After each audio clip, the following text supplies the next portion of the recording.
Hello, I'm Han Cold, and I'm the IGL for M80. I thought about retiring before Manchester, honestly. I remember telling the old analysts from SSG, Luke, and then Forrest from old SSG, because they both live in Vegas. I told them, I was like, I don't know, like, I think this is gonna be my last season. And then we started winning everything from there. I wasn't too surprised of the result in Manchester, but I was just more so a little bit surprised that that would be the first team that I'd win something with. I mean, just because, I've been on a lot of good teams, a lot of quote-unquote super teams, and that team was just made up of a bunch of drop players. And, we just came together and made something special. Going from just a player on a team to IGLing a team, I feel really sparked the fun and the energy back for me. The transition to IGL mainly happened just because, on Beast Coast, it was, 5 players that got dropped basically, or 4 players and then a rookie. And I was the oldest, so I felt like I kind of needed to take responsibility for, for more of the team, and I kind of just transitioned into that. I would say it was more fun just because I was learning something new. I've been playing this game for almost 10 years now. I feel like I know everything about it, but IGLing kind of adds a third aspect to the game where I have to learn not just how to play it myself, but how to control a whole team. It's the most fun and the most stressful, yeah. But I'd say it's the most fulfilling when it works. I'd say the biggest difference is just mentally. Before, I felt like I would have maybe some issues with nerves or just overthinking, putting too much pressure on myself. But nowadays, I feel like it's kind of my job to stay level-headed and keep everyone on the team in the right end goal. Give 80% to yourself while you're playing, and then, the 20% you're trying to see what everyone else is doing, get them to do the right thing. I thought I'd be more emotional lifting the trophy, to be honest. I kind of felt like I needed more. I needed to lift the hammer. I felt like that major win, I don't know, it didn't satisfy me.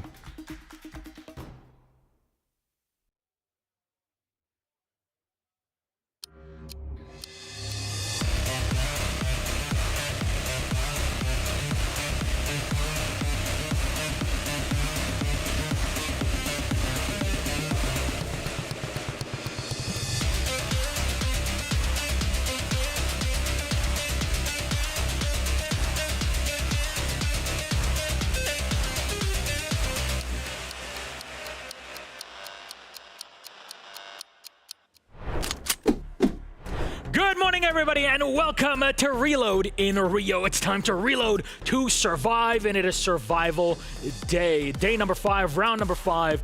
After this, it's all done. We'll have all of our 8 teams qualified to the main event.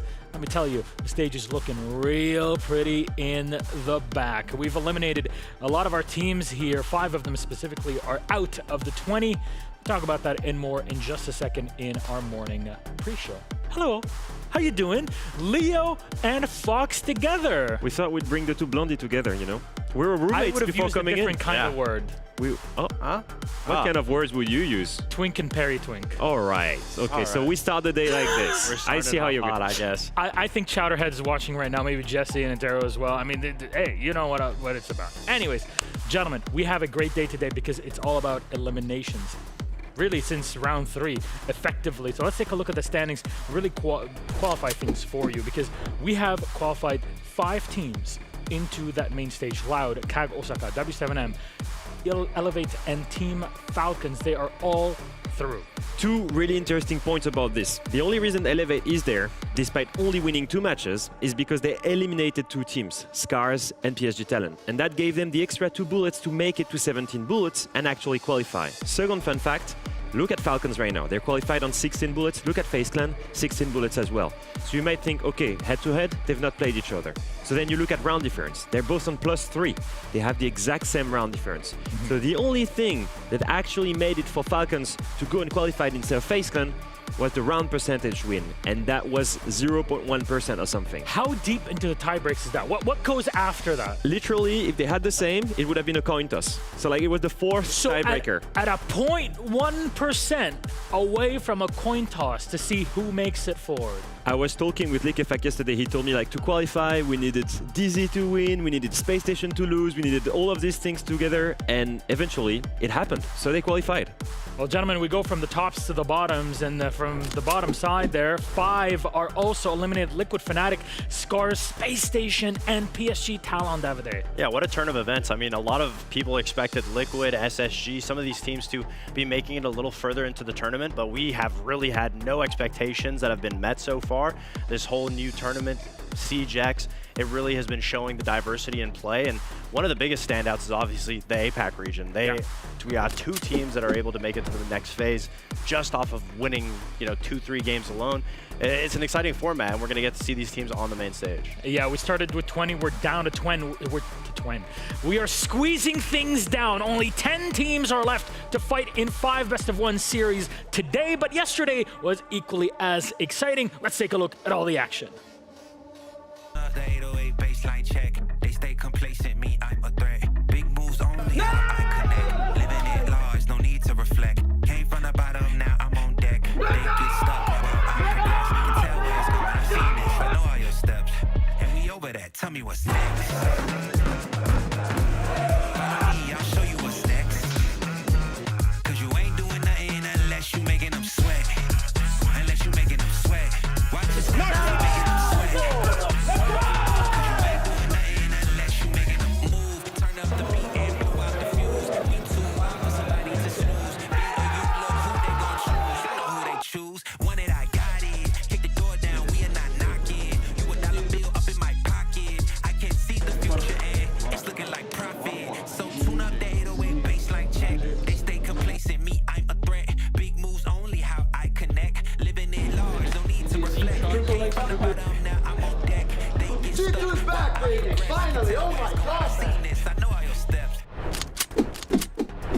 Well, teams have been eliminated, but here the eliminator card has been put into play. Today, you knock out a team if you win your match. And what does that mean? An extra bullet gets added to your tally regardless.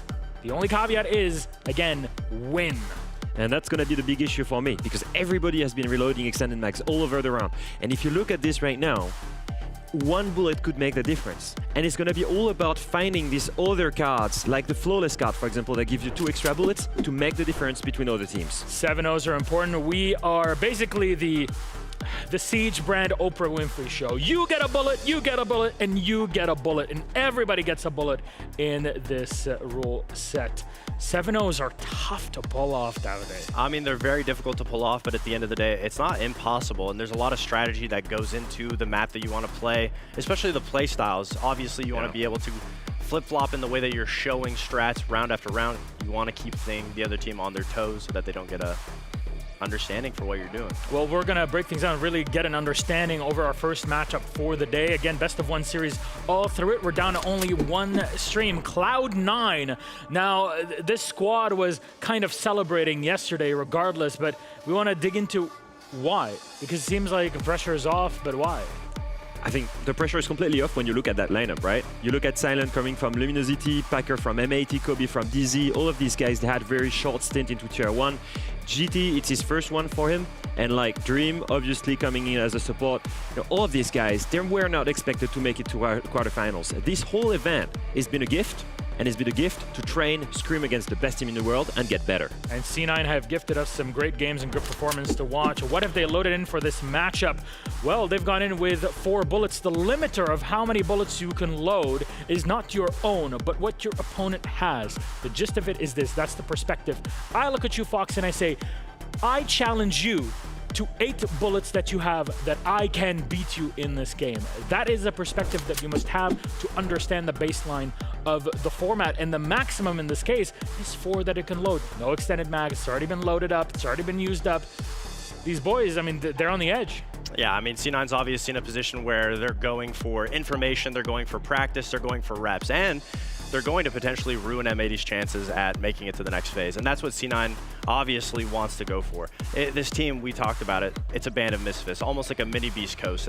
Players that got dropped from all different teams that finally got onto the roster of C9 to potentially make something happen. And Yeah, I would say that they should be happy about how far they were able to make it. Obviously now it's just about focusing on what's going forward for them. Well, since they are technically out of the tournament at this point, they cannot progress into our quarterfinals. What if we had a bit of a retrospective to see what has happened against different regions? What can we learn from this team? Absolutely, and it's exactly about that. It's all about learning. If you look at their team history, they've been playing against most of the APAC teams, and they've actually beat them. It was really tough, right? PSG Talent 7-5, Scars 8-7. As a reminder, guys, it's the two first teams that were eliminated, so quote-unquote the two weaker teams in the tournament, and even beating them was a little bit hard, but it's in this, late round matchups with lots of rounds that you learn the most. And then they played against some really strong teams, Team Liquid and G2 from Brazil and EU, and you could see here the clear gap in level, but it's okay. It's a new team, they're here to learn, and it's exactly what they will do today in this matchup. Absolutely, they're not in a rush to necessarily be top in the charts and beating some of these top teams. It's all about getting a footing, especially besides Dream, most of these players and Packer, it's their first time being at an event. So it's an experience that they have to go through to get those nerves shaken off. Packer is one player, when we saw him at that first event on M80 at SI in Boston, he had a pretty rough event. I think that's fair to say. But obviously, jumping back into things, you can see the drastic difference of how his first event went compared to now. He's just so much more comfortable. Honestly, I was super impressed by him this whole event. He was one of the best rated player as the IGL.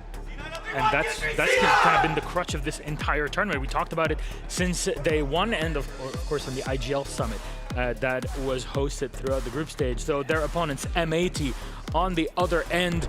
Now, they can qualify, of course, into the quarterfinals, but it is a rough fight for them. We'll talk about that in detail once we see all their bullets, but it seems like there's a lot that they can offer, and I cannot wait to see what they also do potentially here, but also in future events. I mean, absolutely. I mean, so far in this event, yes, their future is going to be a little rough, but their past is just as rough. I mean, a 7-1 loss to Secret, only getting 1 opening kill out of 8 rounds. Obviously, when they play against more aggressive-sided teams that are able to match against them in the gun skill department, that's where the strategy kind of loses focus. And that is one of the biggest things that M80, we talked about during the event, that carries them is their IGL, is their ideology of playing together, getting those opening picks. So when they get a team that's as aggressive as them, they need to be able to play a little passive, learn a new style of play, adapt a little more. And that's what you're going to see when a team brings in a new IGL, a new coach. It's going to take time for them to find their fundamentals. Well, they're going to need to put that all to the test right here, right now. An extended mag card has been played. They've been saving it until this moment. Fabian, that is in the background. Of course, you go in for the maximum 8 bullets that you can reload, depending on what your opponent has per day, plus your extended mag up to 14, plus a potential elimination bullet that they can have, plus the potential flawless card and an extra bullet on top to make it a 20 total. Yeah. So that's just to make it simple, right? They're 18 right now if they win, okay? If they eliminate, they are 19, and if they win flawless, they are 21.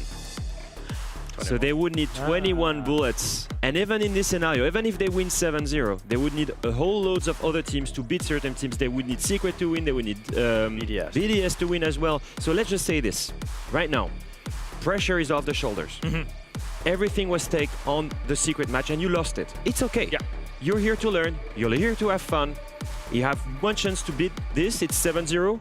Realistically, it should not happen, so pressure is off the shoulders here. And you're in a situation where even if they do win, like you said, so many teams would be able to win. I actually went to go talk to them beforehand, and we were saying the most probable thing that won't happen is BDS beating FearX. There's a very good chance that M80 might be able to 7-0, especially since it's Gunner's birthday today, so happy birthday, Gunner. Happy birthday. Fabian is trying to pull Kino out so he can play in his stead. That's what's going on, right? I know Fabian's been itching, but it's just something where M80's all in good spirits. They obviously, it's going to be a difficult road nonetheless, but you can't be too unhappy with the way that they played. They put up a good fight in their first game against W7M.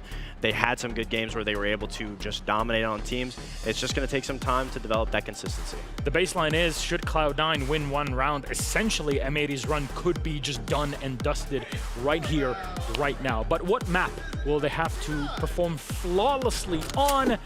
We're going to have to see Border. I like that a lot. I actually think it's very fun. The reason for this is, and I think Fox, you'll agree with me, it's one of the maps, it's probably the map with the most gunplay. You really have, it's the TDM map of Pro Siege, really, because the map is so small, you have to go really aggressive and play into gunfights. Now, if I'm a viewer right now and I'm watching M80 lose the first round, I know that Cloud9 cannot qualify, I know M80 cannot qualify. At this point, it's all about having fun, right? It's all about having a good scrim, a good moment to share with everyone on the new CJX. What better map to do it than Border? Well, you also think that, but I actually spoke with Fabian right as he was picking the map, and he said if there's any map where you can eliminate the cheese strats, so to say, to be able to steal a round away from you, it would be Border, because it always comes down to the individual gunplay. And arguably, if you look at both rosters, I think a lot of people would say that M80 is better suited to win those gunplay, just because C9 is set up as a team comprised of supportive, passive players that, you know, I know people make fun of Packers sometimes a little bit, but who are those people? I don't know. Could not be me. But obviously, it's a situation where M80 figured it out. It's not just to have fun, but obviously they want to have a good time, but they had a game plan going into it. All I'm hearing here is, regardless of what happens, we're either going to get something that will have massive, massive impact on the scoreboard, or it's going to be a romper of a game where we just have a lot of fun between the two squads. And believe me, I'll be happy with either result that we get at the end of it. The winners are always the viewers at the end of the day. Gentlemen, let's have a chat with our casters for game number 1 for today. Pengu and his co-caster, was it? That's all I am these days. Wait, did Dev copy me?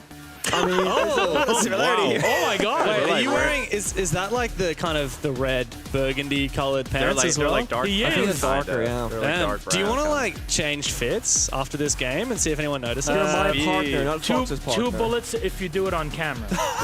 Right. Need more Don't bullets. tempt me, I'll go there. Need more bullets. More bullets.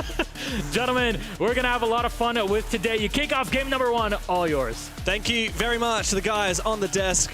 We're already starting with a bit of cheekiness and a bit of fun, and today is going to be fun. There are stakes, but on some games more than others. Yeah, and there are these requirements, right? Like in this first matchup, we gotta talk 7-0 or bust. And I mean, how often do you see a 7-0 in like any type of match, let alone when your back's against the wall and you need to play for it? It makes it so much more hard because now, bit of a, doubt in the back of Andy's mind. Oh, in this round, if we lose it, it's over. We gotta maybe make a hero play. You overstep your welcome, you die.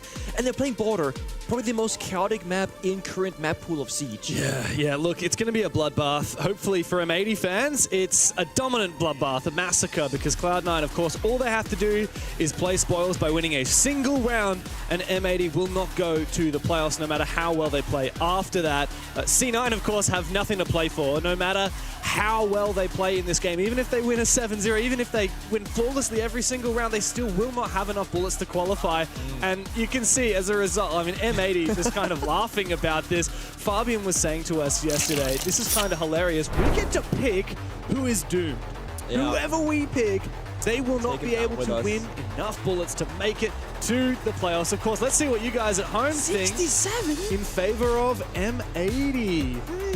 I mean, this is a North American grudge match in a way. In a way, but it's like M80 and C9. Right, and we did catch the shuttle queue with C9 this morning, and you were having a little bit of a chat to them. What was the attitude like in the C9 camp this morning? So the C9 guys are like, Pinko, what happens if like we just play Caveira and just like run at them? I'm like, guys, make it competitive, like try, and then once you get that first round, then this game quote unquote doesn't matter for standings anymore, then you can go crazy. That's right, yeah. Both teams are, in a way, allowed to go crazy and treat it like a scrim and play a little bit silly if Cloud9 have won a round. Of course, both teams have to try their hardest, they have to play their little hearts out, but once C9 does win a round, the game is essentially a moot point, and then we just get to have some fun. Yeah. Then we just get to go a little bit crazy with CJX, experiment with Border, have a little bit of a grudge match.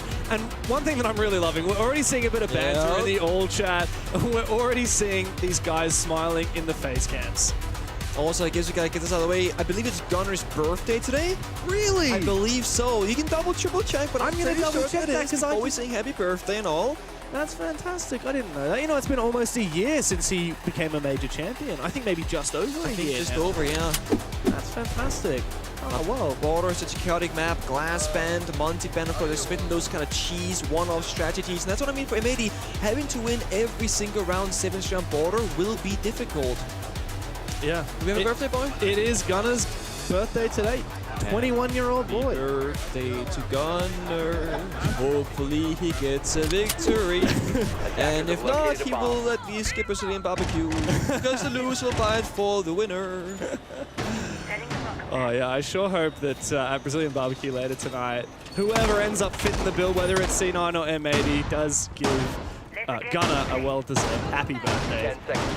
Looks like with M80 starting on the attack, they're going to be lacking in both the Glaz and the Monty, so no double shield ban today. No, this is the thing. I do think the one way that M80 they have a good shot at this is they are starting to set on the attack inside. That's where you want to be typically on border, and you can control the pace. Fox and Leo were saying, when M80 they can outfrank their opponent, which if you look at the roster of M80 versus C9, I would give the aggressive advantage for M80 definitely. If they can just run over them and shut down the enemy's confidence, they can get themselves a good little round victory streak here. With that being said though, all C9 need is one clutch, one heroic play, one spawn peak that hits the right operator, and just like that, M80's chances will be almost guaranteed to 0. While C9 have made it to the final day of the first phase of Reload, they haven't had many big victories. Their 2 wins have been over PSG Talon and Scars, both teams who were eliminated in the very first elimination round of this tournament. Both teams haven't had a lot of success on the international stage. Of course, this is C9's debut on the main stage at international events. Here comes the E1D from Diffuser. No significant movement as of yet from M80 Gunner. Birthday Boy almost takes the head clean off of that player hiding in break as C4 comes his way. Fortunately for him, Kobe's C4 does not land.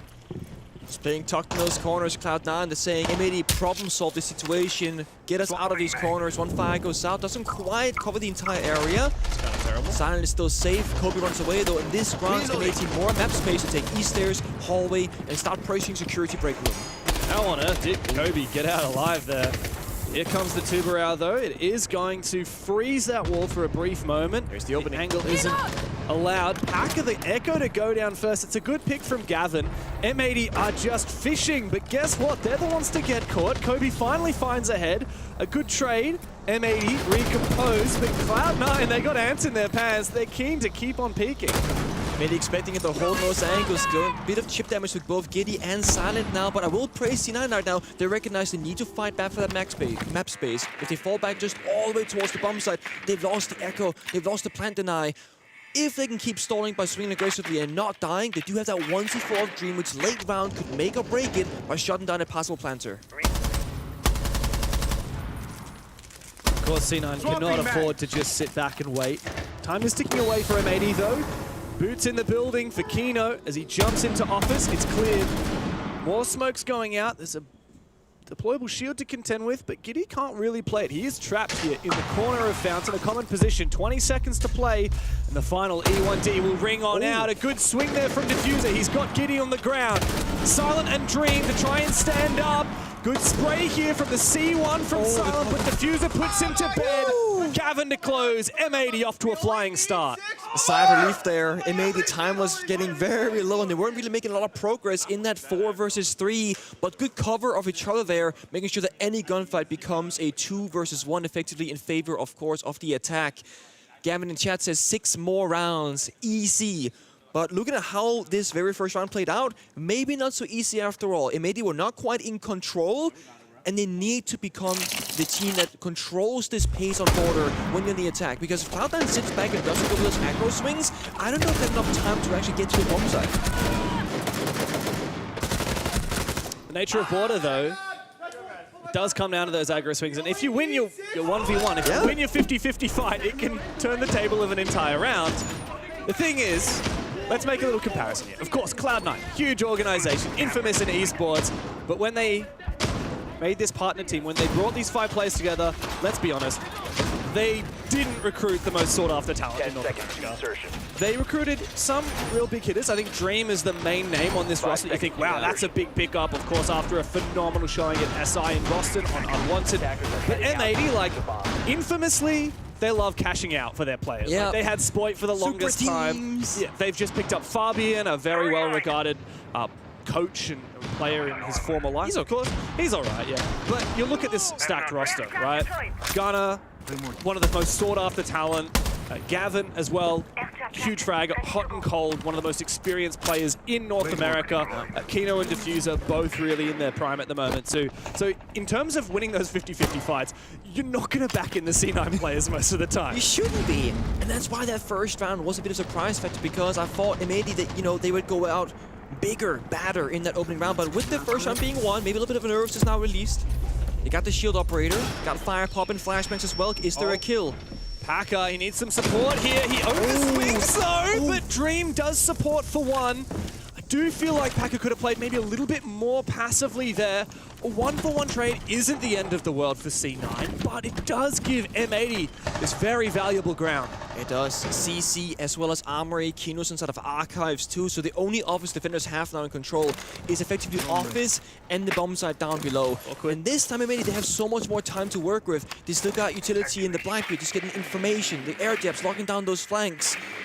If they can get a player on that Office window, for example, or take Easters, get a pressure pinch from both sides, or gonna just find a kill just like that, that's gonna open things up even further. And a wallbang goes through as well. Not looking too hot here for C9. A lot of time left, and Kobe, completely shut down. Tried to make a play from East Stairs and found nothing for it. Silent, trying to live up to his namesake on the site. Sneaky beaky-like, but it's just a matter of time before M80 find him. Over a minute to play. This is a great start for the team that actually has a chance at making it to the playoffs. Ooh. Kino, gotta be careful there. SMG-12 packs a punch. Eventually the headshot is found, but at immense cost for Silence HP. Oh, what a shot! That is gnarly! It is, of course, the Blackbeard peeking him. Silent wishes that was a proper 1v1. Gunner aims down sights and finishes him off. It is a 2-0 start in favor of M80. 5 more to go to keep their chances at Reload alive. And again, once they get that opening pick, they get the map space, they keep ramping up the speed, and they took a really fast pace for once. And that's what the Blackbeard allows you to do. The glass band is genius if, of course, maybe we're expecting to try and play the operator on the attack, or maybe if they were expecting a wardsman on defense to kind of counteract it. But it does leave, as you said, double shields. You can play the Ying, Capitao, Grim, all these different operators that can really just take any pod off border. No solo, guys. No solo. No solo. There it is. Mad advantage because they had a 4v1. 2 people died without a trade. That's no good. Yeah, it's right. It's how M80 looking to play this. Being reasonably slow in the start of the round, they have these coordinated executes to try and find that opening kill. But once you get that opening kill, essentially all you need to do is just lock down the fort. Just make sure that if you're going to trade from then on, it's going to be 1-for-1. No 1 versus 1s. And then M80 are guaranteed to win that round. Border is historically an attacker-sided map most of the time. Very small, very claustrophobic. And in the absence of the Azami and the Mirror, 2 operators that are probably the best on defense for creating those bunkered power positions, there's not a lot here for C9 to do except try and have some semblance of a nice setup and then swing to win. Yeah, I like this maybe again. Like you can play the castle as like which they are now. Your third kind of deny those long lines of sight. The castle's a lot easier to deal with than a Mirror on Asami, arguably in a lot of ways. Curious though. M80, I feel like they've been playing a lot of different operators every round, not doing Blackbeard 3 times in a row, saying, okay, on that final attacker ban, they can ban the Blackbeard, now we have nothing else. They've been stretching themselves with a different approach 3 times in a row, so when Cloud9 has to go for the final operator ban, they have to pick and choose now. Which one do we like the least, or what do we think they're going to do going forward? And then M80, once that final attacker ban goes through, can show their real colors and play the real strats, if you will. Because now they know they can't get countered. I do like that Blackbeard. But like you said, there's clearly a set piece cooking here for M80. Dangerous. Multiple players repelling outside. Oh, Packer punishes Gunner, who clearly did not adequately clear downstairs. A key opening pick now for Cloud9. M80 cannot put a foot wrong. 1 round lost, and their chances of staying alive in the tournament are done. Fire goes out, the sandwich repel inside Archives is Gavin looking for a kill. We see defender inside Armory, hold it down, C4 goes out, doesn't hit anybody. Red pings, but again, they're missing the buck down below to act off this information. So losing that verticality is gonna make this round that much more difficult. They're brute forcing Archives, Diffuser finds a kill, C9 overreacting perhaps. There's another chance here for Diffuser. Packer is somewhat exposed, he's prone in the middle of Armory, right near that exposed wall that already has holes in it. But M80 don't seem to know about it. Dream is the main contender here on the bomb side. Gavin has to find this opening kill. Meanwhile, Packer's actually found his from that exposed position inside of Armory. And C9 hold on to the control. Gavin doesn't want to walk into this crossfire. Eventually, Diffuser on his rappel finds his kill. But Dream, he's in prime position, sprays, but doesn't confirm as of yet. Packer looking for a little bit more. He's low on HP, as is Kino on his opposition side. It's going to come down to Dream and whether he can win this 1v1 in Archives. But at the moment, M80 are refusing to give him an opportunity. Diffuser inside Armory bomb side. I think Packer knows. So again, maybe they have to fight it out. Good trade. With that, Dream continues to hold on. It's all up to Kino now with 1 HP. Can't even walk through the barbed wire. M80's chances of staying alive and reload. The crossfire. Hinge on this 1 versus 2. And Cloud9 have very early called the GG. They have disrupted M80's chances of making it further, and the game is dead weight. So I'm saying about Border, it's such a risky one. I mean, you go for a sandwich, you know, rappel, the Grim Beast, the fire, losing Buck early, and just like that, you have to go for broke, go for kills. And you lose those few 50-50s, like you said, James. All of a sudden, this is done and dusted. Arbiter bans. The Caveira ban. Yeah, it's unlocked. Okay. But the Vampire Black ban came through, so. Dream was very upset about the Caveira ban. So, like we've said, thank you. Unfortunately, the game is now dead rubber. Cloud9 never had a chance to make it. They have now played spoils, and M80, as they are not capable of winning the extra 2 bullets that come from winning flawlessly in a 7-0, there's no chance that they can make it to main stage. Thankfully, still in high spirits. And now, essentially, what we're playing for is who's going to be covering the Brazilian steakhouse later today. That's the one. And doing so in a much more fun fashion, most likely, compared to the rounds we just witnessed, because now there is nothing to lose, so to speak, at the higher level of play. So go fast, go crazy, give us your best. Yeah, and that Caveira ban from M80 is really pissing off Cloud9. They had a plan, man. Yeah, they had a plan. When things got unlocked, when they were allowed to play a little bit silly, their hope was to try and leverage some of those meme operators. Oh. Didn't you say earlier today it was in the shuttle that they actually told you they wanted to play Cav? Yeah, and I just want to point out, I did not leak that to Fabian. Okay, just point that out there. That's totally what Gavin said Packer told me about the Caveira, so we're going to go with that one. But no, in the shuttle, they were like, we can play some Caveira, you know, we can just like 5v1, run at the last guy, and just like throw the round effectively, like just like not care about losing or winning. What is Fabian doing right now? He's talking to the referees. He's typing, I was going to say, he's drawing something? That's some kind of diagram. What's he doing? Oh man, He's like, so fascinating. He's like, this is what the rulebook should have been like, guys, okay? Or like, this is what the rulebook is now. I'm changing the rules.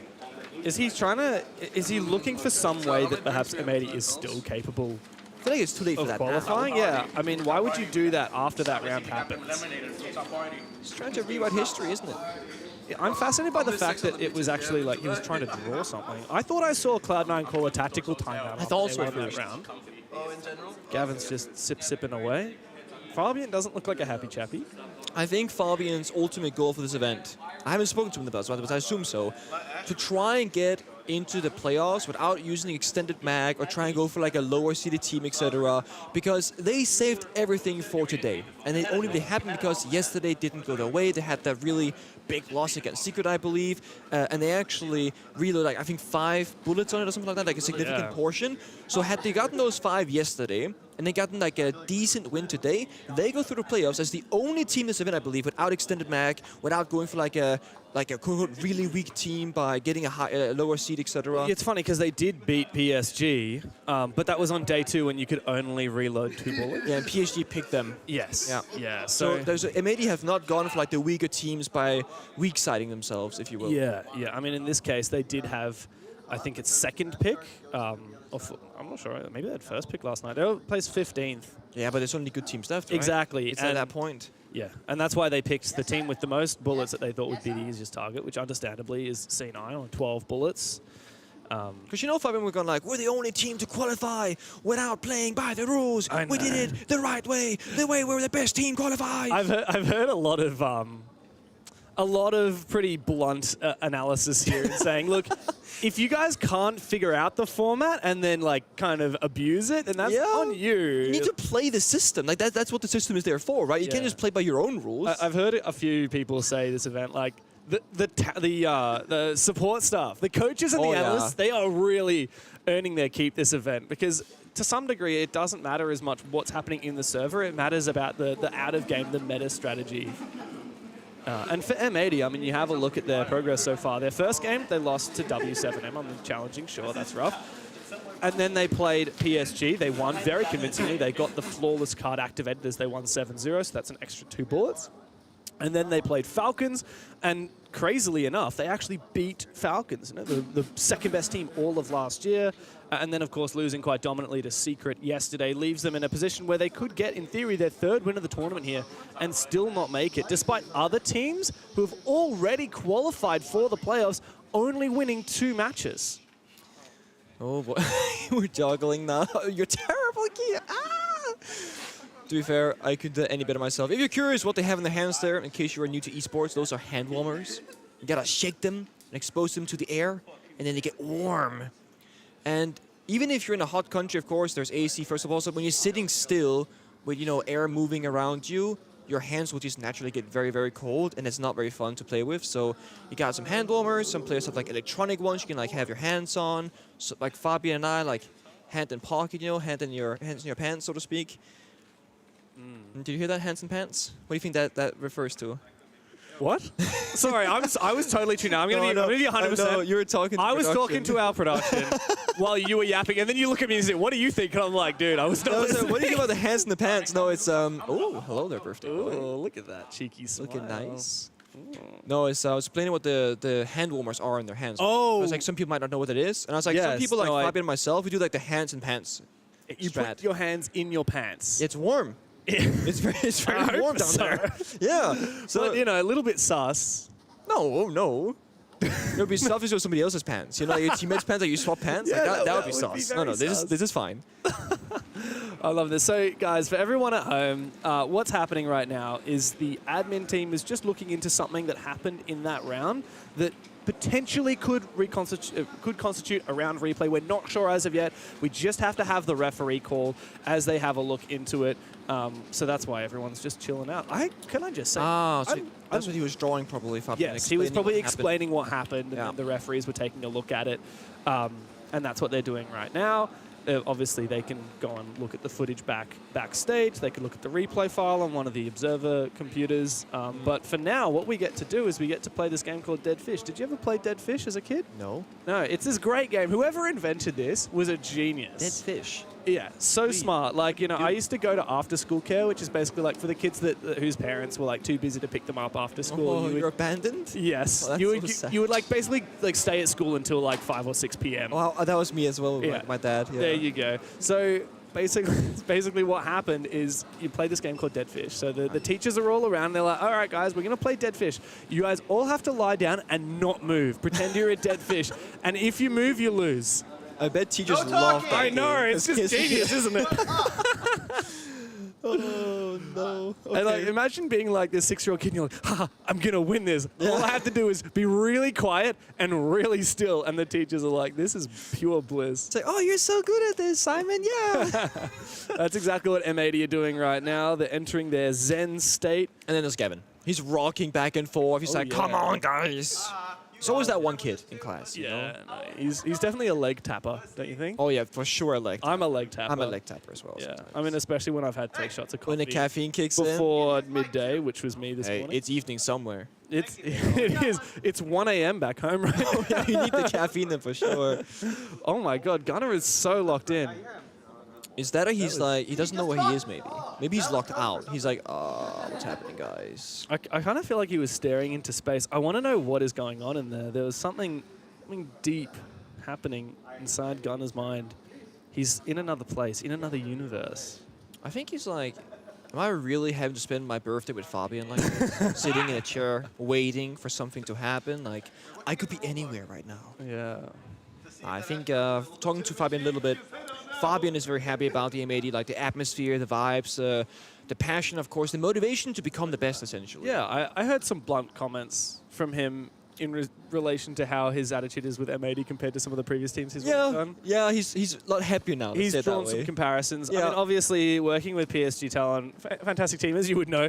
But yeah, great. Very challenging to work with a team that doesn't have, well, obviously, language barrier, culture difference, and just blatantly, like, there's not as much talent to recruit in the Korean region. So there's a lot fewer players that you could actually bring in. Whereas this is like a really stacked roster. This is 4/5 of the Manchester Major champions, and Kino, who's a very good and very experienced player. And I got to say, this roster seems to have really peak vibes. You never not see this team having a laugh. There's this term that some people use where, they're a vibe player or a vibe team, or if you tilt, like, it's hard to get out of it, and, like, you're going to play worse. Yeah. If you're having a great time... Whoa, we're showing strats Oh, come on, can we see the strat? I want to see that strat. Bring it back. Scope? Basement Scopus Roam. That can't be bought. There's no basement. Damn. So Yeah, which... Is this a clubhouse strat? Can we see it on I screen? feel like clubhouse or bank would make the Come on, show us the strat. I didn't see the paper. I was just reading the name. So. Is Fabian going over like, oh, I worked for 6 months on that strat. Don't you dare. Like, Gavin, what are you doing, man? Show me the strat, Gavin. Show me the strat, you cheeky boy.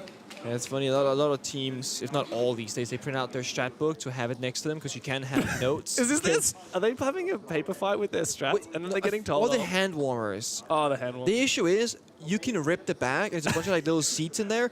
So at DreamHack event back in like 2018 and 19, Kanto was sitting there flicking it around, like slamming it on the desk, and it rips. It explodes all over my keyboard and my setup. And Kanto's just like, oh.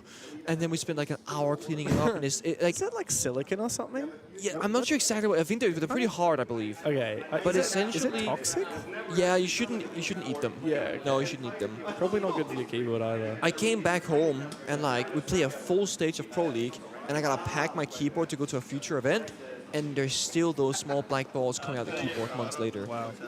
All right, so I saw a big from Fabian. Yeah, so perhaps the situation has been analyzed, and maybe Fabian didn't see something that explained what happened. Yeah. I can only assume, of course, we haven't had a call from production yet, but I can only assume that everything was fine based on his reaction there. I think he's kind of the tension's released from his shoulders, and he's realized, okay, we just.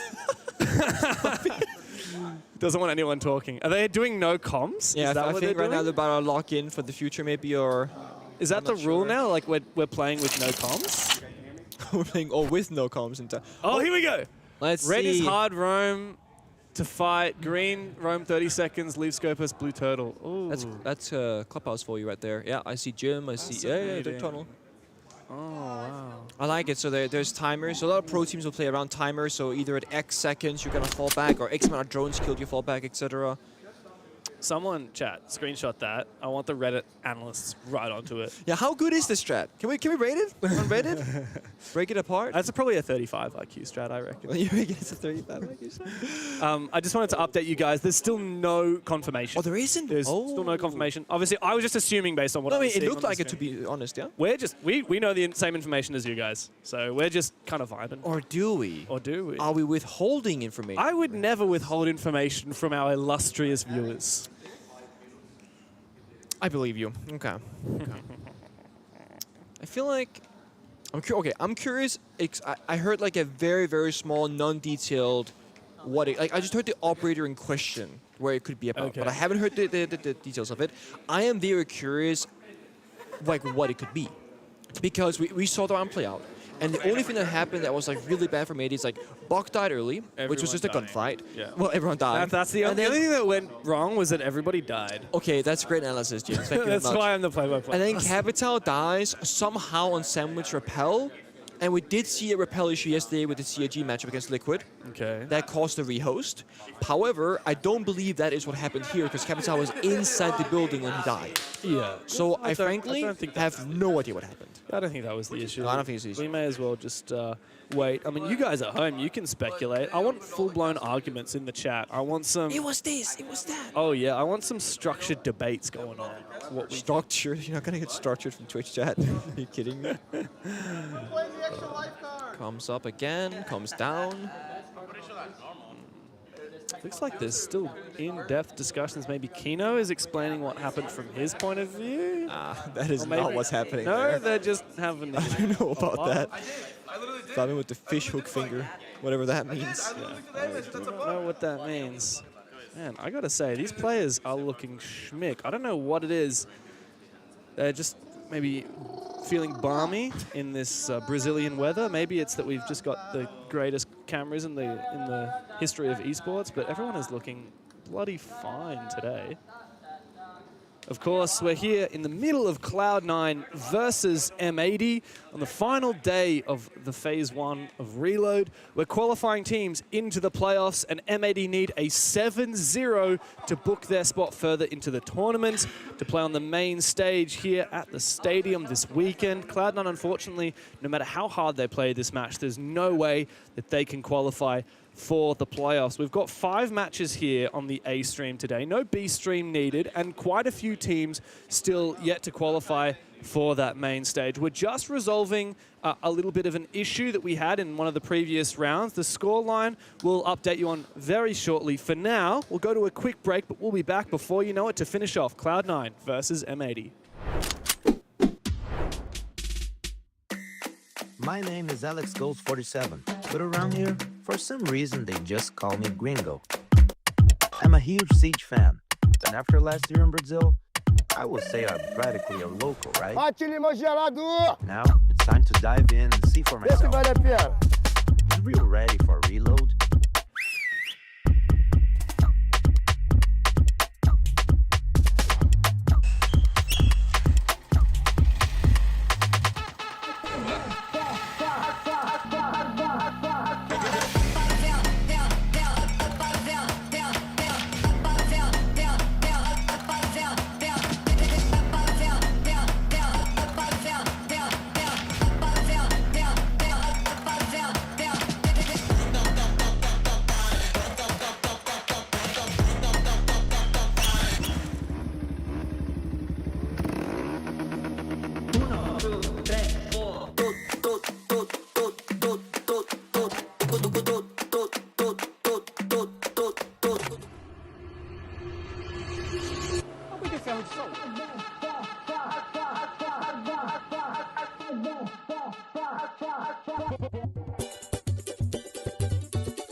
I haven't seen it. Yeah? And we're back into it. Cloud9 versus M80, and I'm very happy to tell you guys that, guess what, Pengu? What? This game is still alive! Are we replaying the round? We're replaying the round. All right. So there was some kind of issue in that round. It's done and dusted. We don't have to get into it, but the round will be replayed. M80 are still alive. So no Cav ban, no meaning just yet. M80 are still fighting tooth and nail for this 7-0. That will get them into the playoffs. And So we're restarting from 2-0 in favor of M80. that's exactly And right. replaying the third round. Exactly, Yeah. which was on Armory. Top four. Yeah. Top floor, Cloud9 defending, as they were. Okay. Yeah, we're still back into it. You know what would be hilarious right now? They lose the round again? Well, I was going to say, imagine M80 make it to playoffs, and in their elimination game, they're playing on Clubhouse, and they go and do that Armory, the basement Scopos roam. Oh, boy. And like they just get hard counter-stratted because of everything that we showed on the stream. Oh. All right, guys. So yeah, thanks for bearing with us. We know it's been It's been quite a fantastic event so far, a long one, but there's been so many twists and turns, and this is just the latest in many twists and turns that we've thrown your way.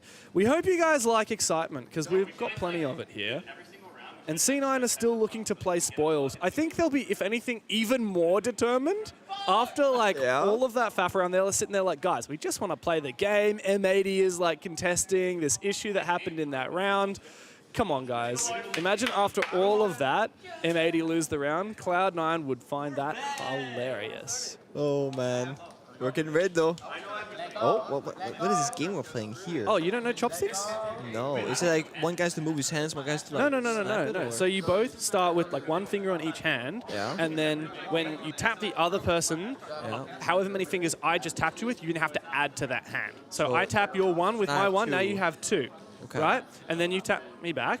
With two. Yeah, so now three. I have three. Yeah. And when I use three on your two, you go to five, and then it gets knocked out. Oh. And then it dies. Okay. So it's kind of a bit of strategy involved. And Sure. you can also, instead of, like, let's say you have you two split and your one, you fingers? can split your fingers between your two hands. Okay. And that takes your turn instead. It's a fun game. That was my childhood. That and Dead Fish. Dead Fish. Once we realized that Dead Fish was a scam, we started playing chopsticks. Nice. Well, we didn't do those things in my school. We're a little bit more simplistic. Playing with Lego a lot. Oh, I love Lego. I think we're gonna have a quick rehost, by the way. Oh, yeah. No. Yeah. Because I know you can see the player cams like they're playing something, but No, I don't know what you're talking about. I saw. Never saw that. Oh, you didn't see it? No. Oh. You talk about the beautiful players and then not realizing what they're doing. That's. Oh, yeah. Beautiful players. Love seeing the... Oh, yes. That's the dream classic. Cute. I still think the unwanted run in Boston is gonna be like a top 20 experience that I've seen in esports and Siege. Yeah. Just a good storyline, the love for the players, going without an organization, making it very far in the tournament. It's funny because it was kind of like the Beast Coast Manchester story V2. Yeah. Yeah. Is that, the leftovers, the players from that Manchester Beast Coast roster that were left behind after the Stars, Gunner and Diffuser were picked up. The leftovers went and had their own great run. Meanwhile, M80 struggled massively at Six Invitational. And then, of course, they got picked up by M80, all of those leftover unwanted players, except for Dream.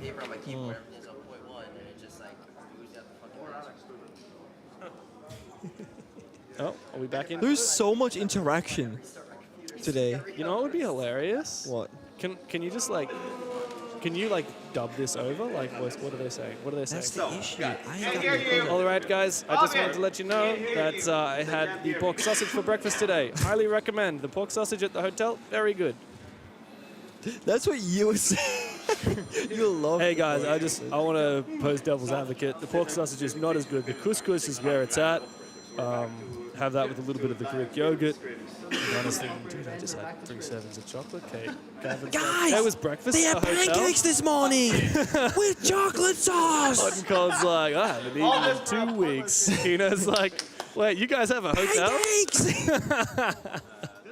Gavin's the pancake cake for sure. Oh yeah, I love that. I had the pancakes this morning. Oh really? Yeah, Is that for the the ones first that they time. make for you? No, they were Where are they? pre-made. What the hell? They were right next to the cheese bread. It was a new addition because it's like, damn. I don't know, a certain day, I guess. No, I'm a pork sausage kind of guy. That You are a lover of the pork sausage. and the omelet sauce. The omelet was good. Oh, that sauce on the pork sausage. I'm gonna be honest though. I walked down to breakfast this morning wearing this. Oh, the white which is shirt. white. Yeah. And then I just had flashbacks to yesterday when I was wearing my other white shirt and I had my first little bit of food and it splashed all over me. Is that the tech? Okay, that's the tech. That is not the optimal way to open up these cups, by the way. He's gonna spill. What is he doing? He's making a little hole so you can drink it.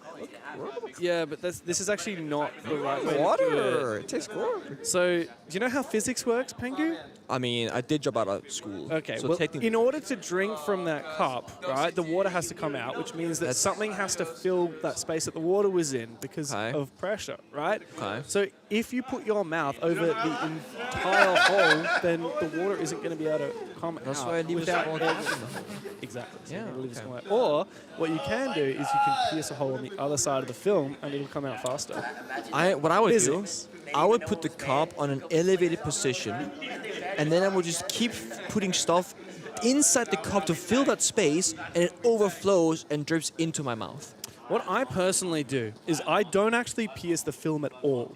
What you do is you hold the cup above your head, the aluminium foil still on, and you get a screwdriver and you shove it up the bottom of the cup through the plastic. You shotgun it? You shotgun it, and then you just and then you unlock the foil, and then it all just drips into your mouth. Yeah. That's how you're meant to drink Optimal water hydration. in Brazil. Yeah, I've traveled to a lot of places in the world. I've never seen cups of water like this. No, it's just here. It's I literally swear. the only country I've ever seen where you have these water with the little aluminium foil bit over the top.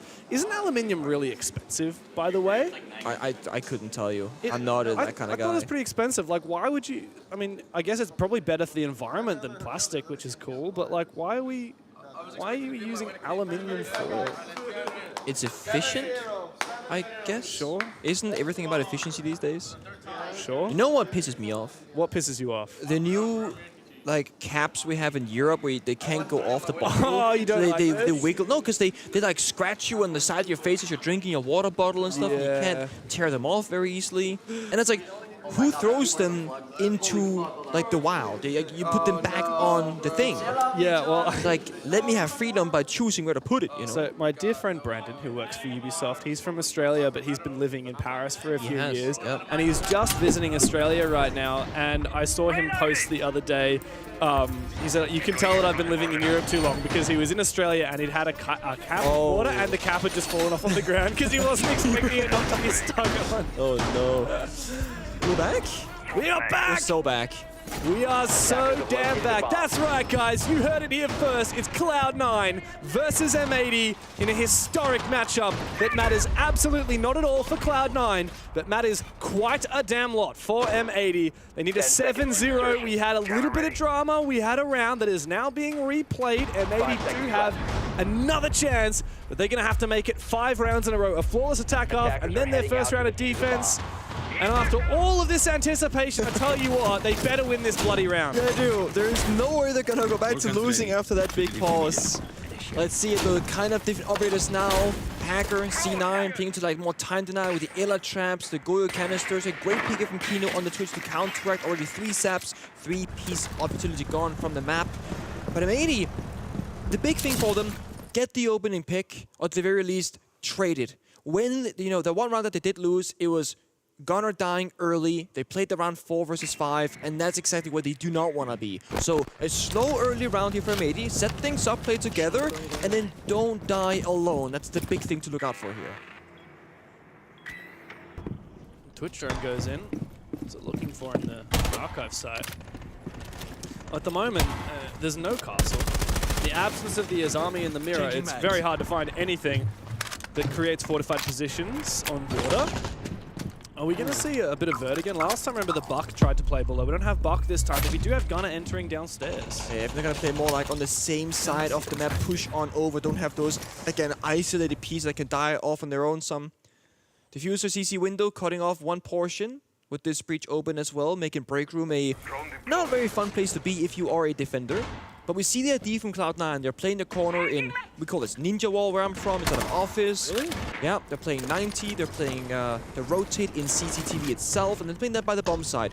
Cloud9 are trying just to not leave any gaps in the few areas where they do want to contest, and then they're waiting for it to approach those areas, then to pick where the fight is going to happen. A lot of Vulcan canisters there on the bookcase that need to be cleared. Only one has been cleared so far. I believe there are 2 more. And of course, that will deny a late round entry and a plant on that archives door. Keep control of these stairs. Diffuser's job now is to cut off that Ela of Silent. He's already low on HP. Single bullet from that DMR will pack a serious punch. Out comes the fire. Ooh. Silent, what a great shot on the Gunner, but immediately traded on back. M80 recompose. However, Packer is fighting tooth and nail as the Vector comes to life. Diffuser misses his chance to swing to win on that player in office, and Cloud9 have the advantage. Giddy right now playing a masterful position game right now in the office, hiding Kobe 2 gets no. the kill, and just like that, M80, 2 versus 4, their hopes and dreams vanishing in front of their eyes. Another Vulcan canister to detonate. There'll only be 4 seconds left in the round by the time Diffuser can run into Armory. A jammer in the way. Hot and Cold sends out his own smokes. Running through the fire, Diffuser sprayed on down. It's all up to Hot and Cold now to stave off Cloud9 to keep his team alive. He's being flanked by 2 players, and C9 win the round once again. M80's chances of staying alive at Reload are officially done and dusted. I would rather take the round before the rehost because that was not a pretty one for M80. They didn't progress the map, didn't find the kills. They found 1 trade early on, and then nothing really happened after that position. Cloud9, they're the kings of that 3rd round, and they will call a tactical timeout? Wow, very tactical. Like we've said before, so both teams have permission from the admins to play this a little bit less seriously than usual. Let's listen to what they're going to say. Yeah, I want us to get our reps in, and I want to get like our fundamentals. No blame trolls. No blame trolls. You guys played it. Works. I mean, don't do that. Second time Yeah, play more to the track. Okay. And look, just adapt. They were playing really slow. We didn't really do much, but if they just start playing fast, I mean, now to start playing trap and just play reps, okay? Like, they might just start playing recklessly now because the game is over. I'm taking my time. But overall, they've been playing pretty slow. So if they just keep playing slow, just don't do anything, okay? Just make them push in their crossfires. Yeah, right now. What they been? They banned Warden, man. Okay, guys, good shit on that round, but yeah, let's come on. Okay. That was hectic. I'm pretty sure both teams. I think that was both teams coming to the same time. I was like, there's no way that's one team. How the hell are they talking that much at once? Oh my god. Oh my Jesus. Okay. There was a lot going on there. I thought I heard C9 at the start saying they wanted to work on fundamentals, so they actually do want to take this. Oh, did you hear that? That's what I heard. I didn't hear a damn word. Straight at the start, I said, okay, guys, we want to work on our fundamentals. I was thinking that it would be very different to that. I thought the players were just going to have a bit of a meme game, which I know Kino would be tempted to do. He is the meme king. I feel like M80, they might go for it. Right now, they're trying to figure out what operators are banned in the chat, because players have forgotten. Listen, we gotta... Rich, I think you gotta print cap 2 rounds. Okay, so Asami, Mira, Warden, last one to go. No. You take yourself a chance to interrogate this. Bro, this is the worst map for Cavs. This is the worst Listen, no cap. You guys decide if you want to run them over, if you guys want to control them. I think it would be really fun if you start playing all the shit up right. Wait, they banned Warden. We win a game. George playing side. No, George, play go your side, bro. Put it on the window. Play it on the window. So this entire round, man. I don't give a fuck. We need to go for the just react to the rusher, okay? React to the rusher, that's it. Let's get it, baby. Take this shit serious. Take it serious. Everyone already knows. My brain is so fried right now. So I'm hearing M80 try and go fast, go all the bad operators, Fabian said. Then I hear Cloud9, guys, let's be serious. Really? Is that what they said? Yeah, they was like, guys, let's take it serious in the background. I heard Fabian say, look, I think it would be really funny if you trolled them by playing all the bad operators, but it's up to you. That's what I heard as well. Yeah, if C9 are trying to play serious, it's kind of a shame because, of course, they want good practice, but if M80 are going to meme, then they won't get a chance to. Good practice is still a thing because there is going to be a world that you're going to be run over by a blitz, Ying line, look to be whatever. Totally, you know? Totally. You need to be able to play against that kind of stuff because who knows, you might be versing Spirits or Anderton. Yeah. Very much so. It does look like C9 are playing more or less serious. This seems like a pretty legit setup. Yeah. And in contrast, he's hacking on the exterior cams. Go out and go! Is the most useless information that you would hack his brother. No, you can watch the flanks in case they do like a crazy run out, you know? Oh, here we go, live droning in the Ash. Get in there, Gunner! Take the fight! Kill him. They're running away, they're not wanting that smoke. I think they're rising. Oh, the wall bang! That's nasty from Silent. Gunner's gonna be tilted at that. You see him turn his head and yell towards M8 on the other side, basically going, get on, you know? I think you could say, get shit on. I think you could say, get shit on, Gunner! There we go. Giddy's still on a roam downstairs. Silent as well. I'm sure he'll be able to get up safely. Oh, Diffuser just jumped straight inside. He went way too early. That smoke had not activated yet. What is this? Oh, that's a lot of flashbangs. Oh, I like this. Go! Gavin's got to get in and help him at the same time. Goes straight on through. Full blinded. Kitty somehow C4s Kino. And Gavin immediately falls. It's all up to hot and cold. There he is. 1 kill, but Dream refrags. And Cloud9 tying the scoreline. It's 2 rounds apiece. Blade and Kino troll their team flashing, 2 different team members, you know, basically selling Gavin on the blitz right there. That is classic. Not my Ying player, honestly. I was seeing Kino on the Kali in the attacker repick phase, and Kino is one of the few players in the world that actually has a soft spot for that operator. He loves the Kali sniper. I'd love to see Kali sniper. I'd love to see Boss G on Dokkaebi. Oh my god. And then 3 shields. That's what I want to see. Well, Monty's banned. Well, Fuse Shield, I guess, could replace. Monty's banned, so you use Blackbeard Blitz. and Blitz. You can totally do that. You Osa. Osa's a shield.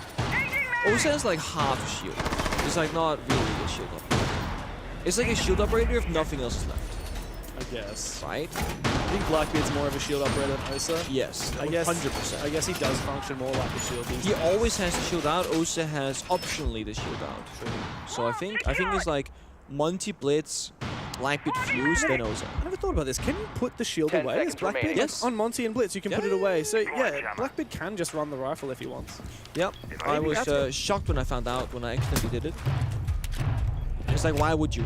Well, I think M80 should just run shield operators and then put the shields on their back. Oh. So they're playing Caveira And then Deimos. and Deimos. Should have banned the Deimos then, Cloud9. Yeah, the thing is, technically Caveira is banned. No, they didn't ban it, did they? Well, technically, I assume they're going off the last game. Maybe not. Maybe not. Okay, in they go. Diffuser, planting the diffuser. Caveira. And there is no pressure as of yet. Packer, oh, nice shot there, but he's not going to be able to deny the plant in time. Far too late. Diffuser takes a lot of damage. Kobe hunting him down outside. Surely Diffuser wins it. No, but a trade means that Gunnar and Kino have a post plan. It's shotgun for Kino on the sledge. C9 try their best to make this retake happen, and they're looking pretty solid.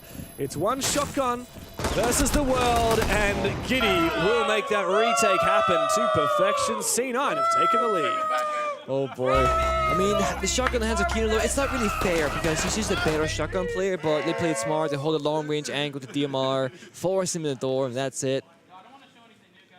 Dream said, you all are rude for playing Deimos against the Caveira. It was the instant track, hunt down the Caveira while they were planting. Poor Dream.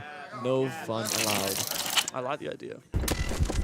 Let's go back. That was actually a pretty gnarly shot. I know we're in the fan spot though. This could have been a great pick for Kobe, but...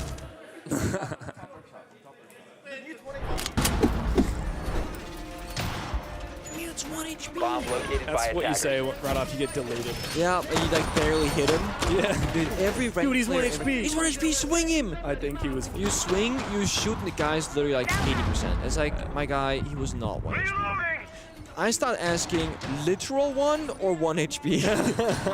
So yeah, he's like 35 health. I'm like, yeah, that's not 1 HP. No, it's not. He will survive my SMG 11 shot. Yeah. Hey, you mentioned it. We do have the Kali. Kino gonna switch it off? No? Stick it. I love that. It's your time. Dream's also gonna keep sticking this Cav.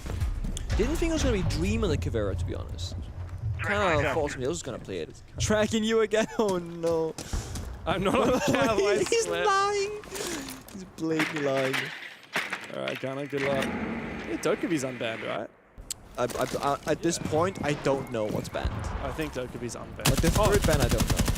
If I'm not wrong. Oh, wow, is it? Oh, Diffuser. Excuse me, can we check the MOS files? Nice, Boss G. Shooting it again, honestly.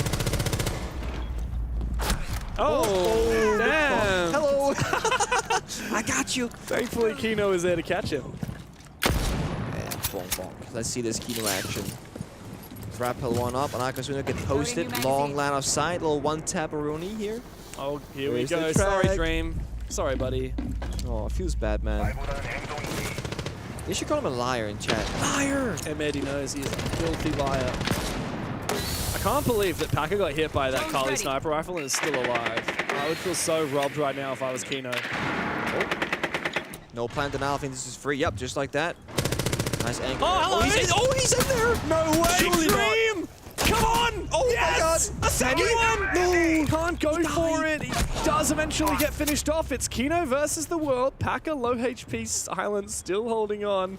Kobe can't believe it. That is embarrassing for M80. Oh no. Oh my god. Oh. Gunner is tilted. Absolutely livid. He got stuck on a rotate hole. Kino, you are a dead man. F tier. I've been saying this. Kobe roasting his own rotates. Come on. Only Kobe or Giddy could have made that rotate most likely. Yeah, true. Oh, Come on. Silent, it's whack-a-mole time. Pop your head up. There's no way Silent loses this. Waiting for the cross here. Packer first contact, then Silent swings up. Guaranteed 2v1. Smoke goes down. Plan attempt to force Cloud9 to make the first move now. Are they baiting? Slowly. Running on in. Shot down. Look, C9 played that like it was the last round of the grand final of the 6 invitation. They were not losing that round.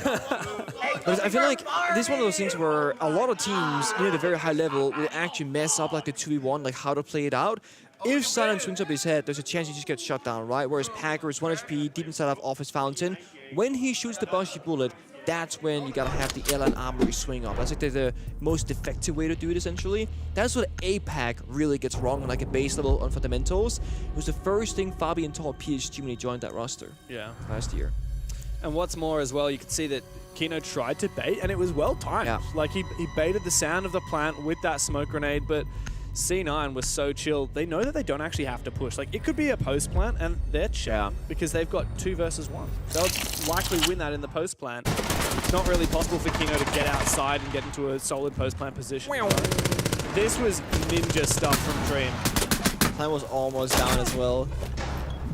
He just punched the book. Love that. I thought he must kill it. Yeah, great crossfire.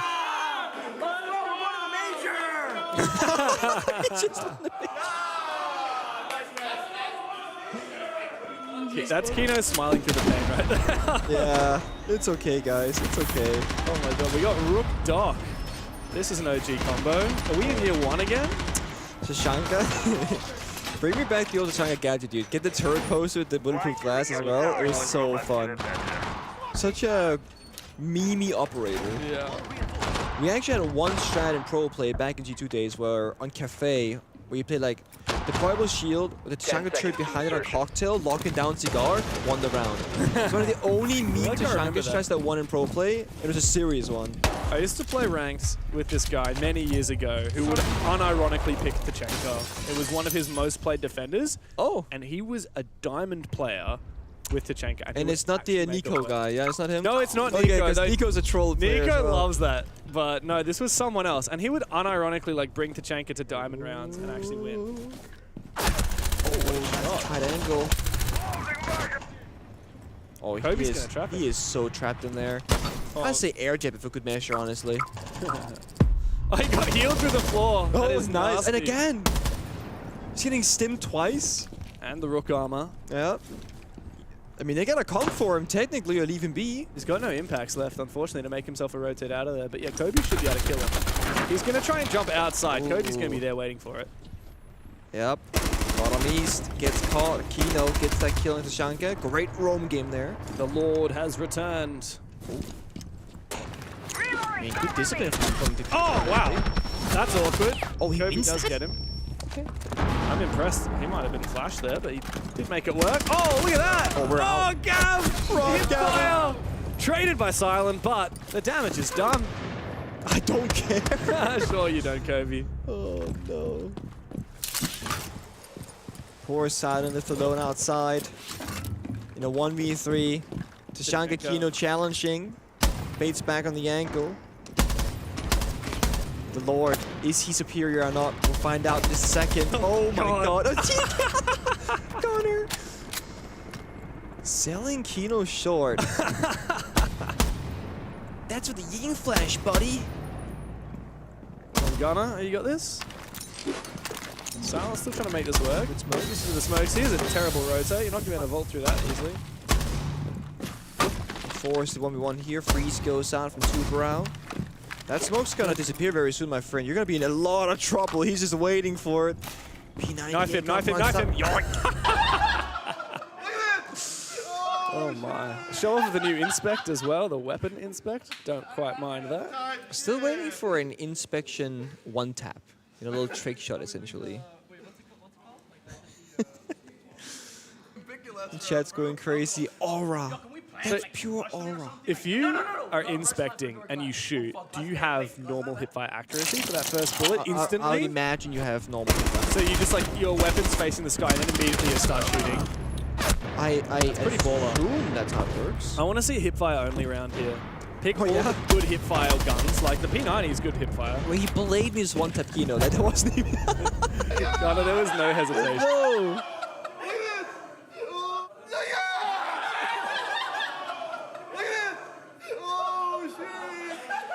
I'm telling you, he's the pancake boy. Yeah. Ooh. What do we got here from C9? Raura and the Arun, Amari. Oh my God. Say the new operator name again? 10 seconds. Ryora? Okay, you're like Raura, like R-A-R-R.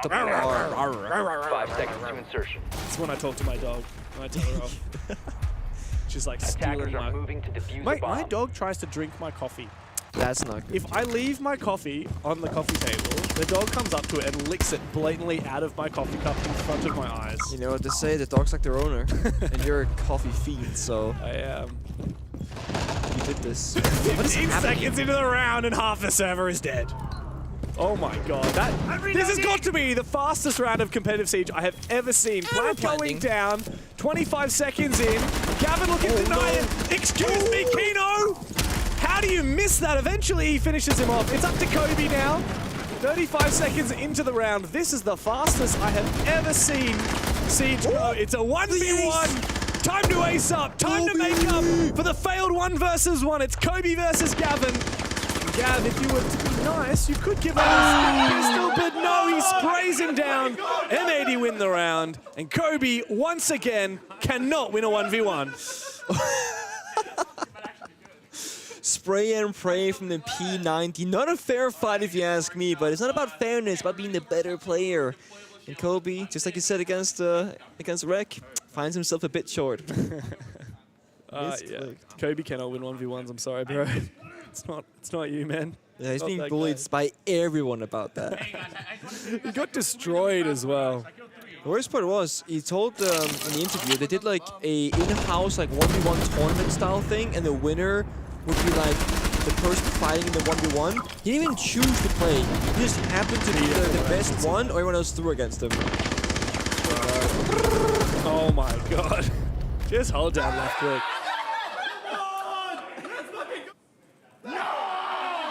No! I didn't mean to do that. Swear I didn't mean to do that. He just vaulted. He just vaulted in the middle of the road. No. I didn't mean to do that. That's gonna be my new reaction whenever I die in a round of 6. I didn't mean to do that. I didn't mean to do that. Oh no! Misinput. Attacker's objective is to defuse a bomb. Misinput. All right. 4-4. This has got to be one of the most tense games of a Rainbow Six Siege I have ever witnessed. I mean, when you're the last guy alive for your team, oh, it gets intense, okay? All eyes on you. All right, another early kill. Oh, Gav going for a jog outside. Oh my God. That is the most ambitious spawn pick I have seen in years. Just gonna keep going, looking for more. Enemies around all corners. Where are they, Gavin? Dude, where are they? Do that in a real game, I dare you. Let's see. C9, not really challenging inside the building here. He's struggling on the exterior. Kobe 1 HP, goes for a bit of a spray. But the issue is the Dogwood combo right now is so good for M80. Staying on full HP. He's staying alive. Are you doing sincere analysis right now, Pengu? I think it's genius for this kind of play style. Can you analyze Hot and Cold's position right now for me? Hot and Cold is literally vibing out right now. He wants to 1v1. He's waiting for his chance. Everyone else to die. In comes the entry from Dream. There's a free kill, but traded on back. Not so free after all. A heavy price to pay.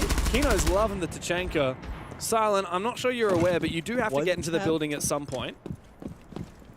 Deploying shock drone. Eventually, it will be necessary. For now, we're outside. The red ping comes through. Hacker. That. Not quite the right angle there. Kobe once again, not that guy. You like on Kobe hate watch or something. I love the dude. I just think it's hilarious. He's had the real short end of the stick today. Kino's insane. What the hell? A wall bang. Kino is so good when the game doesn't matter. And quite the opposite when it does. No. Kino's still my Monty goat, okay? I bet you Kino is the greatest casual warrior to ever have casual warrior. I can so see that. Average Packer being Packer? Are they calling him a beta? Is that what? Just like as now it's this is rough. Well, Packer list used to be on it, baby. So. Alright, come on. Something to prove and a glass, no smokes in hand. Oh, hello. Oh, they're just running around. Banana vision time. Come on, everyone, go hide under a table. They're just out of there. Keenan Honeycold a hawking bottom main. Diffuser in blue as well, going for a backstep flank. Oh, they're giving it to him. Pistol only. Okay. Now's your chance, Packer. Prove yourself. Oh, it's hit fire pistol time. Drop shot. Too easy for Diffuser. Too easy for M80. The lead is theirs. 2 more rounds to go. Fabian, just a fist bump. We're waiting for it. I think Ghana took him out. It's fine. There we go. I can't stop looking at Gavin's cheeky smile and thinking, man, there must have been some good pancakes.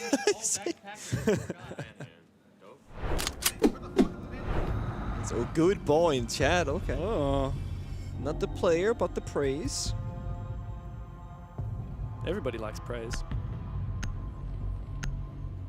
I feel like Fabian likes it the opposite way. Yeah? Oh yeah, I feel like Fabian's one of those. Damn. Those guys.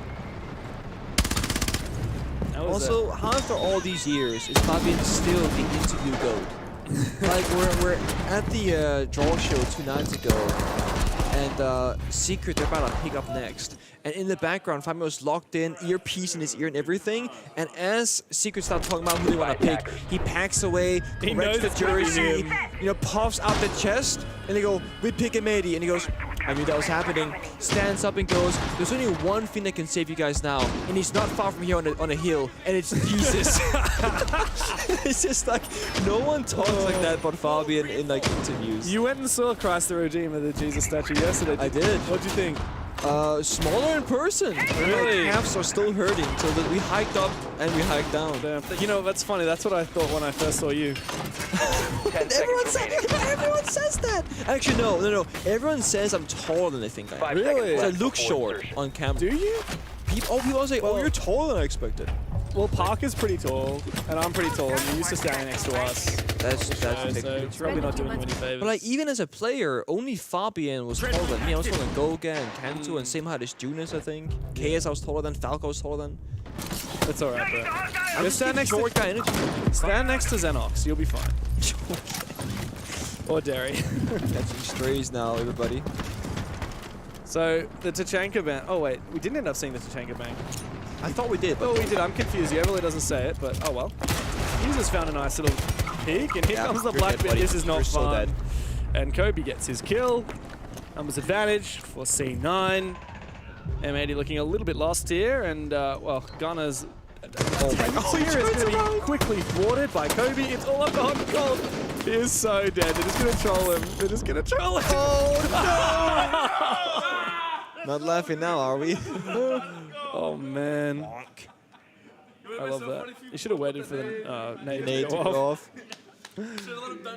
All right, 5-5, break point. Who will find the match point first? I say play double shield and just like ping pong the last defender. Yeah, bonk them.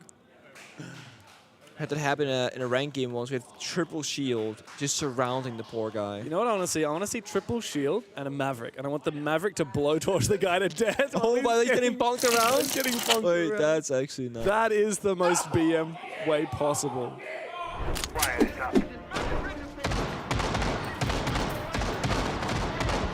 No Tachanka, no guy. No guy. No, Iana as an operator, we never see Iana being played.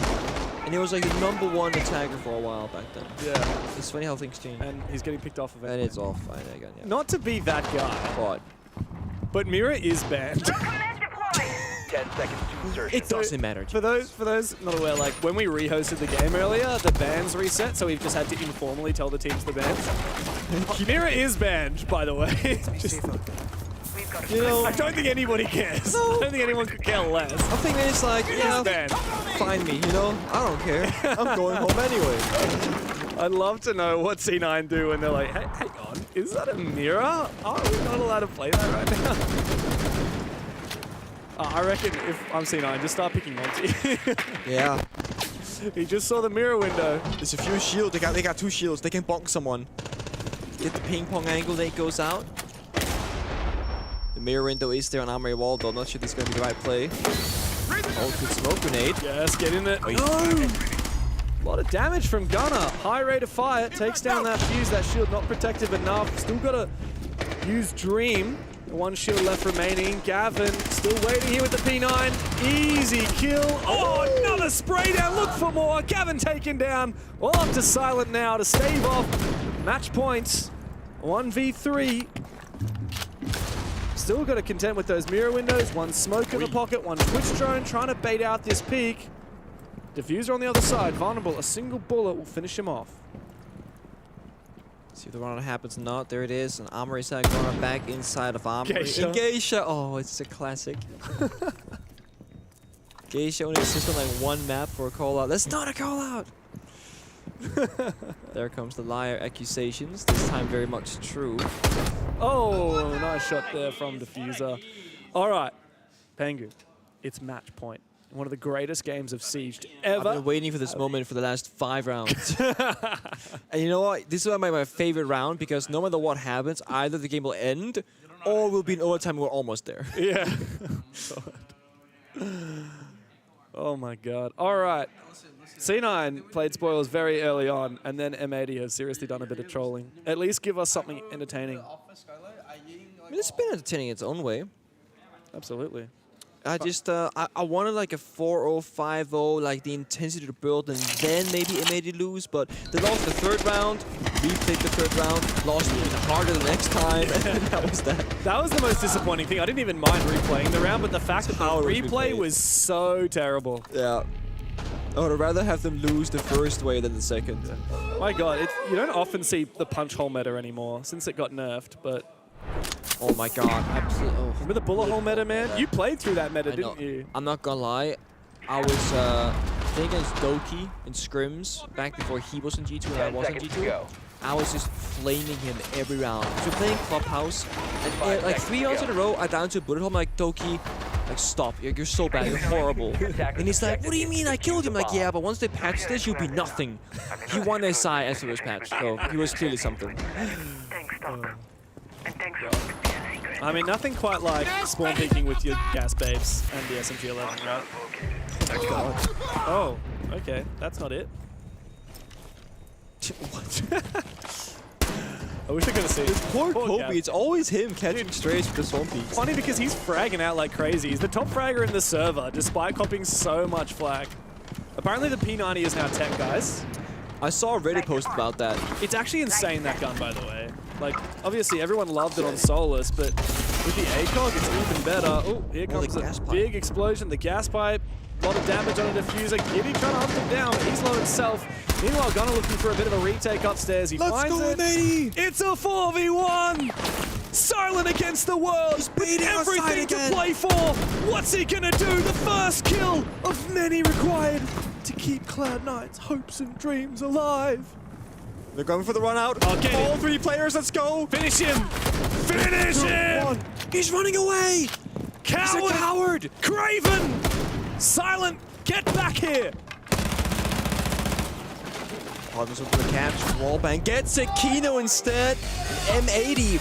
They might not win to stay in the tournament, but they do win the match in the end 7-5. And a good night, my darling, to both of these teams. M80 and Cloud9 both eliminated from Reload. But boy, did they give us a show. It was a valiant effort, and of course, it was a chance to just enjoy SiegeX for everything it has to offer.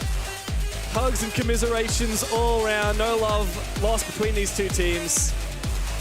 And Fabian, a great first event with his roster. Yeah, is it though? Is it a great one? I'm not sure, but eyes on stage 1 for those guys. But we got more Reload to go, James, don't we? That we do. Of course, 4 matches coming right up. Don't go anywhere.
that was such a fun game to watch, and you know, regardless of the result of the match, you know, you guys just needed to have fun, you know. So it was fun, right? Yeah, it was a really fun game. I mean, you can see we out there and we tried our hardest with some crazy operators, and we got the win. You know, I was saying Dream.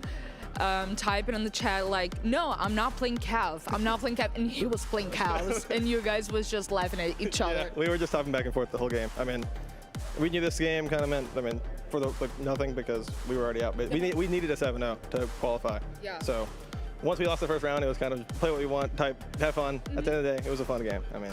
Yeah. Also, at some point, you showed the strategy paper that you had on your table to the camera, and you know what? Fabian is not happy with that. It wasn't even strats for this map. It was prep for a team that we had already lost to. It meant nothing. It meant nothing. Literally the strats. Can you show us the paper? Like, how do you guys prepare? I want to see the paper. I want to show the audience how it works. Well, can you? Fabian? No. He said no. You heard. No. Fabian? No. Okay. That goes one way. I get told no or yes, so. Let's talk about the future of Matey with this new roster. What do you think? Are you liking? Are you having fun with the boys? Oh yeah, we have fun all the time. I mean, our plans are to go back home, you know, keep practicing, get ready for NAL Stage 1. Okay, that's it. Any more words you want to say to the audience? I mean, thank you for Ubisoft inviting us as a partner team. It was a fun event, and we're going home. So now you have the time to, you know, go to the pool, have some more fun at the beach. For today, and then I go home probably tomorrow. But today, we might go to the beach, might go to the pool, get a few drinks. Get some tan, get a few drinks. I need a tan. Yeah, that's it. We have more games today, so stay tuned. Don't worry, we're staying tuned. We legally have to stay tuned to all of the games, and this was absolutely one of the games of all time that we just witnessed, Cloud9 versus M80. Now, imagine, I want to put this all in your heads if you're listening right now. Imagine if Fabian were your dad. No one want to imagine that. Dad, can I go out? No. No. No. That sounds like actually very good impression. No. Very good impression. You know what? Well, they're just fooling around at this point. First round that went to Cloud9 ended the match and the prospects for M80, Leo. We had hopes for 2 rounds, and then we were all waiting for it to finish. for a very long time. But actually, you know, it's refreshing to have some people have fun like this. And Border, like we said, is the perfect map for it. It's literally the best TDM map possible. And we got a lot of really good kills from this, actually. Good multi-kills. Some quad kills, some triple kills, some good moments. Yeah, I mean, at the end of the day, when you watch high-level teams play, it was like once M80 lost that first round, it was almost a glorified 10-man. But you saw a lot of creativity. It was a lot of fun. My personal favorite was obviously when they called the tactical timeouts and you just heard Cloud9 just screaming over the mic at all possible. Every player just getting absolutely rowdy as possible. I mean, clip farming a little bit. I like that a lot. It's part of the game, right, at this point. And regardless of it, Cloud9 said that they wanted to get as much as possible out of this game. If anything, the experience of being here in person, what it's like to play on a setup that is not yours at home when you usually play in NAL, all of these things are so incredibly important and they take time to build up. So being here is good experience. Yeah, and they got the chance to another good note. You know, that's not something that you usually get when you're a pro player. Usually when you go out to tournament, it's a sad moment. Yeah, no desk slamming. No, well, we already had that. We had quite a bit of it anyways. Let's move on to our blacklight detail for match number 1 today. What is our detail, Leo? One of the most interesting games we've ever had. Well, before Fabian threw a tantrum and decided to harass the admins to rehost, this would have been the moment where M80 lost the entire chances that they would have to go further in quarterfinals to a Frost map. This is hot and cold right now. He's drawn armor, he knows it's clear, he's ready to execute, he has the diffuser in hand, so he's the key player here. And what is he gonna do? Rappel onto the bomb site solo into a Frost mat. And then as Kino is going up the stairs, you're gonna see him shooting another Frost mat, and that's gonna reveal his position, and he's gonna get killed because of it. Literally losing the qualification to Frost mats. I believe there was a post that Ubisoft put out where it was Frost's most useful rank is the top 1% and the bottom 1%, because obviously you're not paying attention to the Frost mats and the creativity that you can put in these spots. If you're just able to get a little snap, I mean, I think Hot and Cold is probably going to die to the Armory player anyway, but still, it's nice to see the creativity of the Frost mats come out. Frost mains have been vindicated out there. I've been telling you, man, that like between the 9mm C9 and off of the changes that Frost has had with the shotgun, the way that the mats also work, honestly, it's such a great operator to play overall, and even for long-range snipes with the 9mm. Very fun operator to use, especially when you hear that snap, that bear trap, and you just know, there's no better feeling than when you're like in the server and you're just like, oh, free kill, and you're just sprinting over to it to get it. There is one feeling that comes close to that, which is qualifying to the quarterfinals on Friday. Let's take a look at our scoreboard and see where things stand for our teams. Cloud9 and M80 are taken out of that runner. This is the bottom 10, of course. So now we're just knocking them out. They're falling off flies. So right now we have 8 teams remaining in the tournament, and we have 3 slots. We have 3 slots. So it's getting easier and easier. These 2 teams canceling each other is making every single match now super important for everyone else. It gets tighter and tighter. Well, gentlemen, thanks so much. That was game number 1. It is the end of our group stage, but it also is the final piece where we get to listen to the IGLs, the IGL Summit final episode right after this break.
What's important to you guys to IGL? Like, what do you need from people to enable you to IGL?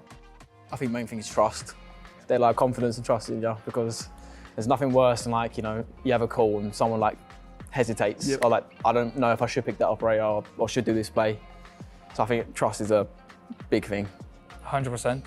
I think there's like stuff in game as well, obviously more specific, that you would like as information, like with drones and obviously other stuff. But I think, you know, main thing is trust. And I think it's just like in Siege, like if you're not trusting the thing, like even anything, like if you have hesitation, like it's not gonna go good. And then like some of the best rounds off of that, like the trust is like when you have trust, someone has trust in you, like you'll have trust in them, and then you can like build like micro plays and like big moments, just like bouncing off of each other, just because like you guys understand what you guys want to do. I think also knowing everything that you're doing, like the team is doing. Like if my coach Igor is bringing in strategy, like I have to participate in that and like give my opinion, because I'm the one doing the thing in the game and calling it. So I think it's really important to keep up with everything in the game. Yeah, I can relate to that a lot, actually, you know. Like I always feel like at least 90% of stuff. Like the only thing maybe I feel like I don't need to be involved is like if it's a rush, you know, or something like that, like on once we're in the tournaments or whatever. Otherwise, I always like 90% of the stuff, like I'm always like doing it with the coach or doing it myself, this kind of stuff. Otherwise, I feel like you say, you just don't, if you don't understand what you're doing, even if you know what it means or what's the play, like, I don't know, it doesn't feel natural to me. Yeah. Going back to what you were saying, like you also need to have trust as a guy that's calling. Trust in the strat. Because there's definitely some times where like you just don't like calling something. Yeah, I'm kind of biased. Like the strategies that I do, the ones I actually do most of. No, I'm with you. I also think you need to be on the same page as a team. Like I don't know how to explain, but if I'm calling something and like some people want to play like more aggressive or more passive, you know, that will not work, you know. So I think like as a GL, you have to understand how your team wants to play, like feels and want to play to do the best IGL as well. I agree. Because if in my head I want to like spawn pick and do aggro plays, but my team just want to play like really passive, will not work. Yeah.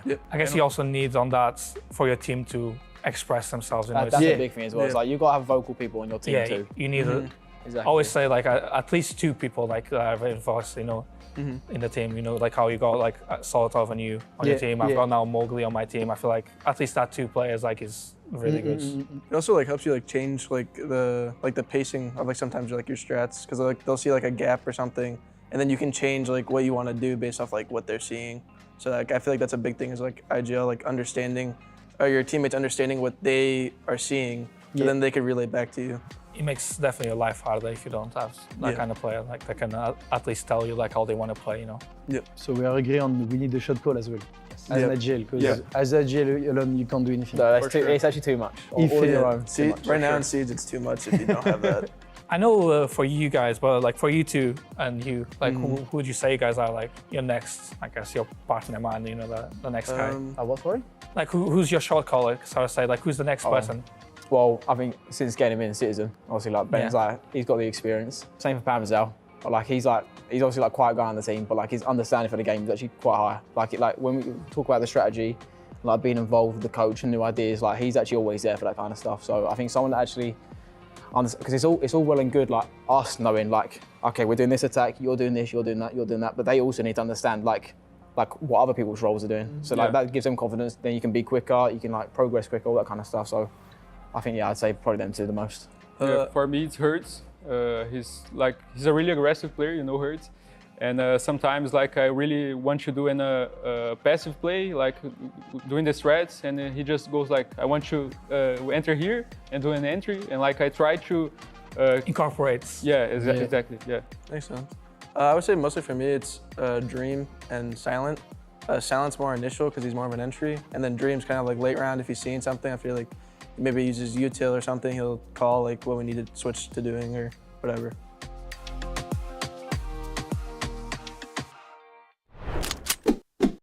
Honestly, very proud of the IGLs to come together, and feels like you can just be in that room all day and just to listen to them talk about how different things work out for them, for their individual teams, other teams, strategies. I'm very impressed by Nathan Savage in this also, Fellybox. Like everybody just has something cool to say, but I feel like Nathan Savage just have this coolness. We were saying like an aura about No, exactly. They talked about it too in one of the segments where they said to be an IGL, you essentially have to have aura, even though it is a little cringe to say sometimes. You have to be able to demand the respect of your players, and you're used to having a certain level of respect of people listening to you, trusting you. So yeah, you can just, when they talk, you want to listen because you're captivated. How did you do that back in the day? He just dyed his hair. Come on now. Come on now. The desk turns on, and you know what I'm saying? Like, yeah, we can feel the aura. Actually, like listening to these guys, you know, both Fox and I were IGLs when we were players. Yeah, how did you do? Okay, we did pretty well. I think qualifying for multiple majors and an SI was pretty good, I think, in general. Absolutely. And I think that's why we excel as analysts, because when we talk, you want to listen because of you're captivated. Oh, all right. Speak for yourself. Gentlemen, thank you so much for that. However, there's no hot takes that I'm hearing here, but there are some that Maria was able to squeeze out of some players and people out there. Let's take a look. We listen and we don't judge. What is your hot take? My hot take is that the new Flames in game, they really aren't that useful. So far in the matches, I feel like they haven't had the most impact yet. So maybe down the road, someone will find some good uses, but mid. Do you think it's mid? Do you judge it? Here, let's talk to them. Hey, so we listen and we don't judge. What's your hot take? My hot take? My hot take is that aim training is useless. Wait. I might judge you. Why do you think that? I don't warm up at all. It does me wonders. Okay, what about you? My hot take is I think putting salt in mineral water is healthy. And I think it's healthy because I don't think enough people get enough salt. Can you imagine putting salt on your water? Okay, it tastes good at least. No, not enough to taste, just enough to make yourself feel good. Your brain, it helps with brain fog and a lot of things. Yeah, you just made a clutch today, so I cannot tell, you are wrong. We listen and we don't judge. Oh, I know a lot of people aren't going to like this one, but I think wearing sandals at all is like weird. Like having your feet out in public, if it's not a beach, is weird. I go to the shopping mall wearing flip-flops. I mean, I'm a Brazilian, I love flip-flops, but it's comfortable, right? It's just... Not at all. Like flip-flops are not comfortable. You want the little thong piece in between your toes. That's what I'm saying. If you have your feet out anywhere that's not like a beach or a pool, that's weird. Especially the airport. That's weird. You shouldn't be allowed to fly. No, in the airport, yeah, I agree with that. But I judge a little bit because I love flip-flops. If I could work on flip-flops, I would totally do that. Oh, no! You called it. You called I said, please don't zoom on Maria's feet. There's some weird people out there. Anyways, damn. We have some things to talk about. We listen and we judge so much. Maybe she doesn't, but I definitely do. Let's take it one by one. We'll get to you. Okay. We'll get to you in a second. Okay. Now, I heard putting salt in water. What was your response to that? That's why I only drink ocean water. Yeah. Yeah, from the sea. So every day you just you cross the highway and you go drink in the ocean. Yeah, I just feel like so much smarter. It's what the plants crave. Electrolytes. That explains and so minerals. many things. I'm sorry, but you gotta get off TikTok, buddy. I'm sorry to tell you this. Water already has, at least the mineral water that you drink at home or around already has those things. There's something called a label. I don't know if that's allowed. Don't let him talk to you like that, D. I don't know if that exists over in America where you have listings. Well, so in water, we have sugar in water usually in America. My God. I don't want to participate with this. Inside it, there's magnesium, sodium. I think what he means is sodium, not salt. Not salt, yeah. Yeah, but I do agree. You should not be allowed to fly if you're going on with just the. However, in the day-to-day, I think a lot of times it's okay. Nah. In a warm country where everybody is wearing shorts and t-shirts, wearing flip-flops is fine. It's just normal. I disagree. You're Canadian. People are way too comfortable with that. their feet out. I don't know if it's this just because of the times we're in, but having your feet out is weird. It's gross. Maybe you're the one focusing too much on the feet. Exactly. No, I don't want to. Hey, that's on you. That's on you, buddy. Look, shout out to Lynx since we're talking about the dogs being out. But we have a game on our hand. Let's bring up our squads for our next match. I feel like a little mustique. What do you say? Like I'm just rubbing my hands like a mosquito. I'm like just really looking in for it. BDS are in and they are fighting for their life. Yeah, it's the story of a team that was recently put together. They need to, replace the former BDS roster, who was the best performing European team in Modern Siege. It's not, an easy task to do. And literally, I was talking to them before coming here, and I wanted to ask them, how do you feel about the event? Are you happy you're here? They've lost 3 times already, not a good achievement so far. And they said, we're happy about it. We wanted to train. They wanted to train. Well, we'll see what they're able to play for this matchup. An extended mag card, hoping that it would save them, adding 6 bullets to their total tally. A reminder, the bullets that you can chamber are based off of what your opponents have, not what you have. And the maximum that you can put in is 8, should your opponent have equal to that or more, Davide. Yeah, I mean, I'm glad that you mentioned that they just are trying to go for practice, because BDS is the only team in the tournament that has had this interesting approach to the first 2 days. They picked the hardest teams possible. Yeah. And then on the 3rd day, where everybody was able to use their extra mag, they picked the easy team, but then didn't use that many bullets, and so that they could stay in the tournament longer, just to be able to practice and fix what they had issues with in the first 2 days against harder teams, against the weaker teams. So it's just constantly one after the other trying to improve. It's an interesting way to look at the format. Well, another team that's had actually a lot of success. It's surprising that they didn't already close it out, given how we were watching them over the first few days of the tournament, is FearX, our Korean squad. For those that have back pain, that have watched for a long time, they might remember the squad. And of course, Yas used to be on it with Damon Kia, with how things worked out with this in 2021 when Fox was still playing in those days and competing. Well, now they're back and somehow even better with Mephi on the team, and they're skyrocketing as FearX. Yeah, I mean, they've been playing phenomenally well, although they did run into their first loss so far against Falcons yesterday.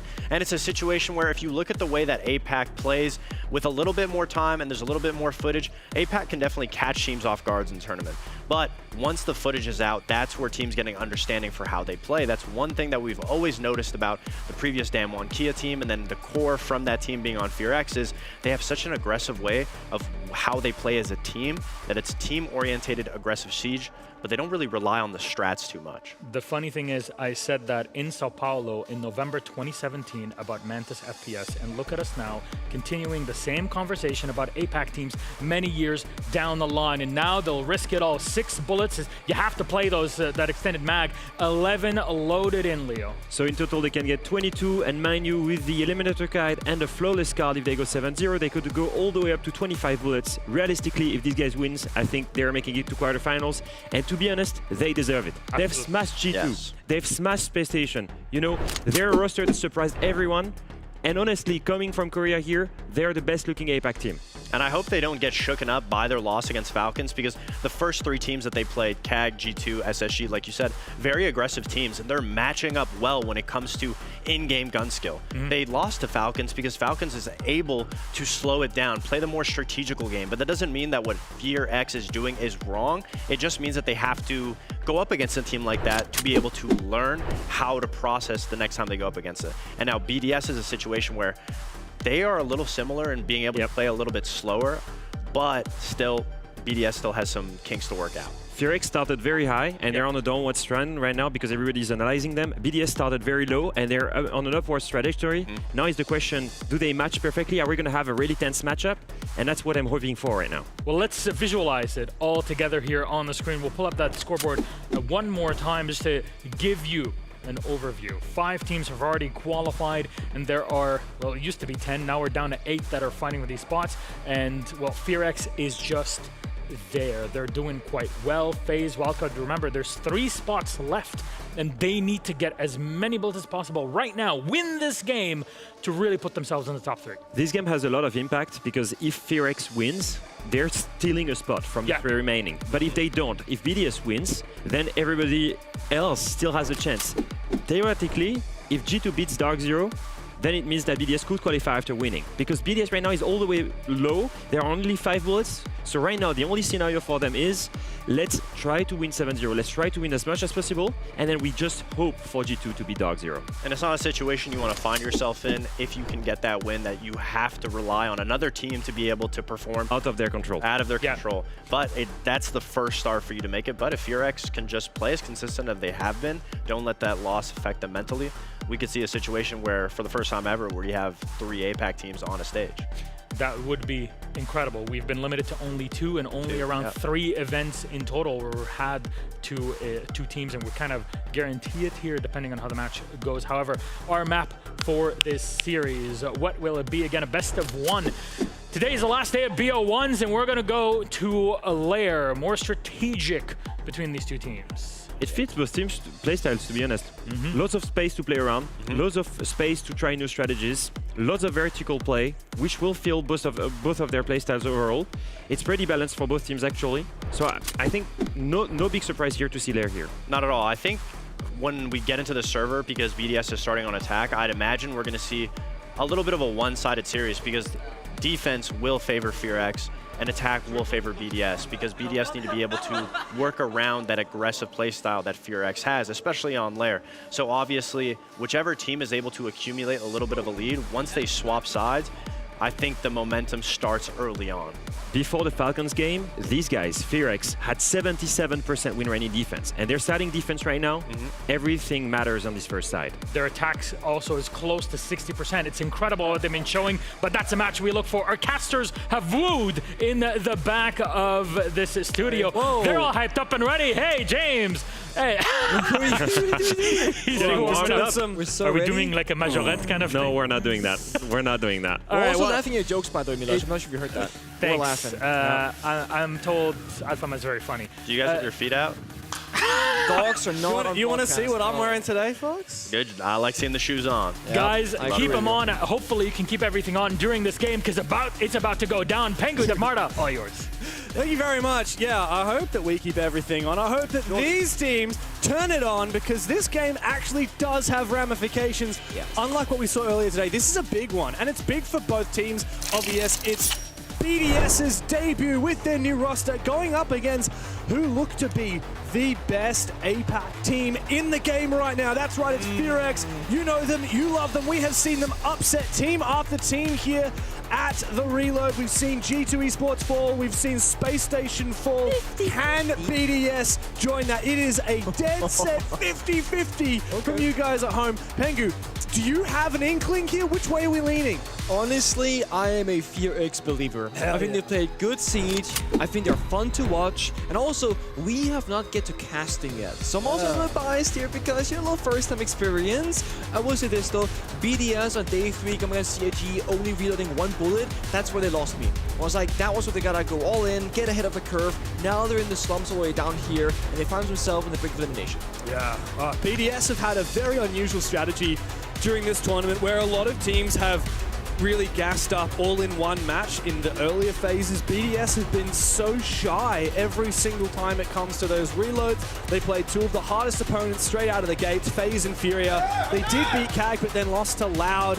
And of course, they could have loaded more bullets into that CAG game, but they didn't. And now it means they have to go all in here. But it doesn't stop there, Pengu. BDS actually have a really hard route to get here. They have to win this and then hope that other results later today go their way. Whereas FearX, pretty much, if they win, they're in.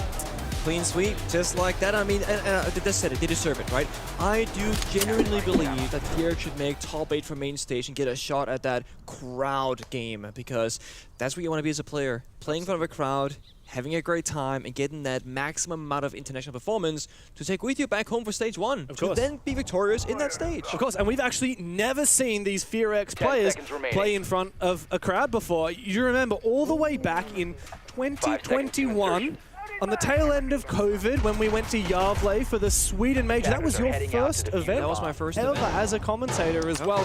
We had the trio of Coded, Woogieman, and Rin, now reunited here on FearX. At the time, they were on Damwon Kia. They made it to the semi-finals, almost to that grand final. They almost took the 1 versus 1 in the final round against FaZe Clan, who eventually won that tournament. Of course, a long time since then has passed, and very different ecosystem now. Back onto the main stage they go, should they win this game, but already off to a rough start with that opening pick from BDS. Lasmo having doubled down for his team now. And the Koreans looking a little bit worse for wear. Gotta go crazy now. Jump out that window, look for a kill, because you're playing this defensive setup, right? The Valkyrie camps, the C4 planted up, the Shishanka. You're not really playing for kills, but now you have to. Win with some damage onto FearX, almost takes him out, but unfortunately FearX stays alive. Missed opportunity there for Rin. Meanwhile, good ground taken by BDS. A lot of damage done to 2 players, so they do have to be careful. Lasmo down below, if he's going to try and play the vertical game with his DMR, he's going to be vulnerable to a stray bullet. Thankfully, BDS still retain that numbers advantage as they start to shape up, threatening this execute. Coded spotted on that Tachanka, hidden behind the desk, but he gets up, takes down the Italian, but of course a refrag comes through quickly from P4. Low HP now for 2 of these BDS players, Freck at about half. How are they going to look for this execute? Go for a plant right now. You got down that Tachanka C4 very far away, halfway through the plant. And a good bait from Twitch drone. This should be a good plant, and it's a 4v1. The C4 still available here for Woogie, but he's being cornered, he's being hunted, and the Aussie takes him down. Big final 2 kills from Virtue, and BDS fly out of the gates. Not sure what happened those first 2 entry kills, but it certainly put BDS in the right position. And they strike me as a team so far this event. When they're very quick into the server, they get that opening pick, they know how to play out the round. If you can lock BDS out strategically, which I think, you know, FearX they were going for. They're playing Valkyrie C4, they're playing Tachanka, they're playing Mirror Windows. They were trying to make the entire map an obstacle course. When you can just run through your opponents like this, it becomes that much more difficult. Had Cody gotten that second kill onto P4, who's on 1 HP. Look at 1 HP on Ace, 1 HP on Last for Twitch. That round could have absolutely been won despite the 2 early deaths. So FearX, yes, they lose the first round, but it was a very close one at that.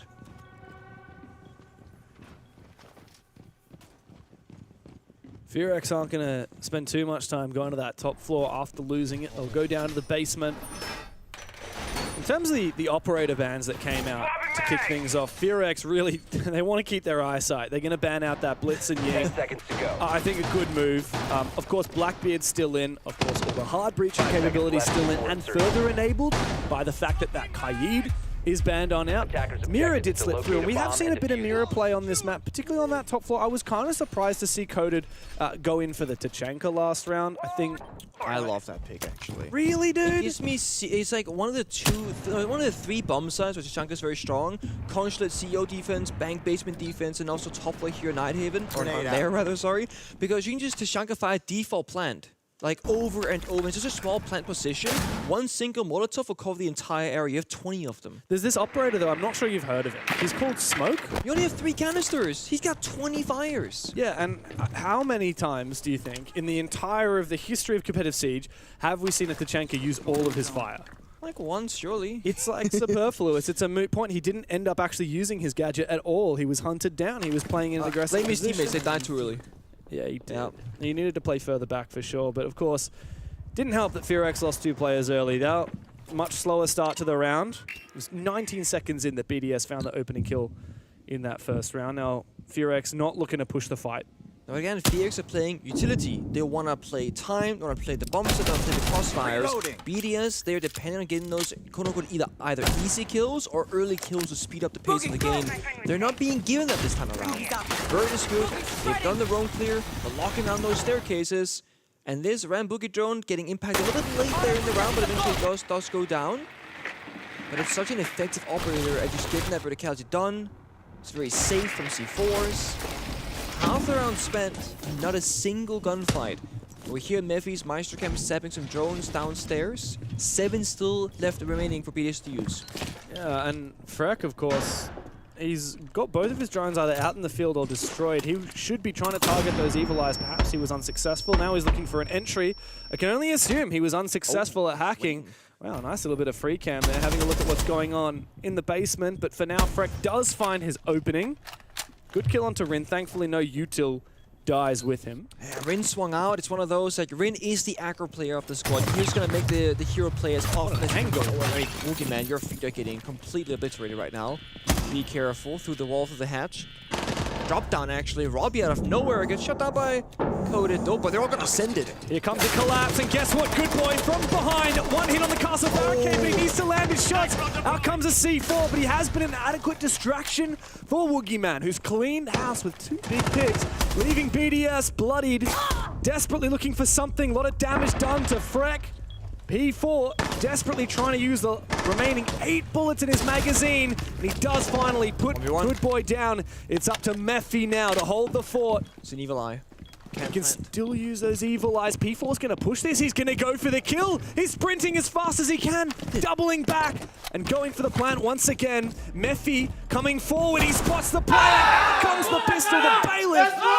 And FearX are on the scoreboard. Very well played, I gotta say there for a moment. Good Boy whiffing his entire magazine with the bandit made me think, oh no, there's 2 free kills, didn't find either. C4 goes out, doesn't get the kill, but thankfully somebody else stepped up in Woogieman, finding 2 kills due to that distraction. Prepping castle barricades doesn't happen all that often, but right there, you're almost baiting BDS into a, hey, we can push the bomb side, castle barricade over here. They don't have anybody playing like in their area, but no, the castle barricade was a bait setup. And Mephi played that perfectly. The evil eye gave the information. He was playing time again.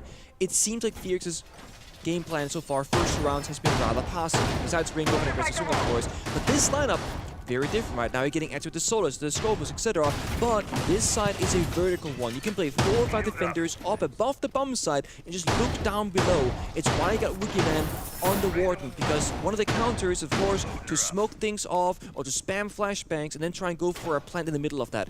Warden can stop that, so really gotta focus on Good Boy using the gadget on Solos to figure out where the plant is going down, and Woogieman to then, of course, get the angle.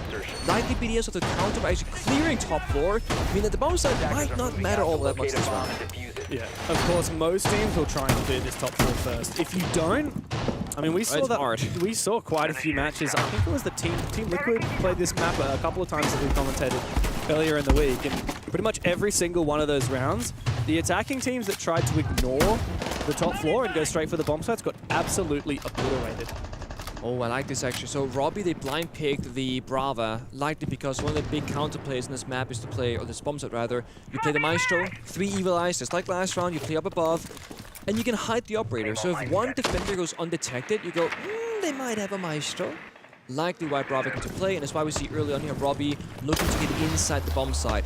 The BDS lineup though, Thatcher, EMPs, Thermite, Harbridge, Brava, those 3 operators in this particular round are not going to get you all that much value, truth be told.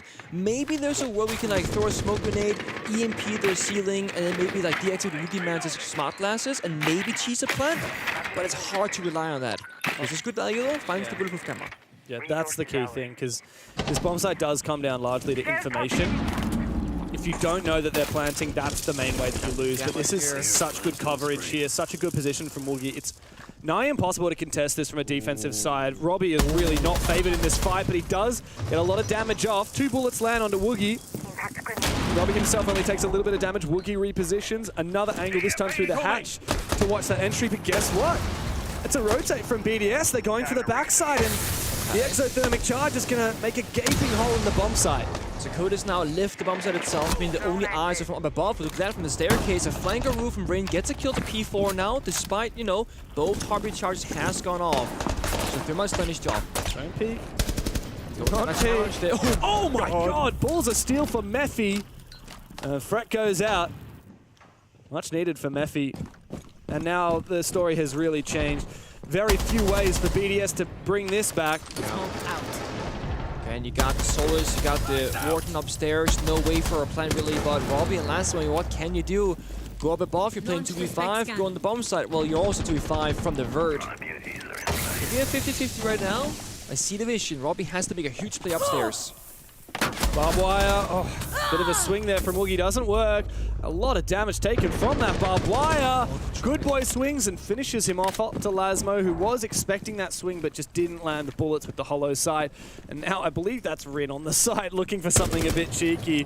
Lasmo's got the read and puts him down. But he's a dead man walking. There's absolutely no way that this one works out for him. Oh, there is not. It is one of those. Good Boy finds the final kill from the vert where the round started up above. And I gotta say here, Dark, the coach of FearX, he's either a mastermind or someone in the team is, because they have such a beautiful setup. Deployable shield, mute jammers, the vert, the right operators. They had accounted for every possible counter strategy. Most notably, the Grim Bee spotting you or the Doki call distracting you. But all the players up above who needed the gadgets to be used, the Warden and the Solace, they were sitting on jammers. So all the few pieces of utility that the attackers had to use, completely pointless. Or useless, rather. Okay.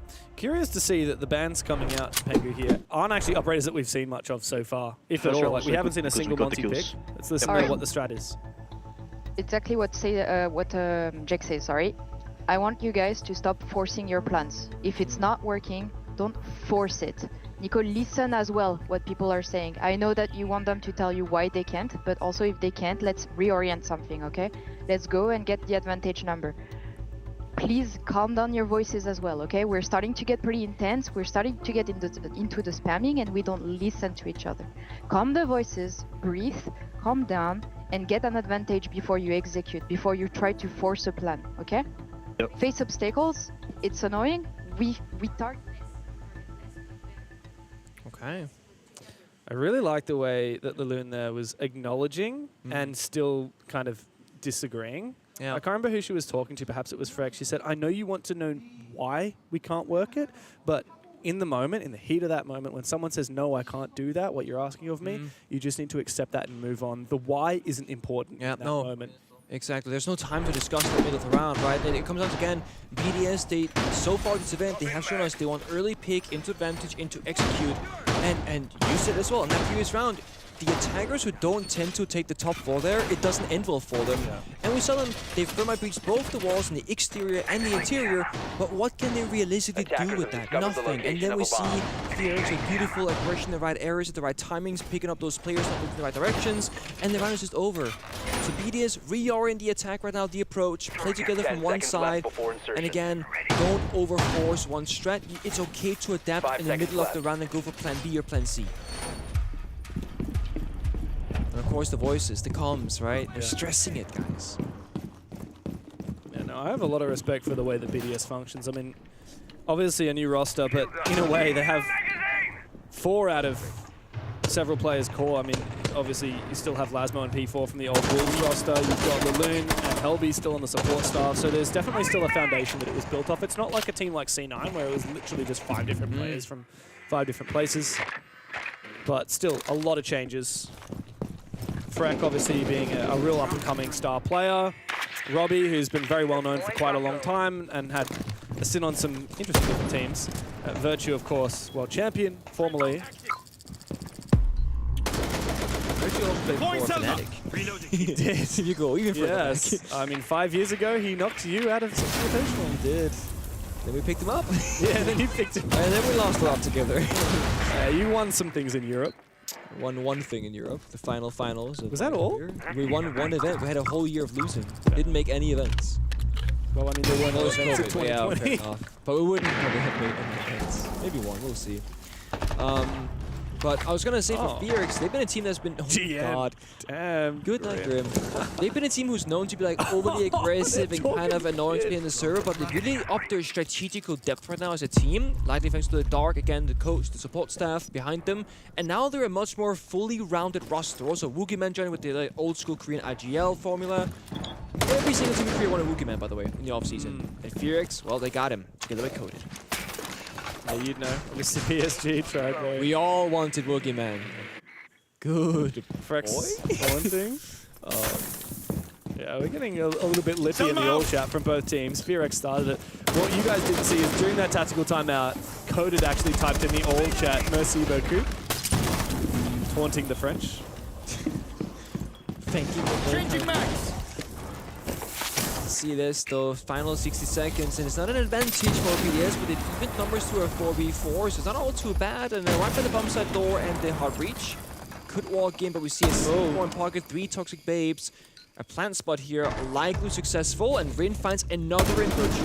Where is Virtue? Another GM from Coda. Dude, get out of your keyboard, get into the server. Rin's now rotated back. He's got it. really aggressive position. Near this door, he can swing. They've lost the backstep, so now we gotta see Robbie retake Virtue's position on Museum window before they can execute. And Lasmus spotted. He almost had an idea of pushing up from the rafters here, but Memphi's found him. The MP7s come to life from 2 different players, all up to P4. Good boy continuing to laugh at the all chat, and everyone from FearX is swinging.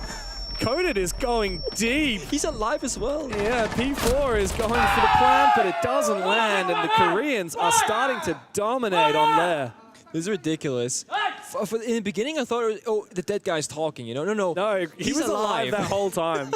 I think he might have been the dude who threw the C4 as well. Yep. I actually had a little bit of a chance to hang out with the FearX guys yesterday. I mean, I was hanging adjacently. I was chilling in the rooftop pool at our hotel, and I saw FearX looking extremely relaxed, having a little bit of a soak in the jacuzzi. At the time, I was watching one of the elimination games. I think it was SSG on the verge of elimination. Coded swam on over, watched the game. These guys were just having a very chill afternoon. They're looking very well rested. They've come into today in full force, and they are striking fear in the hearts of, well, teams across the world. FearX for the longest time were regarded as a little bit of a nobody team in APAC. Big name, of course, a lot of big players, but the results never lined up. They got memed on pretty hard, failed to qualify for a number of events. This last roster change, reuniting that OG trio with Rin, Coded, and Woogieman, has proved to create an incredibly deadly roster. Attackers must locate and defuse a bomb. It's funny that we found ourselves on layer because when the map first came out, I believe Korea was actually either the first region to play it or the region that played the most in the first couple of weeks. It is a map where a team like FearX, they have a lot of experience. Now, we've seen them on the attacking side have to brute force some operators, like some of the shields of the Ying. It's funny because FearX, they banned those exact kind of operators on the BDS side. So, yes, right now we're looking at a 3-1 lead for FearX on defense layer, the quote-unquote stronger position, arguably. The real thing is, how will the flip side go in 2 rounds' time? How big a lead can FearX get? Will we see a 4-2 or 5-1? It's looking very likely. It's also about when you get those rounds, right? Because BDS started very strong. They were gifted 2 opening picks. Then FearX fought back. The rounds are getting more and more dominant as they go. And now we're back down all the way to the basement where FearX started their trek. The roam clear is looking solid so far. A gas goes out from Mephi. He wants to hold onto these stairs for a long time. He still has the Vulcan fire, and he's still waiting there with the M590, looking to give BDS a face full of buckshot. He's got the fire, as you said, got the smoke, and just, again, stalling for time. The big thing is that if you don't overstep, fire gets popped, can fall on back, most likely now towards the bomb side. And the Verd, not really being watched from the get-go, so he might have just gotten back safely. BDS, again, not being given that open kill they want. They have to force it somewhere else on the map. And FearX is not taking any risks right now. They understand the win condition. Not the Maestro this time, but plant deny Echo, for example. Yeah, but guess what, Pangu? Virtue is saving both of his logic bombs. Yeah. There's no mute this time. So when it comes down to that late round, I mean, here comes the first one, and it's likely to execute and start pushing down the stairs, but it's perfect for Mephi. He can just pop a smoke and fall back. He's actually going back upstairs. Meanwhile, Virtue's dead. He can't use his second logic bomb to counter the Echo in the plan. That means BDS need to find this kill, and that they do. Mephi baited out. Finally, the smoke is dead, and BDS have an ingress onto site. But it's not over just yet. Yes, there is no C4, there is no Toxic Paper. You said that the Echo drones at 45 seconds left. BDS, if they know Echo is on the board, they have to start speeding up. And if they don't know, they might be in for a hell of a surprise in just a few seconds. But P4 at the bomb side entry point. Oh, the Twitch drone, it manages to get one of the Yokais. Freck worth his weight in gold with his utility. Meanwhile, Rin is one to fall as the flashes sent through in abundance from BDS, but Woogieman, in the absence of his Yokai, comes to life with the Bearing 9. Where is the plant denial? P4 is forcing it. Lasmo's there to cover with a double. BDS out of nowhere bounced back into the game. Well done there for BDS, holding their nerve and not being afraid to take those gunfights and get aggressive with it. They've been looking a little bit slow on the attack inside, but when it mattered the most, they finally stepped up. Freck is spamming C's in the chat. Robbie saying, you guys suck, and BDS, they're waiting for them to win a round to talk back in the server. Wow. Well, FearX certainly started getting lippy in the chat first, and Freck, he is taking it personally. If I'm the Loon right now, I'm thinking, well, I've taken my tactical timeout, and this game is only getting more and more intense, and we're still in the first half. One of the key things of feedback she said to the team is, guys, we need to calm down. We need to not get too excited. We need to clear our comms. And the energy that's starting to bubble to the surface here between these teams is making me think maybe they're going to need a little bit of a reminder of that. Guys, you're going to need to chill out. It's early stages in this game. That it is, and also that first bomb site rotation, the first 3 rounds, that's usually the defender showing what kind of playstyle you're going for. This is the second half of the attackers on the BDS. Now they have an idea of what FearX they want to do, and they can go for direct counter plays. And it's also likely why FearX are changing their operators quite a lot. First half, a lot of utility like the Maestro, now they tried the Echo, now the Valkyrie, and playing more loose positions. I think this playstyle change for FearX will benefit BDS because it's less about playing passive in corners and it's probably going to come down a little bit more to gunfights, and they've prepped for that. They got Deimos, they got Blackbeard, they can fight for map control, but if there is a defender in some corner somewhere, they also got the caps on fire. So BDS, they have many different ways in this round to leverage their utility to get opening kills.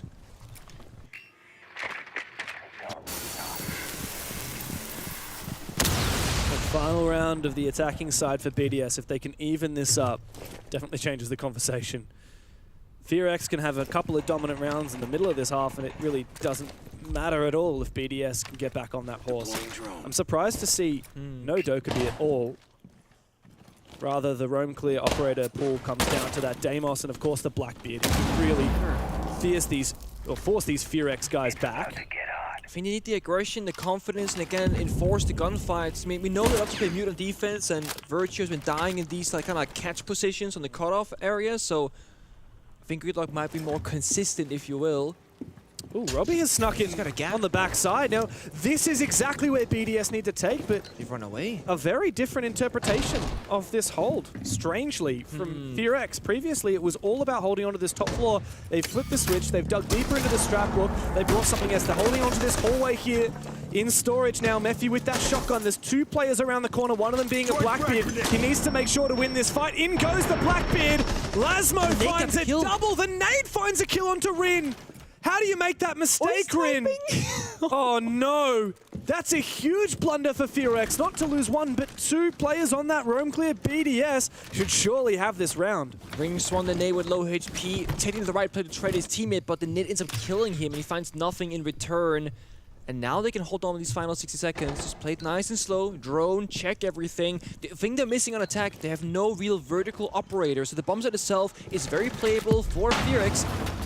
Blackbeard comes in. 2 defenders for a crossfire, but it's not being made. Drake finds the kill with the coverage. Beautiful. Nice shots. This is what FearX needed to bring it back 1 kill at a time, but Freck from the breach finds his kill. 1v3 for Good Boy. Slow operator on the Malusi, not the best gun in the world either.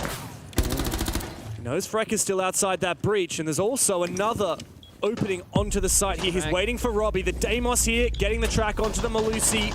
No possibility, clearly, to get onto a mute jammer and hide.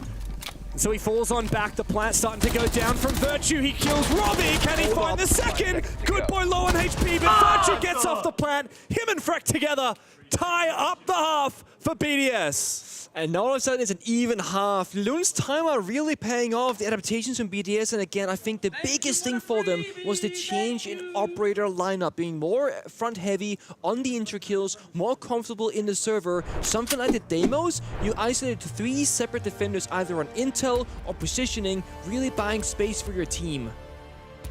What a terrible strat. Yeah, I mean, this is the most all chat I've seen.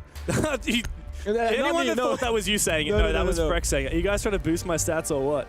Bandit and Blackbeard. I like the Blackbeard ban here. I like the Bandit ban. Yeah? The Bandit is an operator you can play on pretty much every single bomb site on layer. And the thing is, if you ban the Kaid, it's like, what's the point? You can just like factory MP it. The Bandit requires verticality, Sophia stunts, Mavericks, like more effort. They're doubling down with Bandit and Kaid. What this tells me is they're going to be able to free up their attacking lineup, not having to play for, let's counter the wall deny, let's play a Heartbreacher and whatever utility behind it. They can really free you up, because now, don't need a Thatcher, don't need a Maverick, don't need Sophia, don't need Vert.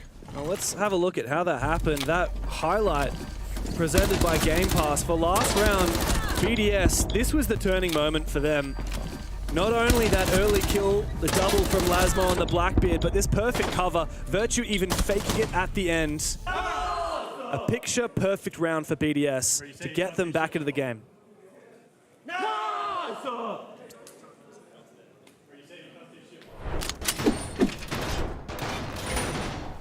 Now comes the side swap. I want to see what FearX, what kind of crazy they're going to go for. Because I know for a fact they will go crazy one way or another. They've been playing triple shields back in Korea. They've been playing stuff like the Ying, like the Glass.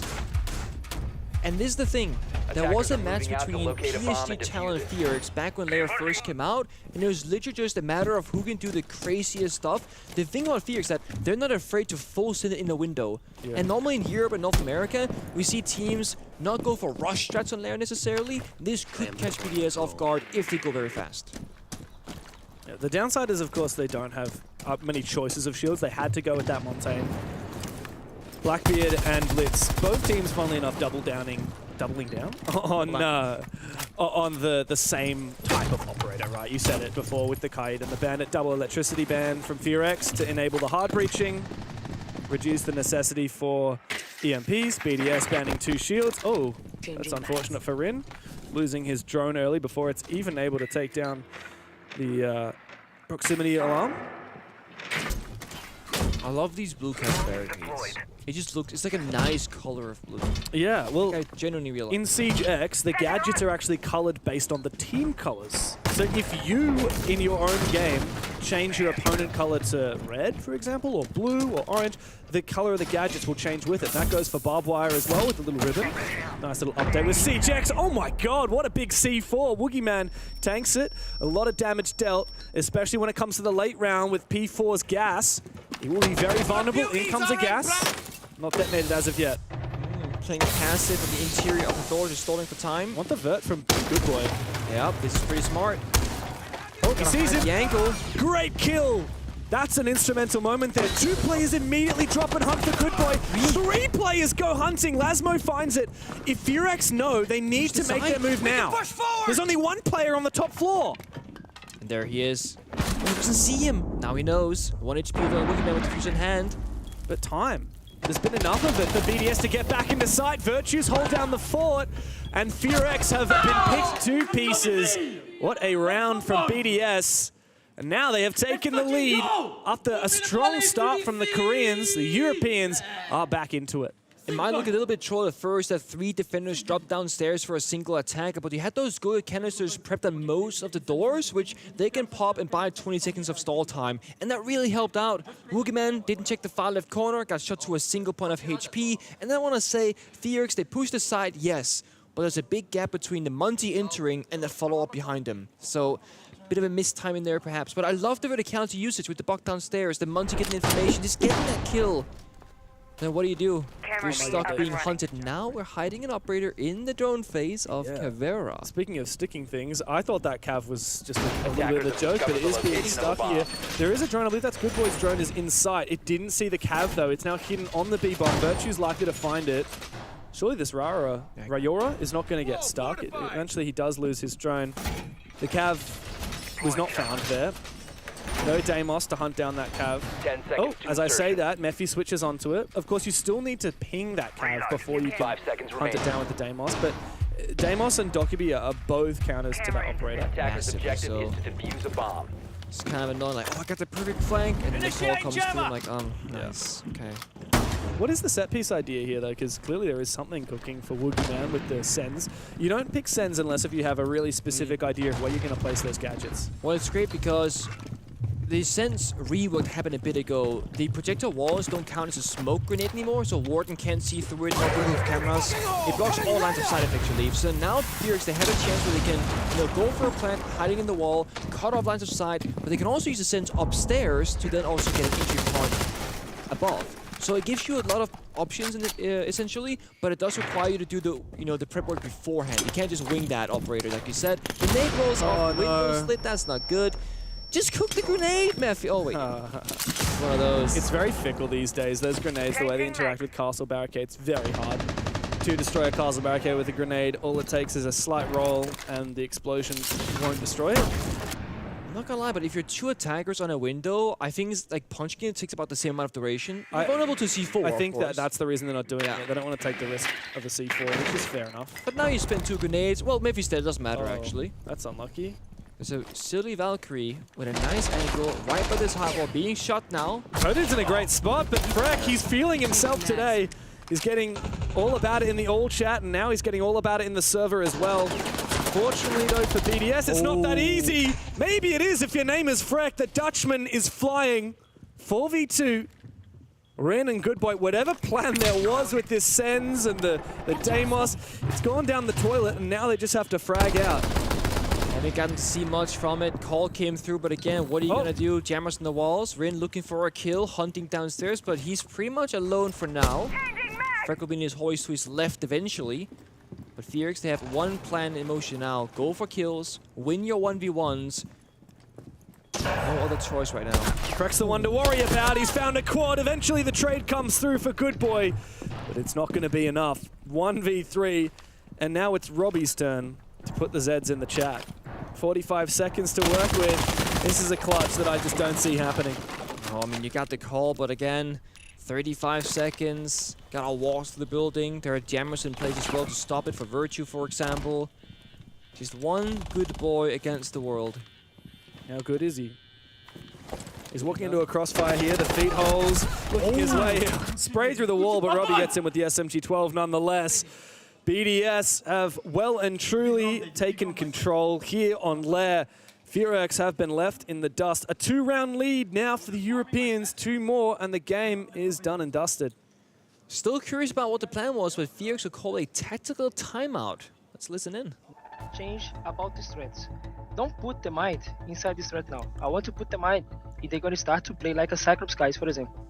Because they get 2 rounds in defense, they start to feel confidence, they start to feel we are going to sleep. So I want to pay attention to the details now. When you play next round in basement, for example, if you Supion, they're going to start to fight too much the angles, right? So don't need to be fear about the time. You just fucking motherfucking punish that guys, you know, too barara. Because they're going to change the style now, because they're going to try to every round now just gunfight alone, you know? Yeah. When you go to the bans, you can decide or ban Warden or ban Castle. You can choose that, okay, guys? About the threats, guys, don't matter. Now it's like a string, just be careful of details, okay? Okay. Yep.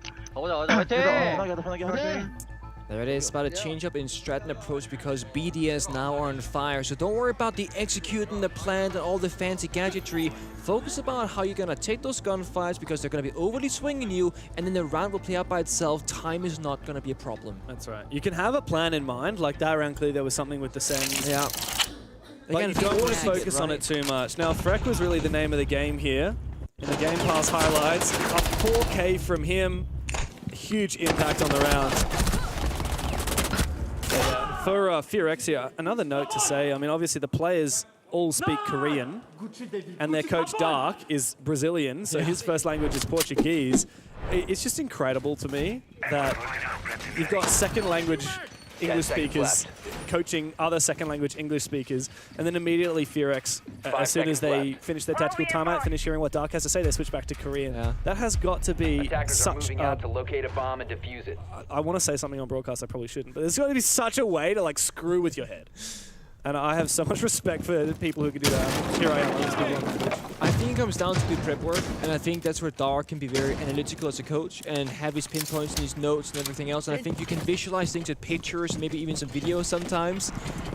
But it just means that the best coach for any given team is not one specific style. The best kind of coach that the team needs the coach to be, whether it's an emotional guy, a manager, a strategical coach, or just a guy who says the right things. It doesn't matter. Yeah, and when you have the chance to sit back behind the players, see everything that's going on holistically, you can figure out what is the one thing that these guys need to know right now. And I think Dark hit that nail on the head. It's, guys, look, strats are great, but we just have to make sure that we're not getting too baited in here. Like, BDS are feeling their fire right now. Yeah, and what did he learn to BDS, right? Same thing, exactly, guys. Let's not force the plan. Let's calm down the comms and just look at problem solving. If your teammates are saying you can't do this, don't ask about why, just change the strat.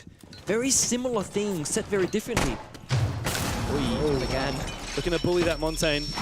Help. Okay, we're building a wall. Enabled the escape there of, I believe it was FearX. Well played there from BDS. My God, very passive from FearX on the flank watch upstairs, just hard holding that angle. Two people though. Virtue covering P4. So Good Boy is looking for a late round flank.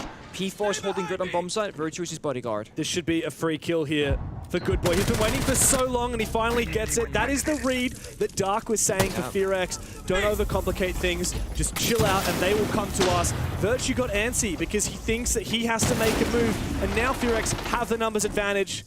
And they start to poise towards the site with that Glaz and Montaigne in tow. Not just that, but now Good Boy can wait for the right opportunity to walk in and challenge P4 on the castle. That means he can't watch the vertical holes. So yes, Virtue dying is one thing. He didn't check. Oh, he didn't check the... Oh, he shoots at it. So this is the issue. Now there's a gap in the defense. With the right timing, you can now force castle off the vert and you can play basically a 3v4 round. So the smokes start to go out on the site, start to threaten a push. Robbie and Freck, the ones on the bomb site, while P4 is looking for a very large rotate around the Vulcan fight. Oh, things awkward. In goes the Montaigne. So much info now, and amidst the chaos, Coded is going to continue sticking it. It's up to Mephi to cover, but Ring's gone down. And everyone from FearX seems to fall in the post plan. It's just up to Coded and Wookie Man to stave off defeat here as BDS inch their way closer, bullying that Montaigne, but Coded comes in to save the day. Robbie is down. P4's got to rotate back, but he's been caught as well. Up to Lasmo against the might of two players from FearX. Coded pops off, and FearX are fighting back. Beautiful round from Wookie Man and the Monty. Knowing to be aggressive and passive, sharing so many. Look at his screen! He's turned his screen sideways to show his teammates all the way down the table, hey, this is my information, just look over here. And you might be thinking, you can't always be in a drone. He's a Monty. He is a walking drone just sharing that information. That's genius. And they've banned the Monty now. No surprise. I mean, so smart from all of FearX. Play that Monty, tilt your screen. The whole team, if they want to know exactly where a player is, that Goyo in the middle of sight, all you would need to do was just look to your left, see what's on Wookie Man's screen. You know exactly where that Goyo is in real time. No delay of waiting for that call out. You're just staying in the middle of the bomb site, seeing both the left and right hand side. Coded played so well around it. The second it got down to a 1 versus 2, you see Wookie Man get aggressive with the Monty, swinging together with Coded. So again, they play the 2 versus 3 man disadvantage. Coded fishing for a kill, Wookie distracting. And as they get into an even numbers, they lash out together. And it's these small kind of mini plays we don't see very well executed from teams from APAC and Siege. FearX, they're setting the bar high right now with the fundamentals, their teamwork, their coordination.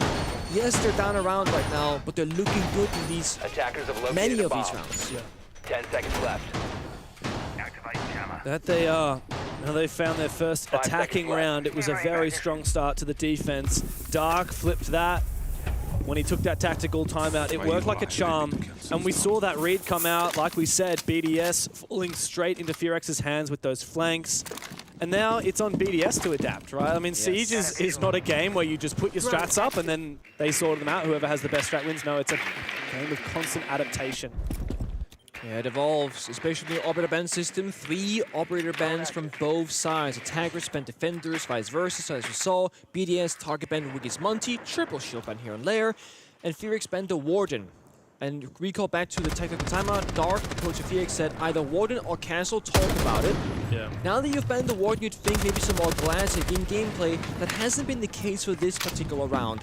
This looks like to me they might be over-forcing a strat again, which they were doing before, where they think for Aura, Nomad, for example, they're looking to get 5 people by the bomb side.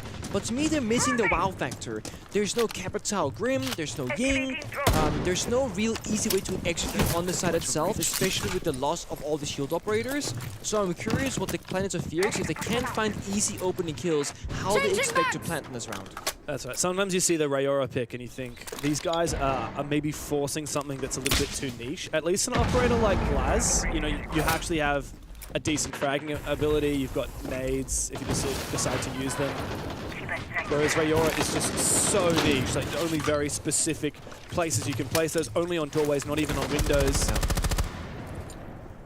Exactly. Right now, Obstream looks to be the target on the rappel, exterior on the door, walking on in. These mute jammers doing so much work because there are no secondary EMPs in the pocket of FearX. No that good C4. Cost. Wow, it gets him! Wookie Man even ran past the corner thinking he was safe and stopped moving. Massive pick. I mean, Goalkeeper was, if anything, the execute operator. You make the call, make a play now, no longer.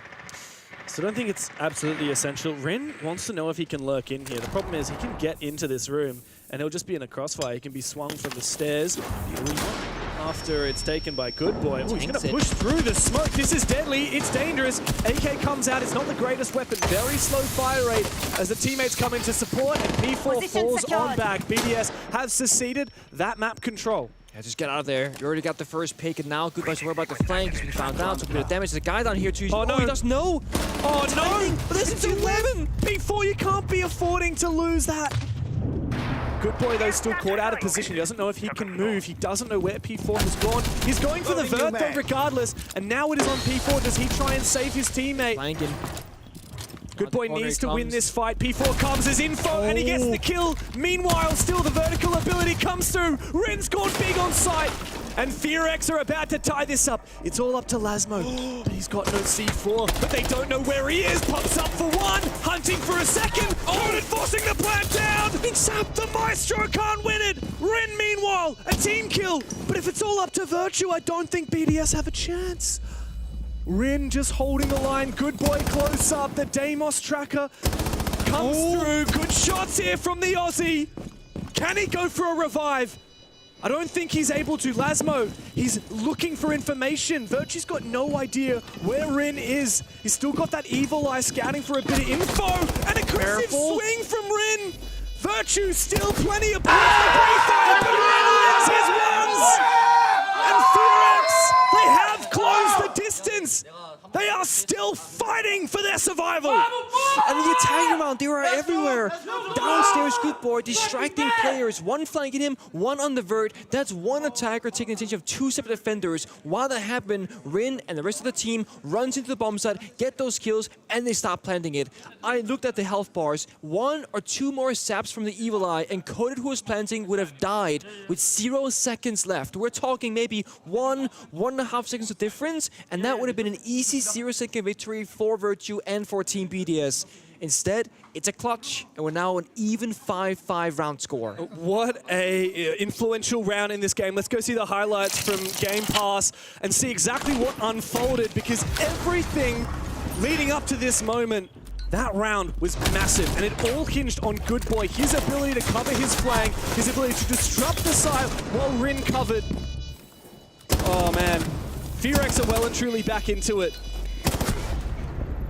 Also, mind you, Rin, I think a lot of players there would actually just kind of run away and play time, but Rin knew that if he goes to the revive, there's a world where they can long arm it and cover, and he loses. So he was aggressing forward in the 1 versus 1 because he wanted to shut down Virtue's possibility of a revive.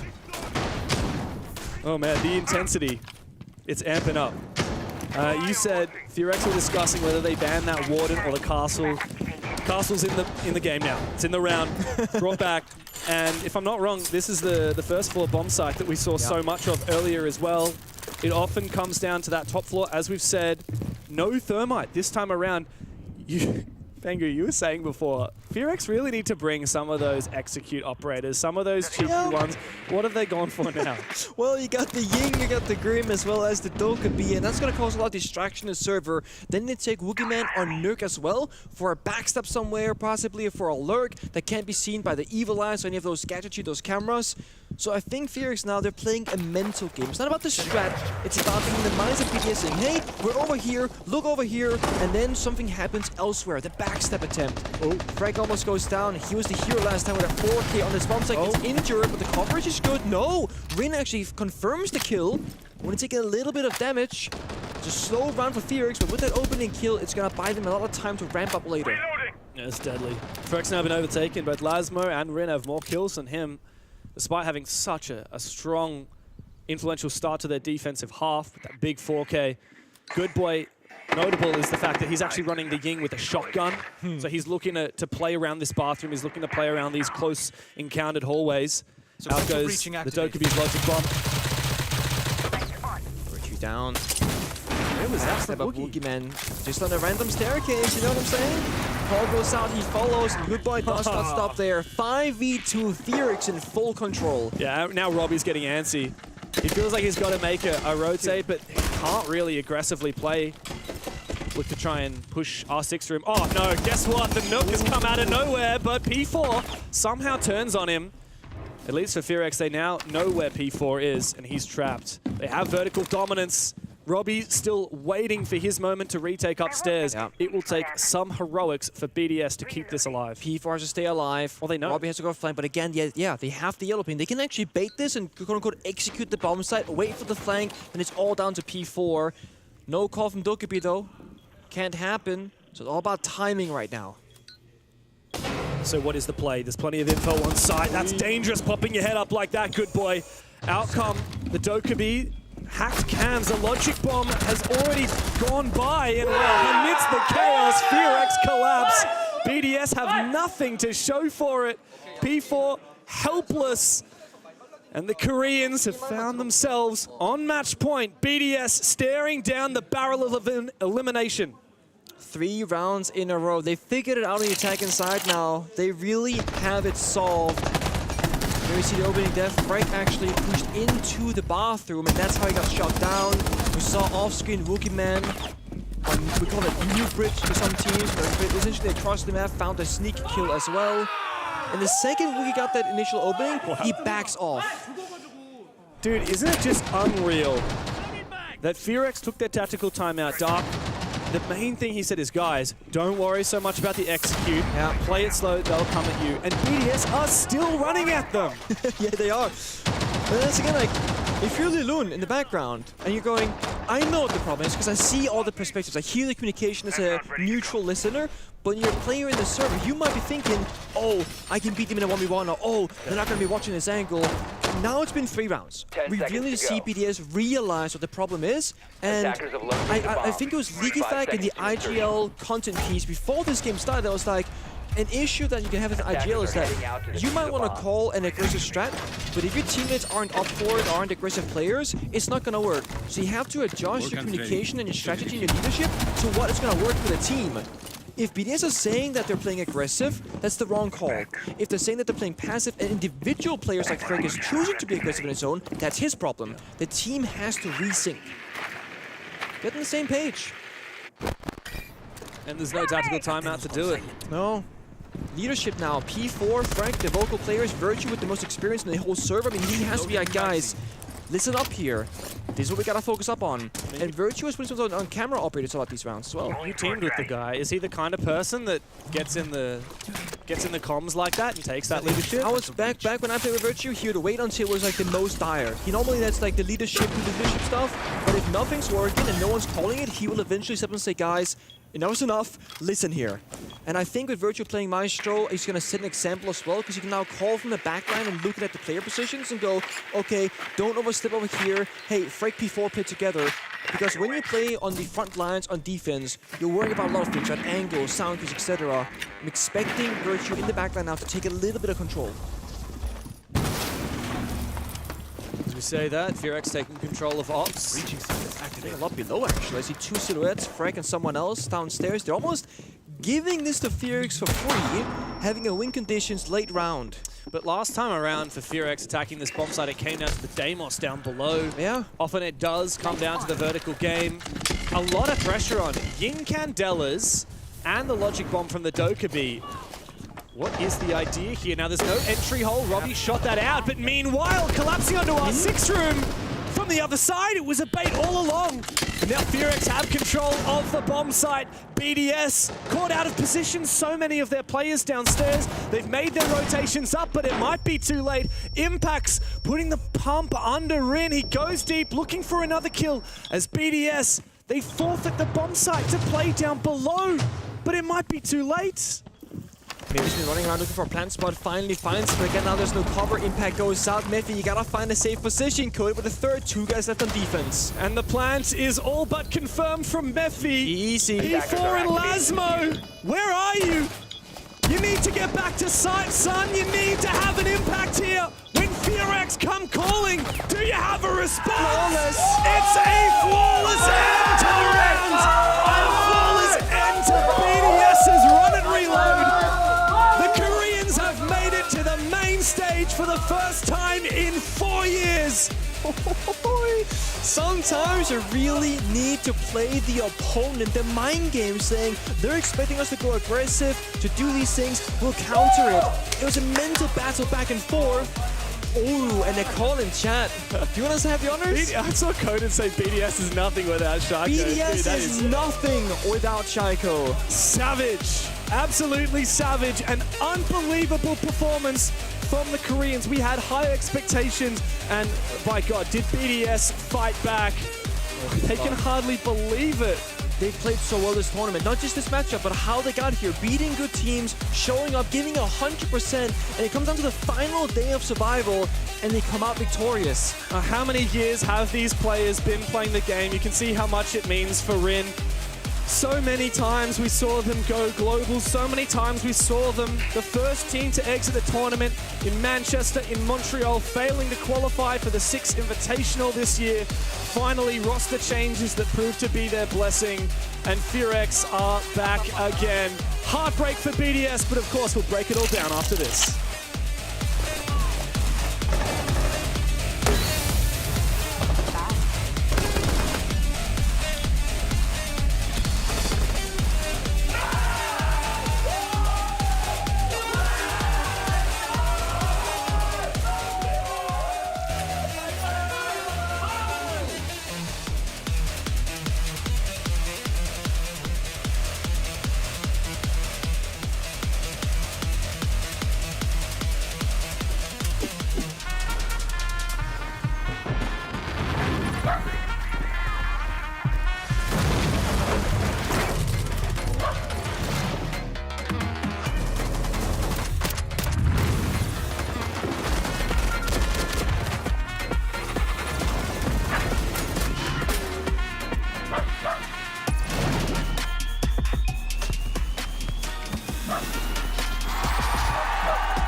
FearX victorious. What a match we had on Lair between FearX and BDS. A lot of trash talk that went down in that chat. And FearX were getting into BDS's mind, and then BDS fired back, and they brought the heat in the server, and we had fun. It's the game we expected. We expected both of these teams to play extremely good in Lair. We expected really good strategies and team play from both, and it went all the way 7-5. I expected overtime. I wanted overtime. I'm kind of sad for my French boys, but FearX, they deserved it. Absolutely. I mean, seeing the way FearX got animated, I mean, I've never seen FearX or an APAC team at the least start talking back, talking a little trash, and they felt so confident in that match. And I really loved the dynamic that we saw. We talked about at the start, the first half is going to be the most important, but it wasn't. It ended up going 3-3. Both teams were making amazing adaptations, and it was on the swap where we saw FearX a little bit run away with it on their attacks because they were constantly able to get in the map, find those picks, abuse the shields, and it didn't really look like BDS had a response to shut them down. Yeah, when we just saw here with the round 9 and the Monty, for me that's the turning point. Reminder here, BDS was leading 5-3. In the end, FearX wins 7-5.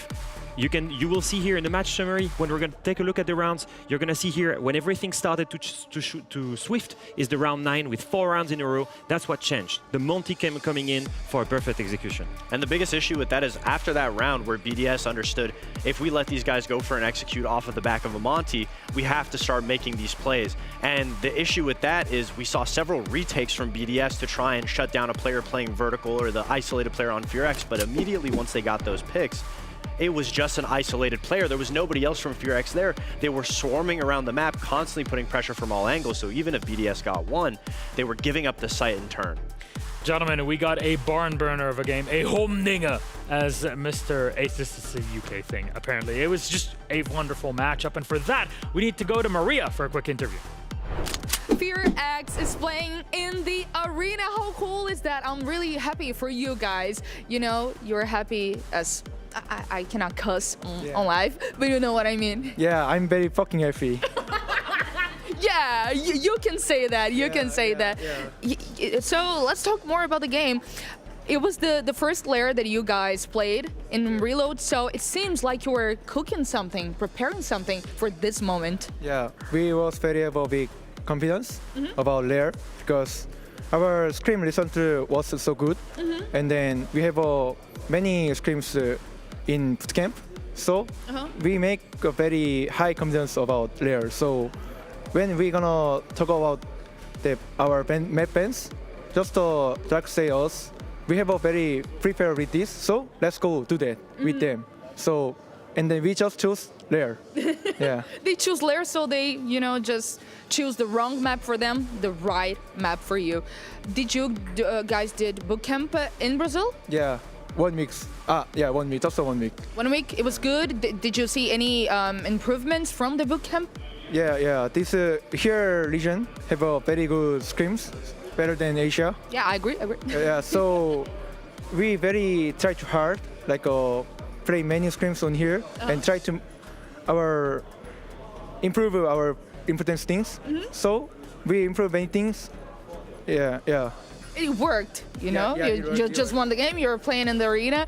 Also, Dark paused the game to say to you guys that BDS was gaining a lot of confidence. What else did you notice at that point of the game? Dark say just to us, just do like same things, but stop to playing individually. Like me at maybe 7 round me diaper that wasn't right. That point like at that point. Don't play like individually, just playing together, just in Hasa pa caralho. Yeah. He just cussed it in Portuguese. No, I'm not going to translate that. Yeah, just play as a group, as a team. So that worked. Now you have also Coded and Woogieman on your team. How's it feels? That 2 guys is very nice. I think that joining our team is very good point for us because Woogieman have a very good core and chill have a very good chill moment for him. And then Kochi they have a good advantage like a gunfight and try to something gunfight. That is a good point for us. So the balance gonna be very good for now. And then they make we going win this game. Yeah. Yeah, that's cool. So congratulations, Mephi. You are in the arena. Congratulations. Yeah. Bachaki. Yay! Now we have 2 APAC teams in the arena, Milosh. There's a caveat to it, actually, but we'll mention that in a second here.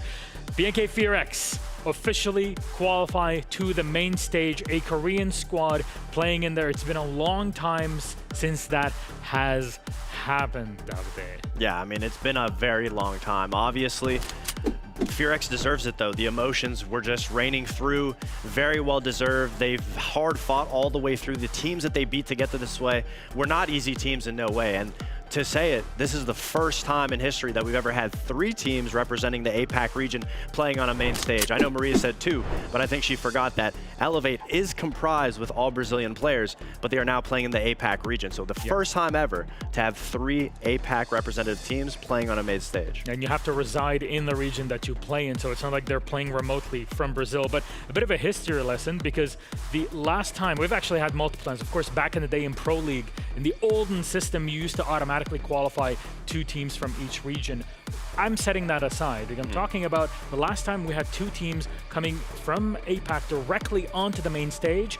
That happened the first time at SI 2019. You were playing under Reciprocity. That was the first major event I hosted back then. And we had, Norengo and Fnatic that played on there that ended up, one being knocked out by the other. Yeah. And then the other time was in Yevle in 2021 in the newish system, where we had the former FearX, I guess a different kind, Sandbox, as they were known back in the day, playing against Damonkia, which is the current team that we see FearX qualifying minus Mephi plus Yas that is on PSG Talon, and they actually played one another on the quarterfinals where Damonkia went into the semis and ended up playing against FaZe Clan, Crazy the eventual winners of the major, one of the most incredible 1v1s on Oregon in those days. There's just so much history to dig through.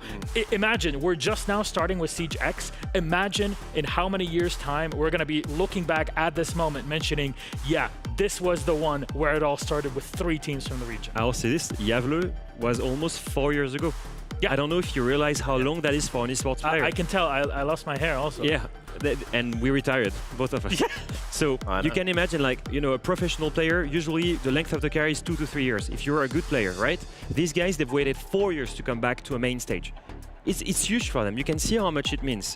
And for me, the most important thing is that no matter the format, they deserved it. They won 4 matches out of 5. They 100% deserve it here.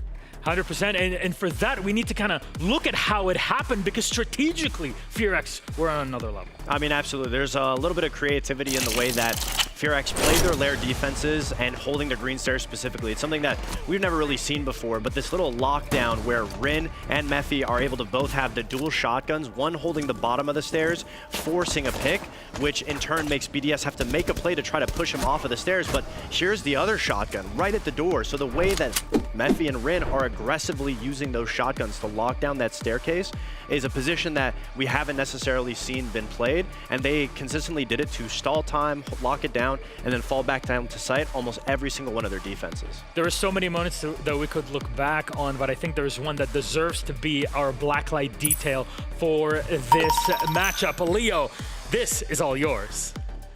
What's up, ladies and gentlemen? Whoop. I almost died there.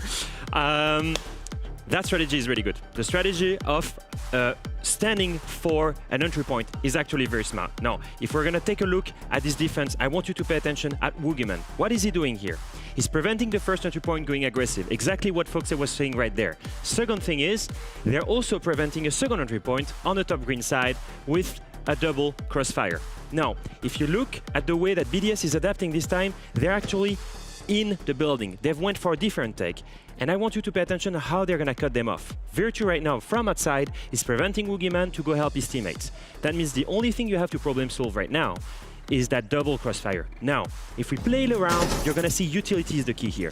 P4 is coming close and is going to use a flash grenade. At the same time, Lasmo is sending a grenade, and look, frag grenade here, flash plus double one onto Mephi. Incredible utility usage and incredible synchronization from BDS. Now, if you look at this, after clearing both of them, what do? Virtue still holding the flank, no one can come up. At the same time, Lasmo still holding green stairs, no one can come up. it's not only, the detail is not only the utility usage, is doing it all together at the perfect timing. That was BDS for you, that was not enough to qualify. Sadly, FearX deserves it. Now we're gonna see between Secret and Wildcard, who's gonna qualify after a short break.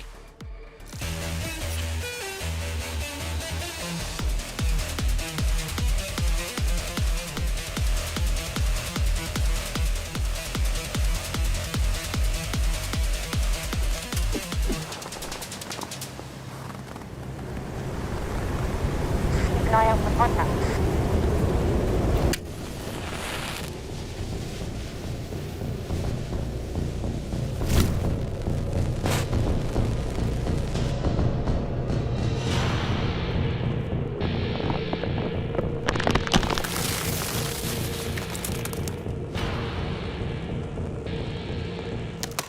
Available now.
Welcome back, friends, to Reload in Rio. It is a fight to survive here.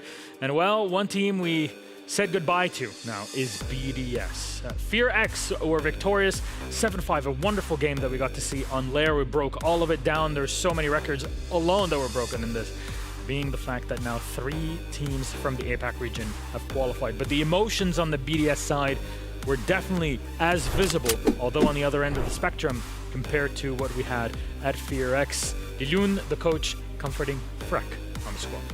Yeah, and I was talking to Freck yesterday. Obviously, it's definitely not the result he expected. He's been wanting to go to an international LAN event for so long. He's been one of the stars of tomorrow, the up-and-coming prospects from Europe, and he really wanted to go to that main stage. I feel like it's the sense of an achievement there.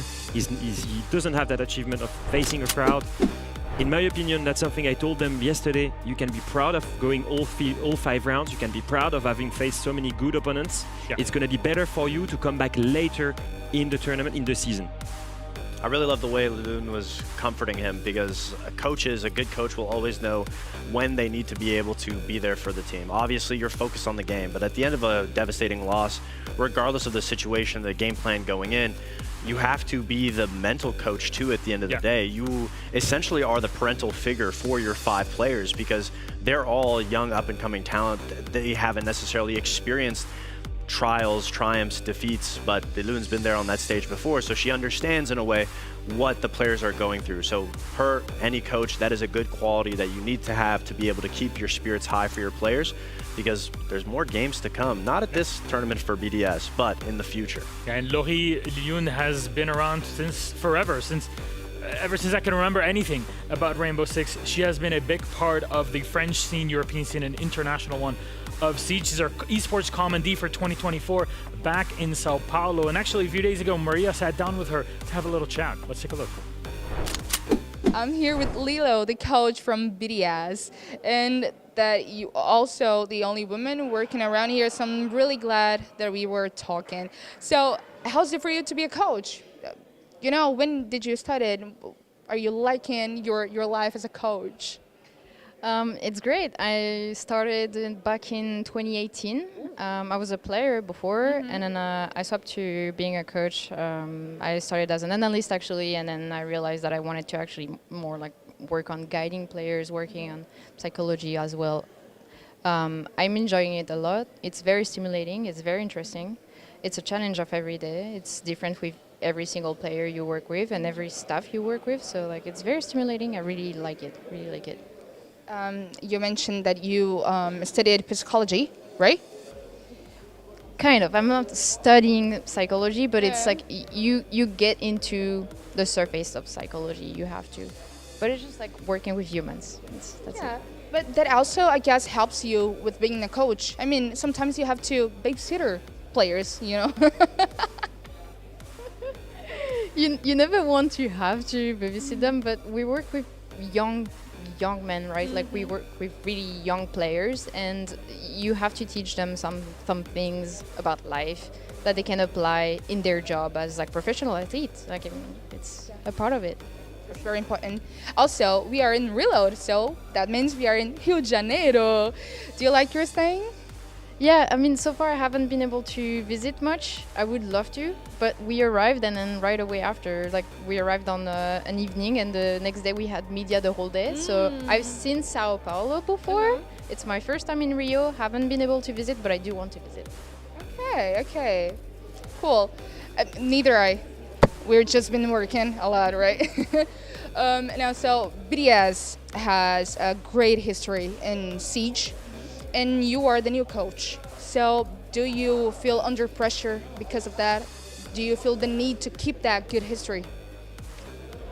I will say the first week I was under pressure, yes. Now, not anymore, because it is BDS. It's a great org. They have a great history, but truly what you need to think about BDS is that they build the team from scratch before. That's what we're doing. So let's not compare their last day within BDS with our first day within BDS. And I'm just thinking about the future. We have a great foundation, great basis. The org is incredible, back us up, offer us everything we need to put the team in the best conditions. So this is great. And you have a great team to work, so also that helps. Yeah, that helps. That helps for sure.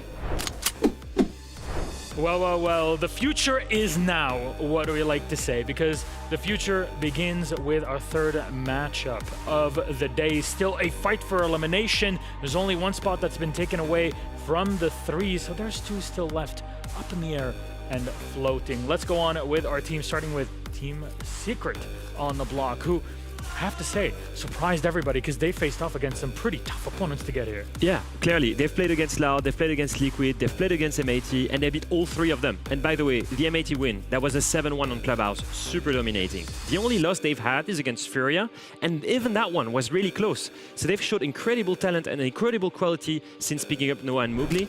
Otherwise, you look at the team statistics and you think, okay, I know these guys. Noah, Mugli especially are the ones stepping up. It's the new pickups. And then Joom is still a little bit behind. He used to be the star player for the team. He hasn't found his footing yet, but he's still very useful for the team and sacrificing himself. Well, what have they been able to load in for today? They're actually going to have their extended mag put in. They've been saving it until this final day. 6 bullets on top of what they've put down, 8, which is the maximum that you can load in. That is based on what your opponent has, Davide. Yeah, absolutely. I mean, Secret's trying their best to be able to make it onto the next phase, and I agree. For that to happen, I'd like to see Joom specifically be able to come back into playing at the form that he is, because every single event up to Reload, we've seen him be that star player for the team, but obviously teams have been able to get a good understanding of how he plays. So this is the next challenge for Secret is, yes, they've been dominating teams, they've been putting up great scores, but they need to be able to understand how to adapt from there. And just to give you a heads up now, Secret are starting with 7 bullets. They put in 14, so should they win, you'd think, oh, it's only to 21. But actually, because they knock out a team on the other side, that gives them an extra bullet to play on top of it. So that's something that they can be happy with. If they 7-0 on top of knocking out, plus that, then they would go all the way up to 23 bullets in total. They'll be 100% in competition with teams like Dark Zero, with teams like Even to a degree G2, but mostly Dark Zero, obviously Wildcard directly facing them, and other teams.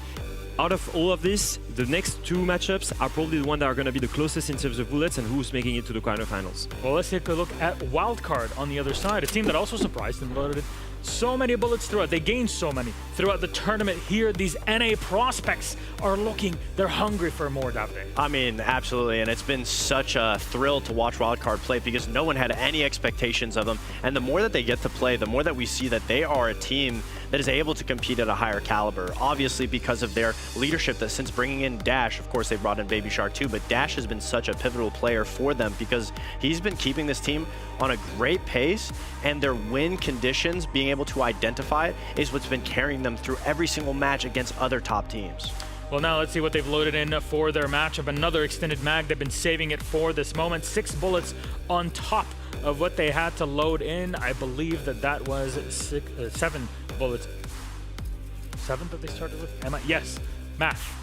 The math is mathing. At some point, 5 days in, it's got to falter. If we make it simple, they've got 26 bullets right now that they can gain from this. 6. And on top of this, if they win and eliminate the Secret, they get 1 more. And if they win Flawless, they get 2 more. So in general, 26 and up to 29. 1 eliminator. Oh yeah, for the double plus the Flawless. elimination. So right now, Wildcard, if they win this match, they're, in my opinion, 100% qualified to quarterfinals. I think that's a pretty good way of summarizing it. And they deserve it. They deserve it. Let's be real. These guys, if you look at the way they've rebuilt, you look at Spiker, you look at Bay, they're the ones on the team that are struggling a little bit. But Kanzen was the heart and the core of the team. And the 2 biggest step-ups is Dash on a support player, playing Monty, playing Smokes, and he's still dropping numbers. And Baby Shark, the new fresh entry of the team. First Tier 1 debut. I know I'm praising him because I'm French, but still, whatever happens, Mugli is French, you know, Baby Shark is French. I'm qualifying a French guy anyway, you know, I'm happy with whoever takes it. But I will say this, Baby Shark has impressed me tremendously. Absolutely. Another player that you mentioned that needed to show up because he just wasn't necessarily too comfortable in the tournament was Spiker, and he was the biggest reason on why they were able to get a win out yesterday.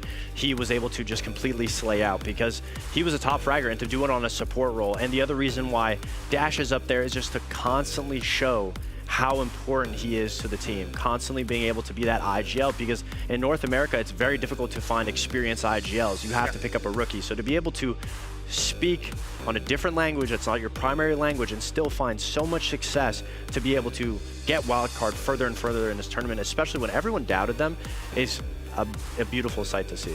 It takes a long time to develop those skills, and being given the opportunity and then seizing on it, working hard with your teammates. That's exactly what we love to see, that development of players. They're not playing just for one tournament, they are playing for years to come, at least we hope. Our map for this series, which one will it be? And we're locked in for Consulate, Leo. Now, if I'm not wrong, I don't think we've seen it from either of these teams in this tournament, and it's actually a very strong Secret team. You've seen Wildcard? Wildcard's played it. Wildcard has played it, okay. I believe it on day 2. Yeah, I was following Secret mainly.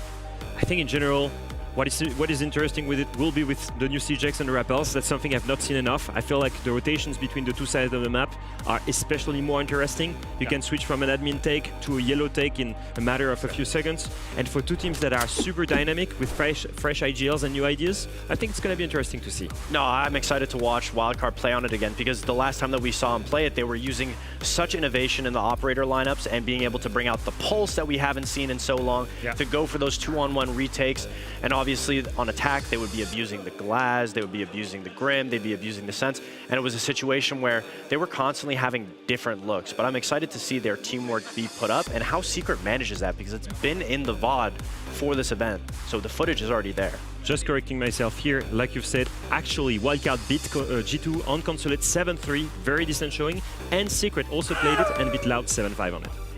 That's actually, Secret's played so many good teams doing this. Honestly, I really cannot wait for this clash of, I guess, underrated titans in some ways, or casters. Speaking of underrated titans, they're standing by for a quick chat. DevMarta and Pengu have walked back in here. There you go. Wow, Nick, you've grown like 10 inches. What happened? Look at us. I want my tippy toes. Oh boy. Oh boy, I wish. Those are some long toes there, buddy. Oh yeah. We'll verify and take a look later. Anyways, how you dude?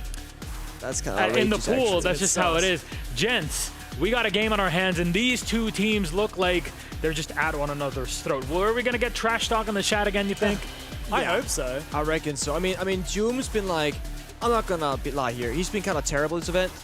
For Doom standards, I mean, you guys are going to easily say, oh, he hasn't up to his, his part. No, he's like 0.5 KD Andy right now. Doom's gonna step it up right now, because I play German League with this guy every week back home, and he's just not putting in the performance right now. So Nick is sacrificing himself for the team. Come on, he's a team player now. They're losing half their games. What sacrifices They've got happening? too many fraggers now. He can't be fragging like he used to. Okay. Doom's kind of playing like Pengu in ranked right now. You know, you say that. However, I have watched multiple streams of Nick playing Siege Cup, and he is carrying the hell out of Frag. Every time I play ranked with him, he's carrying me. Also, Fox, I just got stat banned the other day, so actually I'm carrying pretty hard. So. Isn't it funny how quickly they turn around when they realize that their carry is about to blacklist them from the stack? Right? Fox is jealous. Before we all get blacklisted from the stack, please take it away. It's time for a third game. Thank you very much, guys. Yeah, that's right. We're getting back into it, and the stakes of this game are as high as ever. Just like you on your tippy toes, Wildcard have a chance to assert themselves as a top team here at Reload by qualifying for the playoffs, the top 8. Of course, we're playing here in Rio for a chance to play in front of the infamous Brazilian crowd. Their stakes for this match could not be higher. Team Secret actually edge out the advantage. Okay. Curious, considering that they themselves, even should they win this match, are not guaranteed to make main stage, as the other two matches happening later today may play spoils for poor Secret. Yeah, not guaranteed, but they're willing to get a dub here to put themselves in the right position. Of course, do all that they can do in their power to get the most amount of bullets on the board. Secret played this map, Consulate. You know, I cast in the, I don't know, the first or second day. It's been a while. It was a good game, and Secret were good at both playing, yes, the entry style of Consulate, but also the strategical side. Going on one, you know, for example, the top 4 attack, they were going admin side, then the armor hub and see a window, they plant out of nowhere. We had a great use of free cam in that round. So many highlights from Secret, but now it's a different ballgame. Up against North Americans of Wildcard, we've seen a Kaid ban and a Blitz so far. They're taking their sweet time on this second rotation. Another shield. A double down Blackbeard, maybe. Let's see what it is. Blackbeard smoke. Smoke bans become a staple of Contra, it seems. It's like the third or fourth time we see the ban. Yeah. No, I really like the idea of banning out that smoke. I also wouldn't be too surprised to see Secret ban out a Goyo come round 3. We're already seeing it, the Chen get teased out by Dash for the top floor. I'm surprised to see it over the Goyo.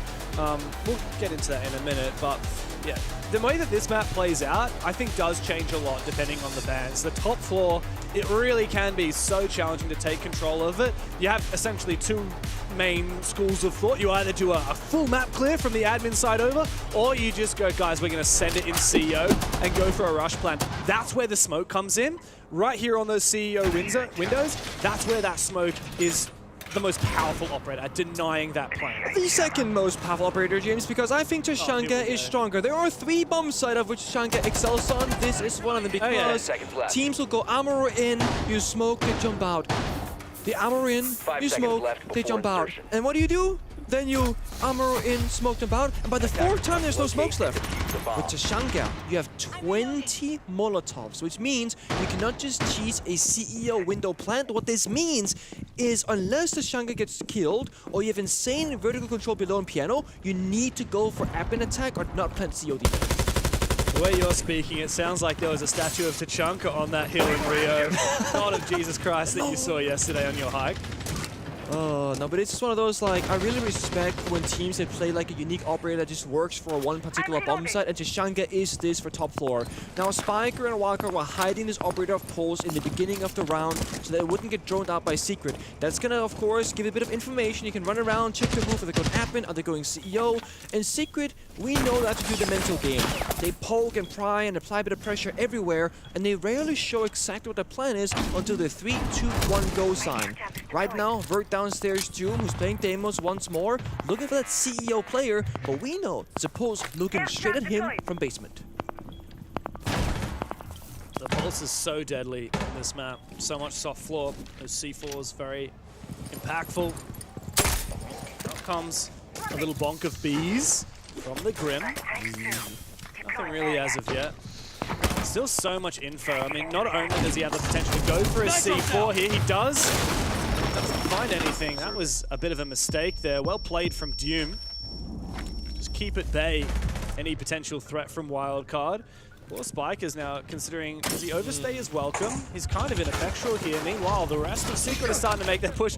Funnily enough, he does get that kill right after we switch off the operator. No one's hitting Doom. No one's opening this Garrett. Soft on, no one's going down yellow staircase. Dash finds a second. I mean, Secret, you gotta help each other. This is awkward here. Nice bait there, but Dash, Major Champ, you expect him to win those. Mowgli had a nice idea, but the push from Secret has completely fallen apart. It is. It's so simplistic, so linear. Adrian is good for one, though that's Dash off the ball. But the issue is Monty, normally great operator, in a 2v4, not the right thing you want to see. You want more firepower, ability to get a kill. Right now, it's all down to Adrian, who's out of the building. Savage stuck in a Guman, taking a whole lot of damage. They're trying to set up the bait play, but look at this again. Once more, the pulse with perfect intel. So the team can rotate on the basis of that. They know, okay, it's a double stack on the yellow stairs. That was almost an angle available. These Azami Kiba barriers make it a bit awkward, but the Monty just keeps on sending it forward. Can't shoot the C4 in time. Kansan jumps up and finds the final 2 kills. Wildcard off to a good start. I really want to see Secret now change right off the rip. Invest more into getting the first step done. If they want to clear the player that's playing close by CEO windows, Dash on the Tashanka in that round, help Doom accomplish that first step. It was Doom, alone piano, no help. Then they were droning farm a little bit on the hatch upstairs, that was it. Nobody went down yellow staircase, nobody opened up the soft wall, and the Pulse exposed his position way earlier by popping that C4 very early on. They knew there was a Pulse downstairs. They could have taken Monty, just walk down there, try and get that kill, then play the round, 5 versus 4, then go back upstairs. They had so many options, and they kind of, again, just sold Doom. So when I'm critical of his stats, and then Foxay says, he's playing for the team. No, the team is failing Doom and not playing around him enough in that round. There wasn't much he could do in that one.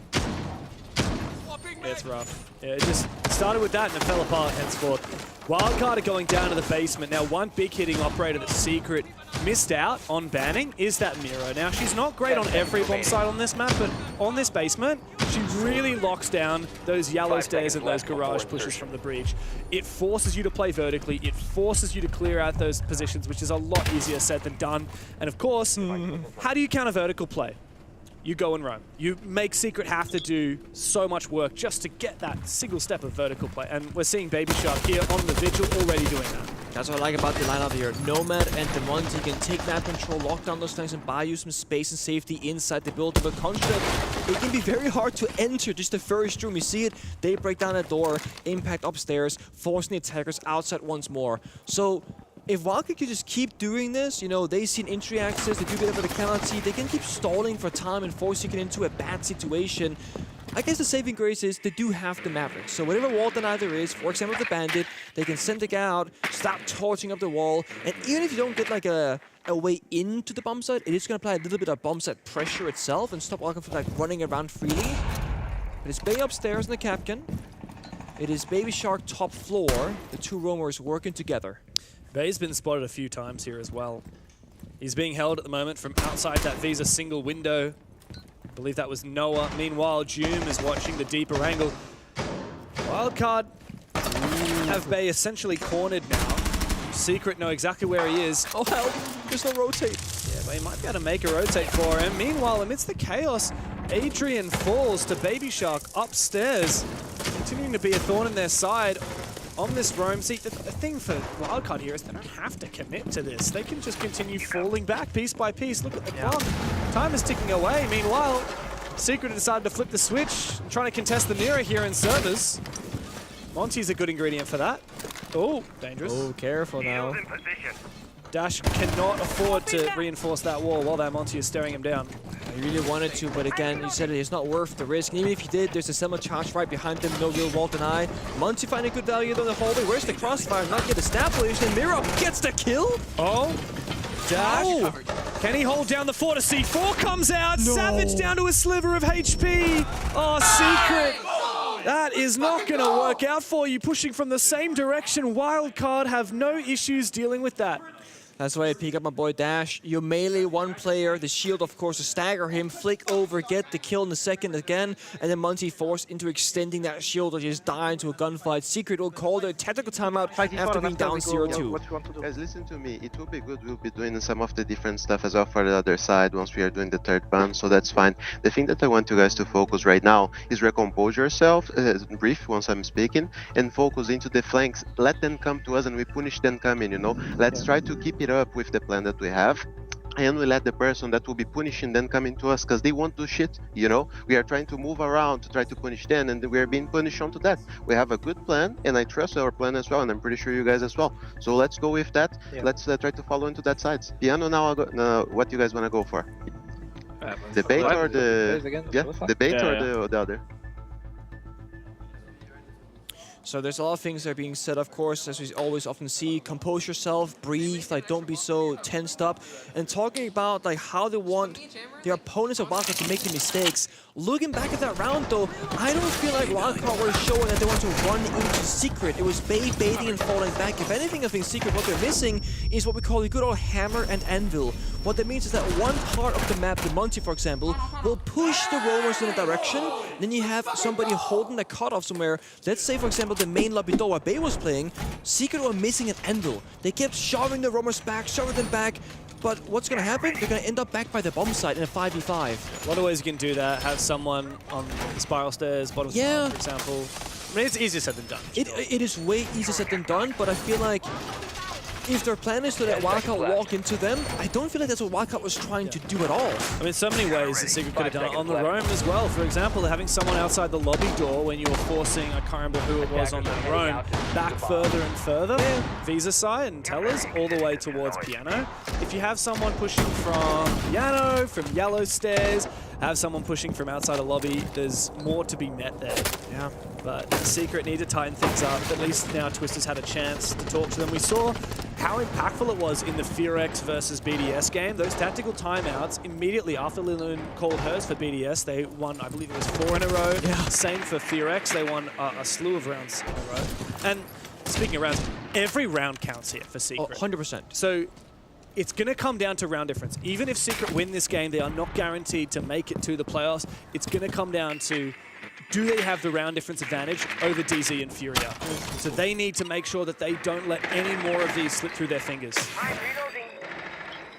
Hackett Camus Mowgli. Right now, Secret very again push from one side of the map. There's no cutoff. They're going 2 players admin, 1 meeting balcony, Savage outside the building. But this is fine because they're clearing utility and they're picking apart the strong areas of the map and weakening them for wildcard. So when Secret wants to go for a push here, again, we're forcing back these defenders, but we're missing a spiral player. There's no cutoff. So Bay can safely fall back if he wants to and keep baiting out all this utility, destroying Flores drones, Brava drones, and half down is spent. Secret, they've only just finished using their drones. It does feel like they've made good headway, though. In terms of util clear, yeah, Wildcard are probably pretty happy because they're just going to play conservative off of it. They're not going to try and fight for their lives. But if I'm Secret, I'm pretty happy with the Brava and the Flores. You've cleared a lot of this control. I guess the problem is, like, they don't necessarily have a poised way to get onto site, and they still haven't cleared Vert. So, yeah, they've made good headway. It's just, you might tick off 4 items. There's still 20 more on the list and a minute to do it. Yeah, you see Baby Shark upstairs on the Vert, holding the breach, walking in lobby as well. They got the sense they can use later on, but they gotta get there at 5. The attackers alive, and right now, it's looking like that. Top spot control for the attackers. Mowgli Comes through. Free kill for Mowgli, second in meeting as well. He's aware he might be able to find a big kill. Noah, though, takes a hell of a lot of damage to that player in the little cutout of meeting. It's Baby Shark. He's hungry for more SMG 12, but Mowgli wins it in the close range with the para. A big kill there for Secret. Numbers on their side. Low HP on a couple of players, and that does mean Dash here with that devilish SMG 11 might have something. He wins his fight on Noah, goes deep for more, gets it through the Sens gate, and now it's all up to him. A 3K for Mowgli, but guess what? The diffuser is down. And this is a major champion we're talking about. Dash knows exactly how to handle this. Here in his home of Brazil, he stands firm. SMG 11, what are you doing, Mowgli? Where are you going? Adrian, you've got to step up now, because Dash has just made your team look like chumps. There's no way he can plan in time. And Dash doesn't even need the ace. He's clutched up for wildcard, and they're coming up aces and spades. Position and game played perfectly by Dash in that round. Good information from his teammates as well. Hey, they called the top spiral. He's going for a flank. That's why he swung aggressively in towards that bomb site door. He could isolate the 1v1. After that, just play time once more, play positioning. Secret are sticking a plant, hoping that Wildcat will make the wrong play instead of coming off the plant and going for a gunfight. Not sure if they're shook or if they're insecure about their own gun skill capabilities. It started so well for them. Mowgli with the 2K. Then this. Savage, he sticks it despite knowing that Dash was there. Noah was injured, not confirmed. He was likely calling, hey, behind you, careful, watch out. Oh my god. So they have partial information. Info the whole time. Like you said, I love you. Why do you import a player from Brazil, a major champion? Because you're That's so why. damn good, man. He's just by far and away the best player in the server It's region right diff. now. Yeah. I think somebody might have celebrated too hard there and unplugged something. It happens. Yeah, it does. A worthy reaction for a huge clutch in a round. I mean, that was, technically speaking, in terms of like what happened to Gunskill, it was a 1v5. Yeah, right? it was. Yes, there are more people alive, but he got 4 kills. If the last guy starts planting, he gets the 5th for the ace. Yeah, I mean, that's essentially an ace there for Dash. Yeah. He put the team on his shoulders, and he made Secret look a little silly. I mean, Twister's already called that tactical timeout. What do you do after you take a tactical and then your team immediately just gets completely shafted like that? Now you gotta hope that one of the players will have the composure themselves to be the coach and say, guys, listen, don't worry about that one. We actually won the round, and then we lost it. Because there's 2 ways to lose a round. You lose it, or you win, lose it. Is there enough leadership on this team to do that? I mean, that's the thing. The oldest players on this team are Joom and Mowgli. Guess what? They're 22 years old. It's one of the youngest youngest teams at the event at the moment. Adrian only 19 years of age. Savage and Noah 21. A very youthful team, and while there's a decent number of seasons of experience on players like Savage, of course Mowgli as well, been to a lot of events at this point, played on the stage a few times, a lot of these players, it's very different to be able to keep your cool when something like that happens. I know Joom can be the type of person to say, guys, don't worry about it, it's okay. But he's had such a, I'm not gonna say it again, like subpar individual performance. He might not be in the right state of mind to worry about the team performance because he knows he has to focus on his own game right now. So I'm looking to Moki. And I mean, he's been all smiles this event. At least when you meet him. Super happy guy. True. But in the server? I mean, he has a reputation in the server, let's be honest. He has a reputation of being a player that either goes massive or goes nowhere. Yeah. And does he and have the defuse a mental bomb. cool to chill out when you've just lost 2 rounds embarrassingly, you take your tactical, and then you lose to a clutch like that? I mean, Dash, for God's sake, is 8-1. More kills than the rest of his team combined. He said 2 rounds in a row, but I think all 3. I think it's been 3 rounds that have been basically embarrassing losses for Secret and how it's gone down. Lack of teamwork and communication, lack of helping each other, blundering that 4 versus 1 basically. Like, there's a lot of things here that are not looking all that hot, but they can still turn it. It's constant attacking rounds. You just need 1 or 2 for the side swap. I just had a look at the player scores right now. Dash has 8 out of the 18 kills that have happened in this game so far in 3 rounds. Isn't that utterly insane? It is, and that's the thing. If you shut down Dash, what happens afterwards? And with this start of the round, Dash on very low HP, no Doc, no Thunderbird inside.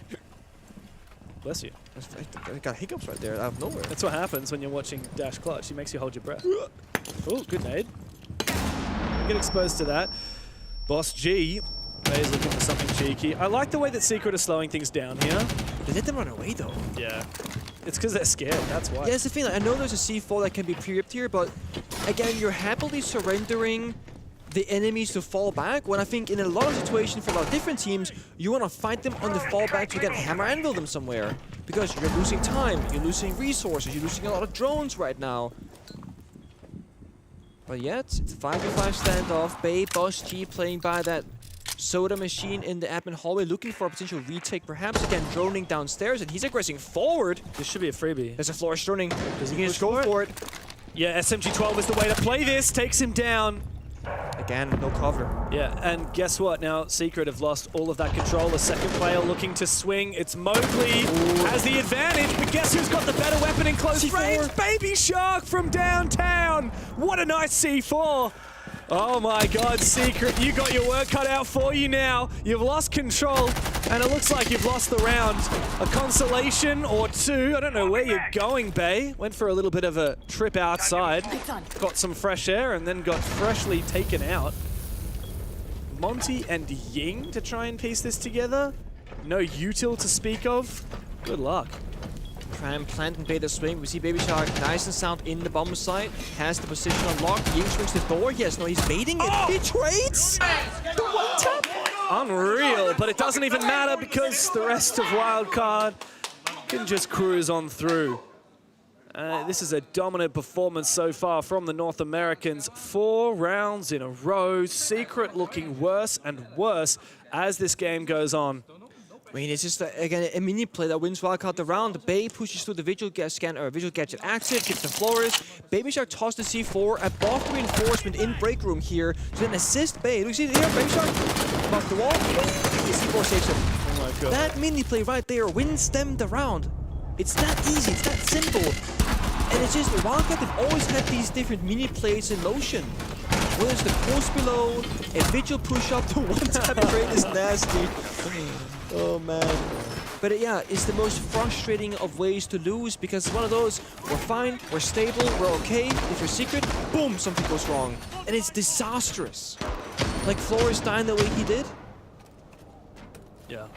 And it's not even Flores' fault, it's like there's no cover, there's no second person, like there's a lot of things you can point your finger towards. Yeah, it's funny because it reminds me a little bit about that BDS FearX game where the call was, guys, they're getting really cocky, they're contesting, they're slowing down. Secret tried to do that kind of, but the problem is that only works if the eventual strat that you're going for isn't one that's really time-consuming.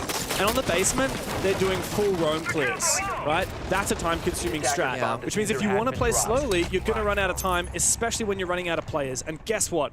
It's the hard breach. In fact, the only dedicated hard breach operator. All we got is 2 tin can openers on Noah. Secret are absolutely shafted this round. Yeah, again, one thing goes wrong. It's the most disastrous thing that could basically happen. Your entry is 0-4. Noah's had a great tournament so far, also very quiet on the server. Mowgli and Savage, the only ones like actively on the scoreboard. So again, now Wildcard can sit back, make them work for it. Vigil hiding in CEO, has a scanner, you got Bay with the Capcan traps as well. Gogabigol comes out so early in this round, the attackers are barely inside the building. They're making good headway though, but Vigil answered the phone call earlier. They have no idea that he's here. Oh, and he's out. Jumps straight out. Gets back inside safely. No cutoff here from Secret. Reloading. Noah was hunting him down, even a few shots through the floor. We really do need to see Noah have a big entry here for Secret. He's actually the 4th highest rated player at the tournament. Exactly. Only 1 kill so far in this game. Oh, I hate this. You better barricade that door, Baby Shark. If you're gonna rip down that barricade, okay, you gotta play yellow stairs. That's better. You can't rip down a barricade and not put it back up. That's the rule. He's gonna hold yellow though. The exterior door has been closed. Last and final call there from the Dokumi. But I will say this, Secret, they have really sped up their attack right now. A good bit of verticality, top floor control. They know that all the 5 defenders are downstairs in the bomb site, so they got the right tools, except Thermite got spawn peek. They have no way really into the bomb site besides a staircase or a hatch drop, which is not gonna get me pretty. Oh, Noah, you better be checking your angles. Baby Shark caught once again in the corner, but still wins his fight. SMG 12. So untouchable in those close range engagements. There's just about nothing you can do against it. Yeah. Not to mention he also got that spawn pick with the K1A, which is a much better long range weapon. Wildcard up 2 players, 40 seconds for Secret, and Baby Shark will eventually get taken out, but at some serious cost to Secret. Adrian's now low HP. As you said, it's going to need to be a funnel here from the Europeans. Yeah, gonna brute forces into the door, flashing smoke out, Doom in a 10 position, can we get it done? Motive vertical gets a kill as well. That's a big opening though. Maybe there's a chance. Sneaking inside, the vertical dominance still in control from the Frenchman. Doom forcing that plant down. Seemingly no way to deny it. Over goes the C4. He fakes it and still loses his life. The gap. Dash has once again found the gap. He's unbelievable. This is why you pick up a Brazilian. Wildcard are getting hard carried as this man dashes around the server. It's a one-man effort right now in these rounds, man. Dash is unbelievable. The C4 reaches, Doom sprints away, still gets caught, and then finds the perfect timing to walk past the verticality in towards pipes and gets not one, but both of the final 2 kills from the door, from the hatch drop. And again, Secret. It looks pretty damn good until it doesn't. This Kansen and Dash in a 2v2 are so winnable. And there's a lot of, again, things you can go, does Secret plant in a different spot? Do they go for kills? Do they have a guy watching the C4? There's so many small things that Secret can change and do differently in that round. I'm not saying they did the wrong thing from like an overall perspective, but in the terms of what happened in the outcome, it was the wrong thing that they did. Again, they keep choosing the wrong thing, or Wildcard keep punishing them in the right, perfect way. Yeah. Even tiny minutia, like 10 seconds to go. Doom, he snuck through. Yeah, great it's stuff, good. Started planting. Oh, he got the kill. He heard the C4 rip. He sensed the C4 was coming. He runs away into the C4 and dies. And then there's no punish. That smoke was actually in assistance for Dash. It just gave him the gap that he needed to sneak behind enemy lines and punish the final 2 players. One of the best performances from an individual that I've seen in a long time. I know we've only played 5 rounds, but 11 and 2? And impact on every single one of those kills. There's no exit frags with Dash. It's all high-value targets. Absolutely. I think you said that Secret would benefit from a 7-0, right? Like winning 7-0, not losing 0-7? I know, right? Yeah, now it's Wildcard, who just needs any sort of victory. Ironically, the team that is on track to win 7-0 is not the one that needed it at all. But they're looking mighty good. Savage wants to again back on the Monty, trying to stabilize this roster. Doom on the Armorer. We know they like this kind of approach. Normally for a top floor attack. This time it's for Loppy. They got options to work with, but again, they will start out the same way. Drone work floors and Brava hack some stuff, but Wildcard, they're prepared. Yeah, they sniped the drone down the hallway. I mean, the last time Secret did the same attack, it really did not work. They need to do something different. I mean, the Brava has not had an impact. I mean, yes, it's been hacking a lot of these gadgets. Has that mattered? I like this. The Flores taking away that shield from Bay. Now they need to focus up on Bay, but they don't have a Kappa Tower. Where are the grenades? There's nothing to actually force him out. He just falls on back. I really want to say from Bay, I know he's running through the score, but this guy's burning so much util and playing that min-max in a position so well every single round and buying space for wildcard. Cadella's going out, Amoro's in for a backstab. Can they get a kill? Oh, nice, but the SMG-11 might not do the job for Doom. He finally does get the down on Kansan, looks for another one, doesn't find it. And there's a fight back here. Bay still unaddressed. Dash as well, retaking the top floor. It looked like Secret had an inkling, had an idea, but Wildcard will not let them stand. Another kill for Savage, this time with a pistol. Maybe clutchable, but in theory, he's trapped here. Wildcard need to be careful not to throw this one. Dash is low HP. Kansan on the floor. They've got a crossfire. They just need to hold. Savage is low as well. Oh. I like that attempt there. Shield on the back, go for a kill, but nope, says the shotgun. And that's 6 in a row for Wildcard.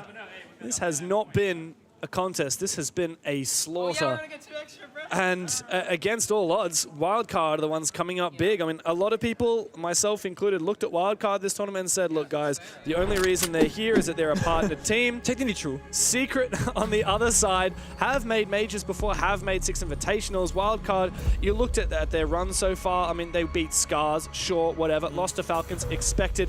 Beating a less than peak form G2 and Space Station. We were like, is there an asterisk next to those results? But having a convincing win like this over Secret, there's no doubt in my mind that they deserve this placement over Secret, who themselves have had some pretty big scalps. They beat Liquid and Loud and M80, the last of which was a very dominant showing, though not nearly as dominant as this. Also, like, with this victory, okay, we haven't won yet. Okay, if they were to win here against Secret, that's gonna feel damn good going into main stage. The confidence building, your things are working, your prep work is solid. Someone like Bay, who has less experience, really shining in the server. Again, I'm gonna say he's 2 and 4, but he's playing his role perfectly to enable the rest of his team, and Wildcard are playing so well around it. Even if Dash wasn't 13 and 2, I still think this would have been a pretty safe, comfortable spot for Wildcard. Probably like a 4-2 half on the defense, which is again right around where you want to be, if not slightly beating the odds of the average outcome. So it's solid. Now it's side swap. Secret, they do have a chance to show us what they're made of.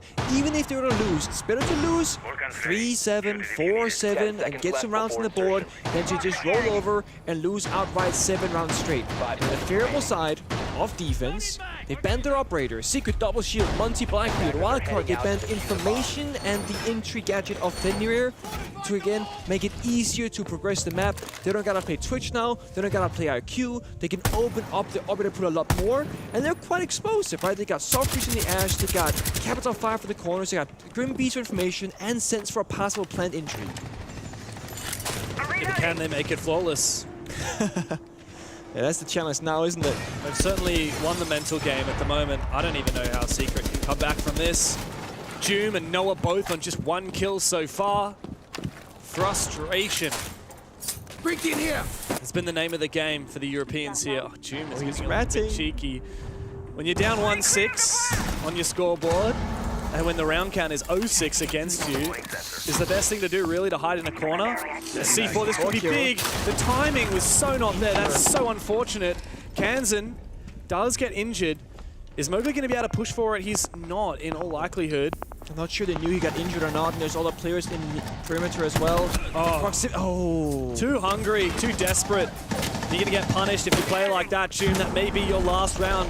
Your last death of the tournament. Savage looking to get aggressive too, but there's nothing to be said for Secret. Wildcard holding the line. Doom did get both Kansan and Bay on 20 health, give or take though, so this does set up Secret for a possible success of a round. They got a spare C4, Toxic Vapes, Boil Fire. A little bit of that can get 2 kills very easily. Second C4 goes out, they hit the red once more, he succeeds, he runs back into it actually. Dash almost dead now. Dash is the impact player. 13 kills. Can he find another? Wildcard.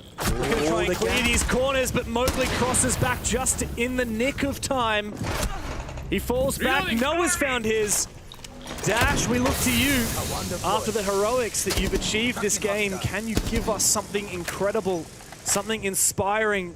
Spike has got info from his bees, but it's not enough as of yet. Dash doesn't have the frags or flashes he was hoping. All up to Spiker. Gets down. one kill. Needs 3 more. Again, the health bars of Mowgli and Savage so low, but time, utility, it's very much against Spiker. He's got no green beast to help him. No diffuser. Secret look to shut down what has looked to be a flawless game from Wildcard. It all rests on the debutant. How do you make this work? Trying to bait shots, it doesn't matter. Noah's got him dead to rights, and Secret just barely breathe the first sigh of relief. They will not go down without a fight. Wildcard, they got a lot of tools here at their disposal. Tag timeout as well, of course. This C4 is funny because like they hear the rip, they run away and they get hit by it. Kind of like Doom on that basement bombs that happens. Dash going for the wrong kind of trick shot, pulling out the hard canisters right before he swings. But I like that Secret are fighting back. They're being explosive. They're taking fights. I mean, Doom looked a little bit like desperation. He was going overly aggressive, but the rest of Secret weren't shy to follow up afterwards and say, we gotta hold our ground. They retook Soda Machine after the fire disappeared. They are having those aggressive keeper barriers as well. They're not just giving Wildcard any space to get comfortable. Yeah, you can see Secret were pretty fired up after that. I'm glad. I just don't want to see them too dejected. It is a shame that it has been such a strong start for Wildcard because Secret really were gunning for a flawless win, or at the very least trying to get as much of a good round difference as possible. Unfortunately, like even if they are to win now, the best round difference they can get if they win the next 7 rounds is a +2, which is probably still not going to be enough to get them over the line, pending the results between Fury of FaZe and, of course, how DZ and G2 go later. Yeah. There's still a world where Secret make it to main stage, though, but there's no question they need to come back here and win this game. And when Wildcard have 5 more match points coming up, well, it seems too tall of a task to ask. Thermite Thatcher on the breach. Blitz and Fink a yellow door. This could possibly be a fast round if they want to do it, so Dash off the camera. I think they're going to rush this one, James. Dash straight in through the yellow stairs. A smoke doesn't seem to be successful. Bay finds the opening kill. Wildcard have set the pace, but Secret know about it. It's the Warden on the other side. And so Dash knows he can't commit to it, but a C4 does end his life, giving Secret a chance to reset, a chance to breathe. Bay knows it's his moment to step up, and he does. 1 kill. Makes it a 2v2 now for Wildcard, who have control of the site, but there's a bulletproof camera on his position. Bay's going to need to use an EMP, otherwise there's info. Ooh. However, the crossfire, the double peek, and Secret have found a second, looking for a lot more to bring this back into the realm of possibility. Not sure if it was a mistake for Dash and Blitz to have diffuser, but he did carry it, taking it all the way down into cafeteria, and then nobody was following him aggressively behind. At least if they did, they died very early on. So we see here 1v1 against the Warden, the one operator that he cannot kill. We all know that planting by the yellow door would have been relatively safe there. Only one C4 from that Warden could have stopped it. I don't think they had the exact right situation of who plants, who covers figured out. Yeah, and also they had 2 players covering from outside, one outside the breach and one outside yellow stairs. I think the yellow stairs play is forgivable because that's where the expected flank is, but you can't afford one outside the breach as well. That's essentially a post-plant position. You're getting ahead of yourselves. You need to guarantee that control of the bomb site first. You need to find those kills. Get in the action. Yeah, get into the action. So a little bit of a mistake there from Wildcard. Secret, though, they've maintained more composure than I was going to give them credit for to really point out something that I'm impressed by. I thought that they were kind of down and out, but no, not just yet. Noah's had a few good rounds as well. He's somehow gone from 1-6 to 5-6. Savage is now even positive. We're just missing Doom again. Like that's kind of like the big player that normally like really shows up for this team. Adrian's meant to be a solid player as well. They're all solid players. Well, in terms of his fragging capability, right? Adrian for that, is he not? Well, he is. Maybe I'm overhyped on Doom because we're close like that, but still, I just feel like when you're playing Deimos Valkyrie, your top 2 operators, which you did before this game started, it's like you're expecting, when you are a fragger, you need to kind of frag. That's where most of your value comes from. Yeah. And he's playing Deimos almost every attack around going 0-4. You can't be an entry fragger and say, well, I put down my utility. no, it doesn't really work like that. And right now, Doom finds himself mute, of course, in defense, but a different ball game. But again, as always, looking for a play, a rat one at that, and I mean, this is a Blitz, right? Oh, they have a yellow ping. If Blitz jumps in, that's highly risky. I think yellow window is a lot safer here. This is such a good read, but it's so well played by Kansan. I mean, it was a good idea from Jim. I'll give him credit, but he just... Yeah, it's a risk. He didn't give enough credit to Wildcard. In goes the repel. Spiker's going for it. Meanwhile, Dash has that diffuser on side. He starts planting. Doesn't have to be aggressive here from Spiker. He finds one. He jumps back out again. Mowgli dropping down into Piano. He's found his kill, but it might be too late. It's just him against the world, and Wildcard finally closed the game. A domination over Team Secret is exactly what the North Americans needed, and guess what? Main stage for the first time for the 3 debutants on this roster. And a beautiful final attack and victory as well, because in that one, everyone had a job and they knew what to do and where to be, and they played it perfectly. Interkill and June first, execution, utility, plan goes down, it's perfect. And Kansan, well, he's been around the block a few times. Dash, well, he's a bloody major champion, but Spiker, Bay, and Baby Shark, names that you probably have never heard of before, they'll be playing in front of the crowd here in Rio at their first ever international event. Wildcard are truly up there with the top echelon of Rainbow Six, and we'll break it all down after this.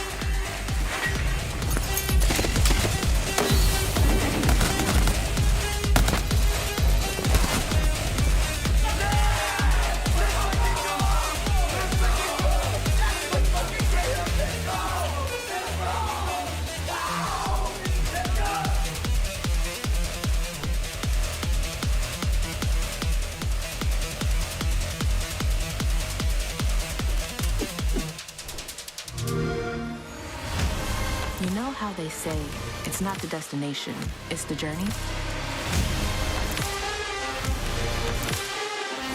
And the journey of 1,000 miles begins with a single step. And you know what? They're right.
guys, I have to tell you a secret. Wildcard just qualified to the main stage. And you know, young Rosta, with little to almost no time of practicing, just knocked down a pretty good team, and it's getting to play in the main stage. Woo! This is insane. Like, I'm literally like shaking a little bit. I mean, that was a crazy game. I cannot believe it. It's always like, it's crazy to me because if you go back like 8 months ago, I was in like tier 2, and now I'm just about to go play on the main stage at an event. This is insane. Yeah, now you look back and, you know, it's all worth it. All that you have lived and all the games that you've played, it's worth it. Yeah, I mean, especially like being on a main stage in Brazil is going to be crazy. Like, you saw the Sao Paulo Invitational, that crowd was insane. I can't imagine like what this Rio one's going to be like. It's going to be electric. It's going to be crazy. Yeah, for sure. What was the conversation before the match? You know, it's such an important game for you. If you had not win, if you didn't win this game, you would be out. So, what, you know, the coach said something, your teammates told you something. What was the conversation? I mean, it's just like every other game. We're going to go into it. If we lose, it is what it is. Like, no matter what, a loss for us is not a loss unless we lose and we give up and, like, you know, we're not trying, we're like not fighting for the rounds. But as long as we're like playing the game, we're having fun, every game is a win for us. So there's really nothing to lose as long as we're having fun, enjoying ourselves. That's great. That's really great. Take notes, teams. Take notes. Now you just, you know, won a 7-2 game, and you have won all your defenses. But Wildcard has one of the worst attacks of Reload. How did you work to improve that and to, you know, close the game in 7-2? I don't think our attacks are that bad. It's just like, I think the percentage is probably bad because we're averaging like 3 attacks a game right now. It's just like we go up like 5-1, 6-0 every time. I don't know how we're doing it, but we're doing it. So we lose we've probably lost like 4 attacks. Yeah. You know, the numbers are doing you wrong, right? The numbers are lying. They don't know the true wild card. Yeah. What is the true wild card? What does that mean? I don't know. I guess we'll see on the main stage. Ooh, okay. Congrats, Vey. Congratulations. Yeah, let's see in the main stage what the true wild card is. Yeah, that's the big challenge. Who will wildcard be once they make the main stage? We love seeing underdogs that really sit in that big stage for the first time ever. We've seen it in Manchester a year ago and what happened with Beast Coast. And here, look at the squad, a wildcard. They absolutely demolished Secret, a team that we were thinking, my God, Secret, they're gonna be so great. They took down some of the biggest names there are, but it doesn't matter in a moment like this. I mean, the two consistents are Wildcard constantly adapting, especially on the way of their defenses, and the other consistent is really rough game from Joom. It just looked like Secret didn't have the firepower to even match Wildcard, and they didn't really necessarily have a good response in the way that they wanted to play strategically. I would say if there's a third or an X factor that I can add, is just Dash, because the man is absolutely insane. I think he exploited every single blind spot that was in front of him. I think that's what amazed me the most. His positioning all the time, and we'll talk about it later, but in many different rounds, he made the difference by hiding in a certain point. And not only Dash, Spiker did it. You know, Kanzan did it when he was hiding on CO window when we saw the highlights there. In so many instances, Secret is missing critical information of the understanding of where Wildcard is and consistently attacking blindly. Now, it's tough to attack on Consulate, I'm not gonna lie, but still, to lose 6-0 on that side, to not put a single attack, that was too much. The biggest issue being you can't identify where Wildcard is playing because they're constantly rotating off of their information. So in those situations, you'd think, all right, let's bring some information operators. Let's try to figure out where Wildcard are so we can just focus on an individual pick and then go from there. But it just looked like they were constantly trying to slam their head against the wall to get inside the building, and they'd lose somebody and they're like, all right, let's just keep going. He probably ran away instead of just trying to actually identify it and focusing on that one person to get inside first. I would say disappointing. Yeah, very disappointing. A disappointing end. Very, very much a dud at the end of all of this because we were expecting a bit more out of it, but you can't be at 100% all the time. And I have to say, Team Secret, if anything, they were 100% in all of the other games. Keeping it up for a fifth day might be a bit too much of an ask of a team that was literally formed like a month ago that they started practicing together. So we have to give the kudos now incredible performance. Can't wait to see it in the ML. And their name fits them very well. They're the wild card of the tournament. They're the new rookies. I actually met them in Houston when I flew here. We're on the same plane. And I was talking with these guys, you know, put together, like you said, only a month ago. So many young rookies debut. Again, I will say this, T1 debut for Baby Shark. Once again, carried by Dash, yes, but still amazing team play from everyone. Getting to that main stage, it must feel incredible for these guys that were stuck in Tier 2 only a few months ago. Yeah, I mean, it's a blissful feeling because just like Bay said, there's no pressure on their shoulders. They've gotten farther than they really expected to, and now it's all about enjoying the experience because obviously first time playing in front of a crowd is nerve-wracking. You need to be able to experience that. Whether they win or lose, they'll be able to take from it and be able to go from there. And honestly, I'm getting flavors of an early Beast Coast roster from these players because every player is not only good individually, but they're very smart players intellectually. So they're always focused on the next point. We get a pick, what's the goal? It's not ego picking, overextending. They're just playing their job and they're doing it well. Playing against or with a crowd is one thing, a Brazilian crowd is another. However, our black-like detail for our third matchup. Leo moves on. Now, what do you got for us? Well, it's actually a great example of how Dash is exploiting those blind spots. Now, this is going to be a 4K from him, and we're actually going to be on meeting here, and they're downstairs. They're holding that piano side, okay? And in this scenario, it's a 5v3. Right now, Secret is in the lead, and they can literally execute here on exhibition. Now, I want you to pay attention to Dash, who was upstairs. He's going to come down and challenge you. He needs the first pick. Isolate that 1v1, gets rid of him. Now, as soon as he gets the pick, it's still a 2v4. In this scenario, look at him. He's going to pick here Gallery, and he's going to understand I cannot deny the plant if they go here in Expo, because they have top floor control. As soon as he understands that going here, he's not going to be able to deny the plant, he's going to rotate and flank towards the spiral stairs. He needs to get rid of the cover and of the flank. And of the plant right now. Gets rid of the cover. As soon as the cover is down, boom, goes for the plant, gets rid of it. As soon as this is done, once again, you do not see him rushing onto the bomb site. He's dropped the diffuser. He's going to use the sand scanner here to cover himself and play as safe as possible. Once again, look at his positioning. This, right now, is key. He's going to move in a way where he can protect the diffuser that he's just dropped and at the same time use the smoke as a cover. In this scenario, he's isolating a 1v1. Whoever wants to retake the diffuser, he's going to have to show his back to Dash. And in this scenario, once again, by his perfect positioning, he gets another free kill, another 1v1. Now, is he rushing to anyone? No. He's going to go and play safe. He has time with him. You see him rotate here. Why is he putting himself in that corner? He has a shotgun. And in this scenario, once again, the only spots where he can get picked are close-range gunfights. If anyone is challenging him, it's a free kill with a shotgun. And this is why you see him pre-fire at the last minute. Boom, no one gets him. Single-handedly denied a 2v5. That is an incredible positioning and skill set from Dash. Now, we're going to see G2 play Dark Zero after a short break.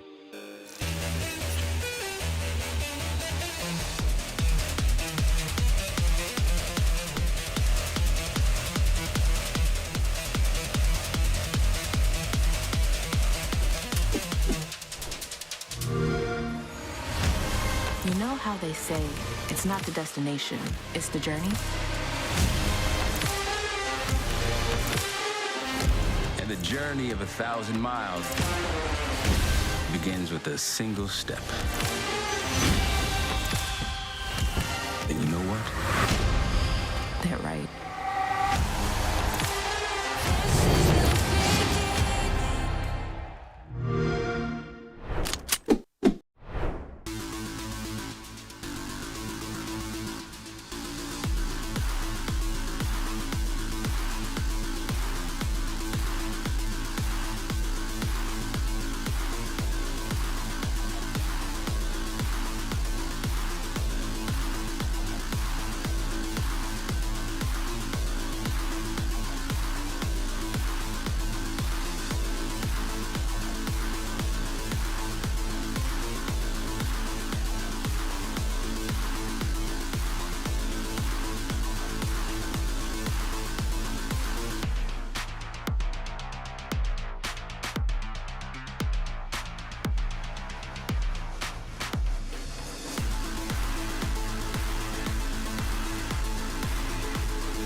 today is Gunnar's birthday, so let's sing happy birthday to him. Let's go. I hope it's not cringe at all. Happy birthday to you. Happy birthday to you. Happy birthday to Gunnar. Happy birthday to you. Yeah. Thank you. So, it's your birthday. How old are you now? 21. 21! Oh, you're very young. So, do you have any wishes that you can share with us? I wish for a 7-0. It didn't happen. Okay, that's fair. That's really fair. So, today you have a, free time in Rio. So, what are you going to do for your birthday? Pack. And leave? Yeah. Don't be sad. We already had our fun days, so. And what did you do? We went, what's it called? To the big statue. The Christ the Redeemer statue. Oh, Cristo Redentor. Did you like it? Yeah, no, it was nice. It was fun. Do you want to eat your cake now or just having lunch? You guys want cake? No. We just bought it for you, so if you don't eat, I don't know what else we're going to do with it. We'll eat it. It's ours. Yeah, we'll eat it. Give him a fork.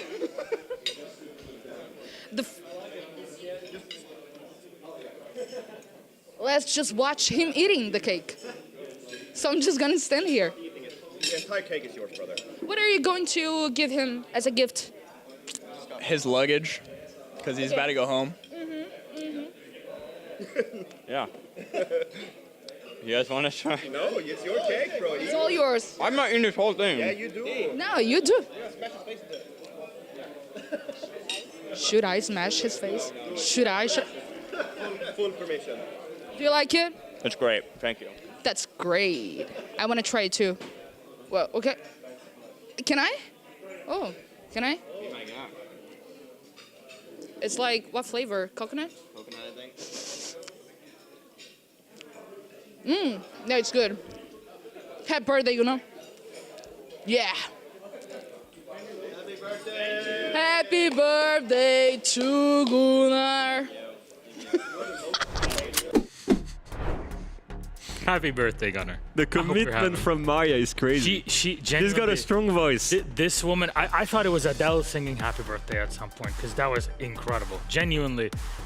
He's out of words. No, yeah, I'm speechless. Just like Gunnar was. Just like Gunnar. Gunnar kept going one-word sentences like, yeah. Honestly, I'm happy to be alive. It felt like interviewing a Finnish player. Hello, I'm Jonas. It kind of felt that like actually this. is exactly. I mean, I don't know how thrilled you can be. Obviously, it's your birthday, but the celebrations get dimmed down a little bit because he has to go home. Fabian was having fun. I don't know about you. Oh, Fabian. Has Fabian ever eaten cake before? Yes, I watched it at his wedding only a few weeks ago. Oh, that's cute. That's another That's sweet. Yeah, I'm surprised his wonderful wife didn't smash his face into the cake, but that's just me. And right now, a content piece at his wedding.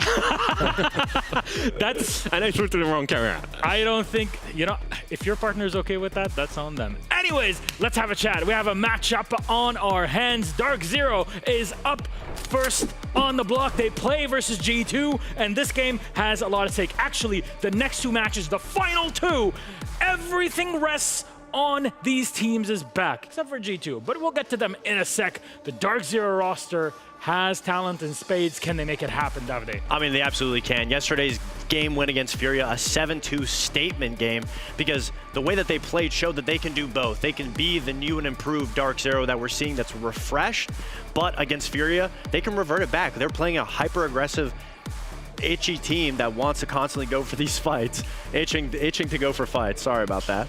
And then they can slow it down when they understand. They can be able to suffocate out aggressive teams to be able to get themselves the advantage. So it's nice to see the diversity in play, and that's what we wanted to see with picking up Citizens and Spirits. Status check on Dark Zero. What have they activated here? Their extended mag, saving it until the right moment. The saving bullet that they need. 6 of them, actually. That'll bring them up to 14. Now, Leo, what's the math like here? All right, so right now, if they just win this matchup, they arrive at 22 bullets. The reason for this is they have 21 bullets, plus 1 being eliminating their opponent. Now, in this scenario, they arrive at 22 bullets, which will be really tough because if FaZe wins later, they will overtake them, and if Furia wins later, they should be on the same amount of bullets. So at this moment, Dark Zero, they need to win with as many rounds as possible, and then they need to pray for Furia to beat FaZe, but still have more round difference than them. So it's a very tricky scenario, but they still have a little bit of control on how they can make main stage. Should Dark Zero flawless G2 here, it would send them to the quarterfinals. And this actually harkens back to FearX all the way at the back, because technically they could be knocked out of their spot. They're not completely qualified. Yeah. It would require Dark Zero 7-0ing G2 and will also require FaZe 7-0ing Furia. It's incredibly unlikely, which is why we're saying it's pretty much locked in, but the last two games will determine how everything shape up. The only team that's happy with this right now is Wildcard, because they're already through. Nobody can shake them out of their spot. Though, one player that you mentioned on the Dark Zero squad is Citizen. What do you got for us? I mean, we have to talk about Citizen because he's currently the best player in the tournament, and when we talk about diversity, he's exactly what they needed. He fits into Bolo's spot so perfectly because he brings the gun skill. He's able to get those kills, but he can play a plethora of operators, and his experience carrying him through this tournament is what needs to be watched because he's been evolving as a player. He's understood that he's no longer the entry Ashe player that's going to be getting his team the wins. He's playing more of a reserved role where he's flexing in those positions to be able to give his team the best advantage possible, and that's just the maturity coming on. He's already on his 30-minute A, but everyone picking him up is about aim. It's about fragging power. Well, I will say one thing, Nath is happy to have him for the shot calling aspect. Ben has an incredible game vision. Yes, he's a little bit quiet, but when he talks, he has incredible calls. And it's exactly what Nath has pointed out during the IG Outlet Summit content piece, just how much Citizen helps him with the shot calling. Being able to trust your teammates fully, yes, Davide? Well, I was going to say, when we were talking about the Furia, or the FaZe 7-0 and the DZ 7-0, which one is more probable? The DZ 7-0 against G2 is definitely more probable because they smoked Furia, an aggressive team. What is G2? A very aggressive team. If DZ can slow it down and maintain the same level of not exhausting G2, but not giving them those opening kills, then I could see it definitely going in the same favor. Fair enough. Well, Citizen slotting right in here with Dark Zero. You mentioned name Bolo. Who is this? When does he play? I don't know. Not today. Not today, unfortunately. Not today. Anyways, moving on to G2 on the other side. What can they do? Well, actually, they're out. They're out. They're playing for the fun of it here. Yeah, I mean, they probably just left the party bus right now to get to the event to be able to play. So I mean, you know, I know a lot of them have had some disappointing runs and they had high hopes for this tournament, but it's it for them. So they're just playing to be able to see if they can have some fun, figure out if there's any long-standing issues, what's the most important thing to focus on.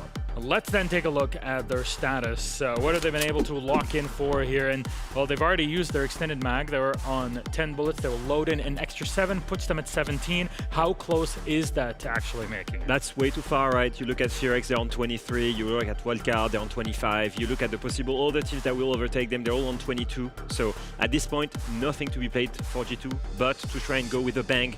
Try to beat DZ, that has been looking amazing throughout this tournament, and reassure yourself that you still have that potential as a team after these new changes. Technically, if they win, that would put them in the standings on paper when we look back at this event in 9th or 10th place. And if you're G2, maybe you feel a little bit more confident knowing, hey, you know, we got 9, we got top 10. No one will be happy about this. No, they wouldn't. It's a consolation.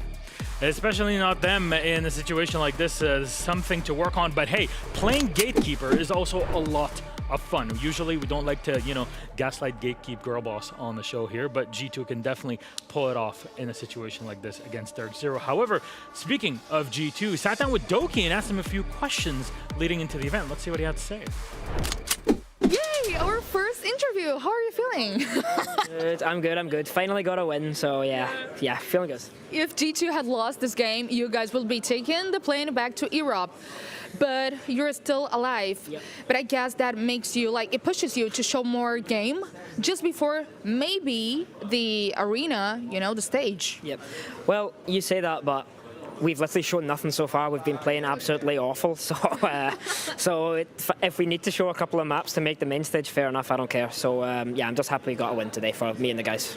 Cool. And by the results we have seen in Reload, I must ask you, what is not working? What is happening to G2?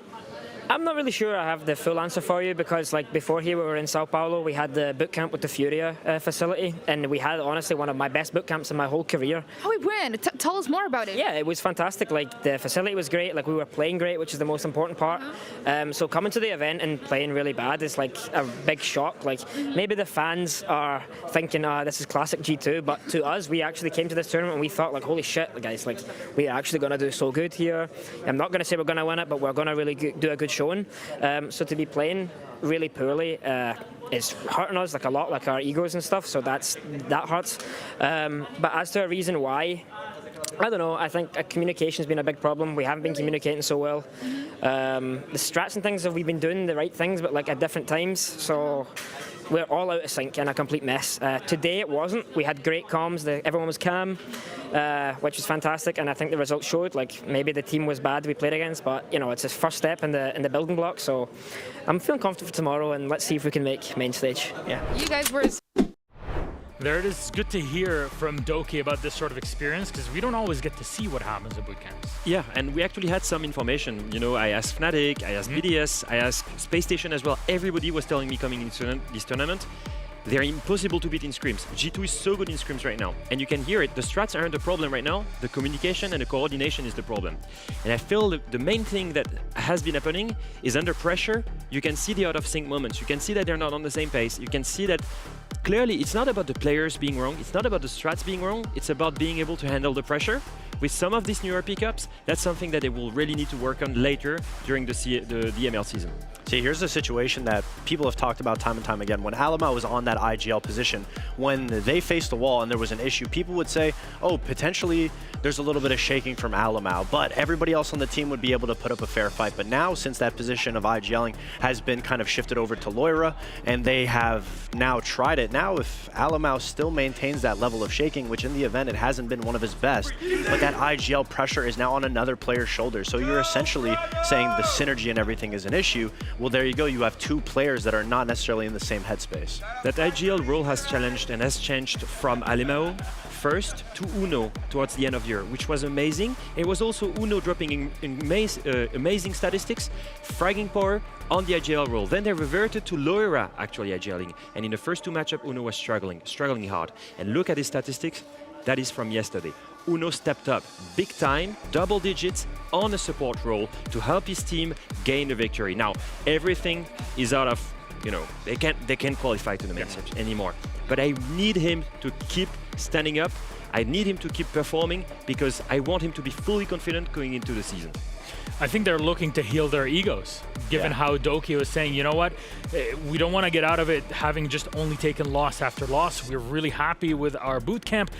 If anything, you get out a win here, or at least a close game, then you feel, okay, guys, we didn't waste this. We can go back and re-strategize when we get home. You feel a little bit more confident going into the rest of the year. And even though Doki said what he said, G2's just saving strats for next SI. Let's take a look at our map bans and, well, the one pick. It's our second to last bit that we've had. And actually, not only will we be showing the map itself, but we have a full video. We tracked the whole thing. Let's take a look. Map battle between DZ and G2. They just trolled a coin. Tails. What? Tails. Tails.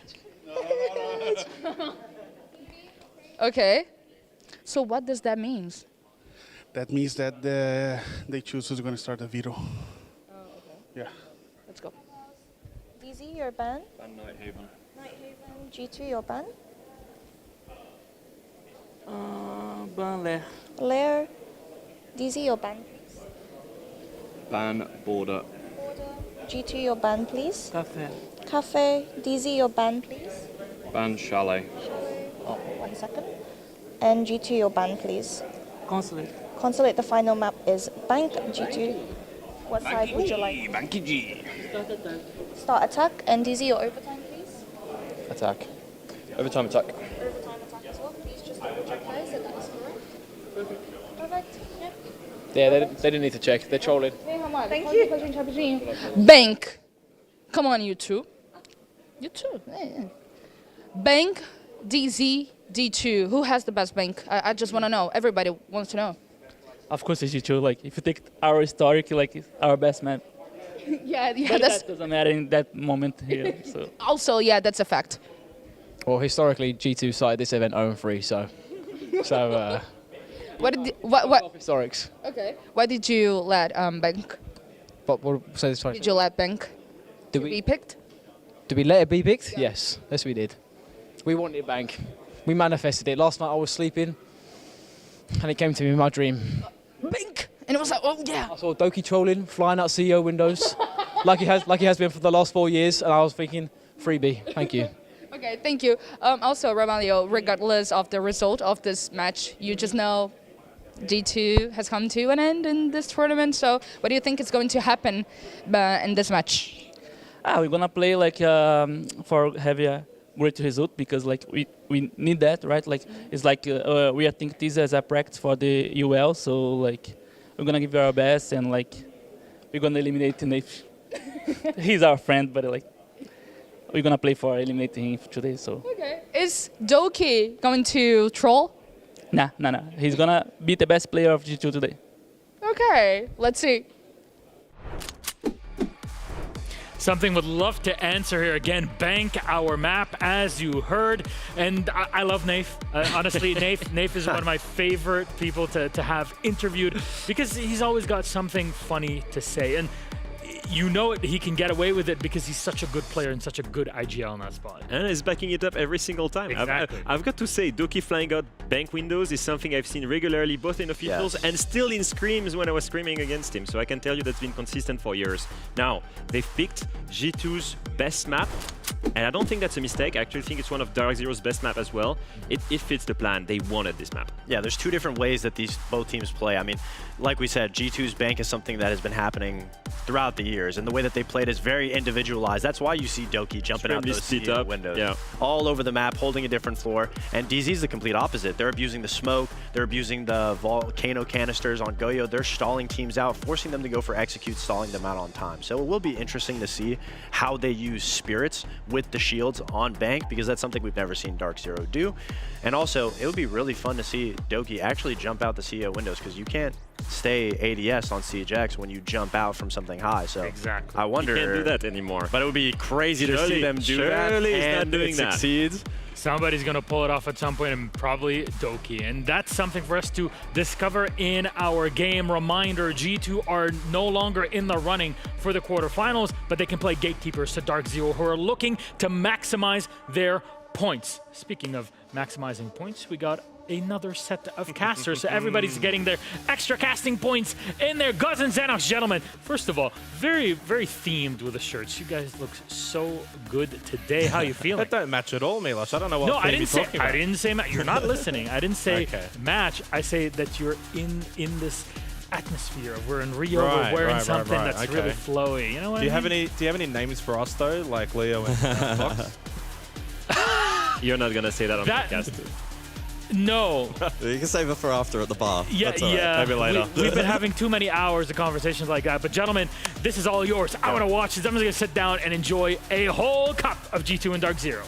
Yeah, a lot on the line, obviously, for Dark Zero, nothing for G2. We've established that for DZ. You've got to win. If they can win 7-0, that would be amazing. But, I mean, I think that's going to be always a bit tricky to actually make that happen. DZ win. It still doesn't quite guarantee that they go through. There's permutations. We're not even going to bother with that. Really, for DZ, the way they have to look at it is you've just got to try and bring the best brand of Siege that you can in this match. Try and annihilate G2 as much as you possibly can. Get the win. Focus on the outside stuff later on. Yeah, I mean, the pressure is 100% here on Dark Zero. I mean, I think the map veto behind the scenes is pretty evident that G2 going into this match and don't really care all that much, right? They're just going to go in, have a bit of fun, see if they can maybe get a result at an event that unfortunately has been full of trials and tribulations for them. DZ very much will be looking to lock in. Kangaroo looked absolutely locked in during that map veto, ready to go. Well, there's no pressure on G2, right? So they can play with that sense of freedom. They can look to beat those gatekeepers, as Milos so pointed out. And it does mean, of course, if Dark Zero lose, they are out. They go home with G2. They'll be on the same flight home. So for Dark Zero, all the marbles to play for. And for G2 looking to play spoil. We're heading to Bang. Banfei coming up. Blackbeard banned out along with the Kaid. Of course, there's another big game to come after this as well, FaZe Furia. And there are implications between this match and then also the FaZe Furia match. We'll get into that really once we get this result. Things will be kind of easier to break down as Grim and Azami will be taken off the board next. Doki Grim ban, idiots. Yeah, Grim had a relatively high ban rate at this particular event thus far. Really powerful in displacing and generating information. And so we'll see what kind of an impact that may have in this matchup.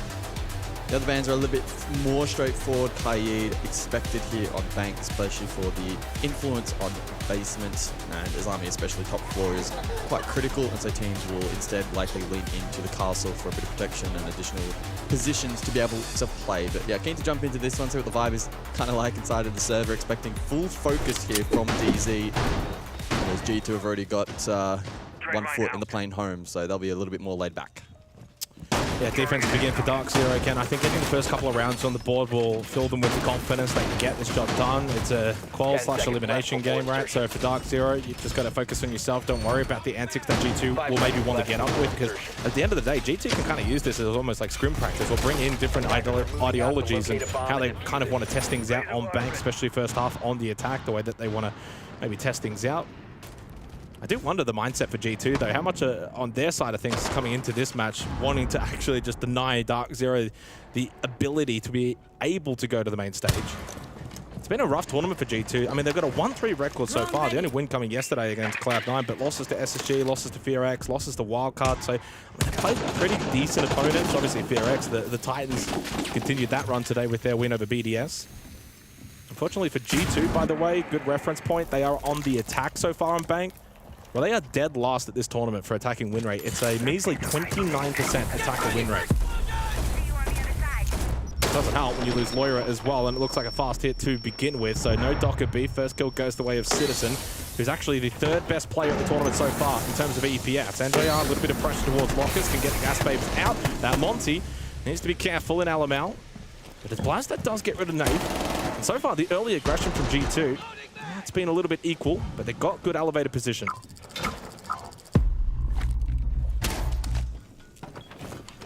What can Alamel do then? Diffuser in hand, will be likely looking to dash across, get that plant down with coverage, likely from Doki. Glaz able to find one more, and if Spirits falls here, the power of that Glaz could be amplified, but the smoke's already off the board anyway. Alamel elected to go deep, so not initially going for the plan, instead a bit of info. Uno to wrap through gold. Could catch a timing, but Citizen able to dash across. Spirits does find the Nitro. Uno falls. And G2 struggling to connect the dots here in the final portions of the attack. Alamel now left all alone.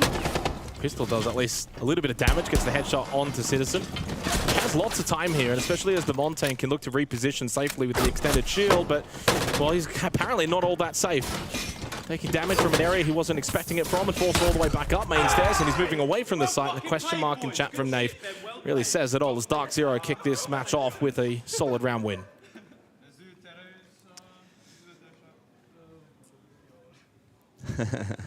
Bit of banter in the chat that the folks at home can't see, but again, a reflection of some of the vibes in this particular matchup. Good opening round from DZ, withstanding the pressure presented by that Monty. Alamel electing not to go for the win con in terms of plant, probably not feeling the coverage was really there. Instead trying to find some info, maybe a pick to rebalance things, but ultimately didn't quite work out. Spirits with a big Nitro for gold. Citizen caught a good timing to allow this reposition. Ultimately, the pinch then in play. 2v1 onto Monty. Never going to happen there for the Monty. DZ already giggling in the first round. I mean, that's the vibes that you want to have in a match like this. You don't want to be too overly serious with your tonality, and I think DZ always have the ability to hype themselves up, especially with Kenny in the background. And a decent job, of course, to withstand what was a pretty early rush attempt from G2. 10 seconds remaining. Elevator control, drop down, use the Monty, try and push in, get a bit of vault control, but DZ were ready. Needles in position. Attackers are moving. Alamel now switching actually over to the Blitz. I mean, I wouldn't be surprised to see G2 in this match really just kind of throw everything at the wall, see what sticks, see what lands, and what damage they can do to DZ. Again, no pressure on G2.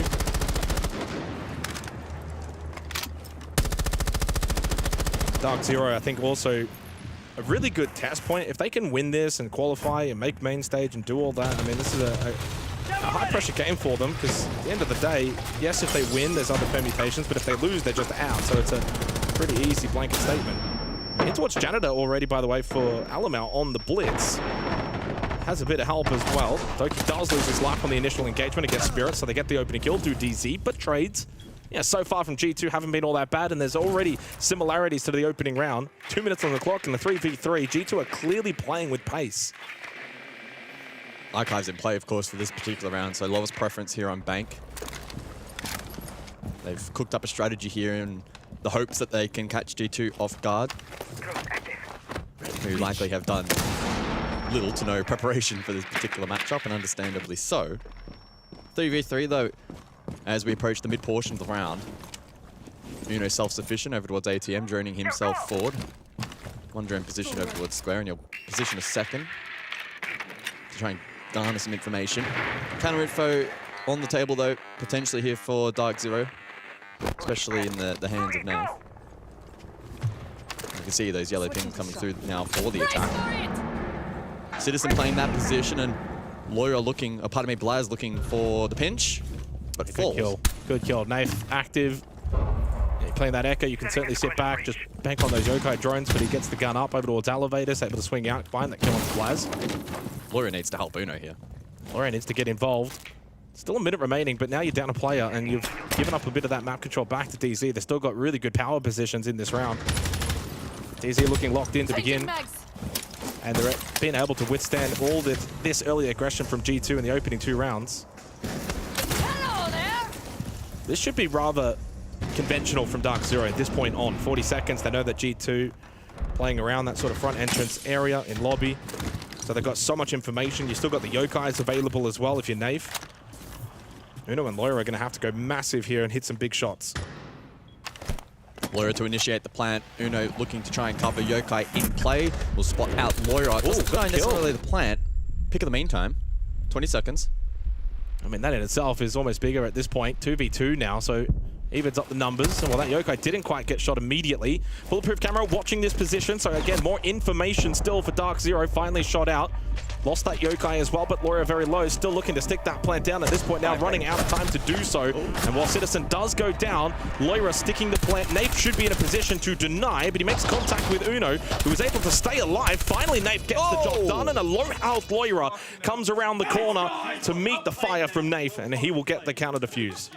Very clean there from Naif. A bit of a whiff on the initial pick, but was able to recompose. Awkward round, though. It shouldn't have really come down to be that close. No. I think a lot of that coming down to some of the temperament that we saw from G2, that trying their best to prioritize the plant, but in a safe position. Loira, dabbled in a couple of different positions, was then forced to dash across to deal with the BPC, knowing that he would have died to the potential wallbang. So there are a lot of different elements there that he had to try and break down towards the latter portion of the round, but did a pretty good job in doing so.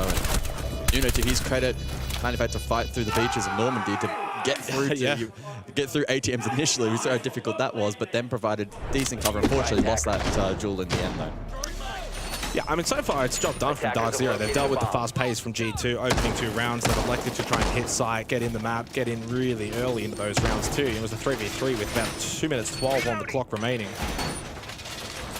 Sometimes when you're playing a map like Bank, you kind of spread out. You play a bit of that roam, try and take full map control, and you can get caught off guard if a team tries to rush in quickly. So, I mean, Dark Zero switched on early. Spirits continues to have an amazing event. 4-1 to begin this. But yeah, going back to Citizen, who has been super active in this match. 3-2-3. Third for EPS at the tournament so far. 131 EPS, plus 20 KD, and a 75% cost. Couldn't ask for much more, really, could you?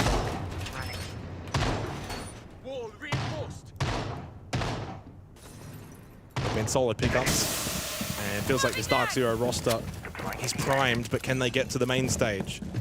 So far, so good. The challenge from G2 has been met. All about back onto the Montaigne.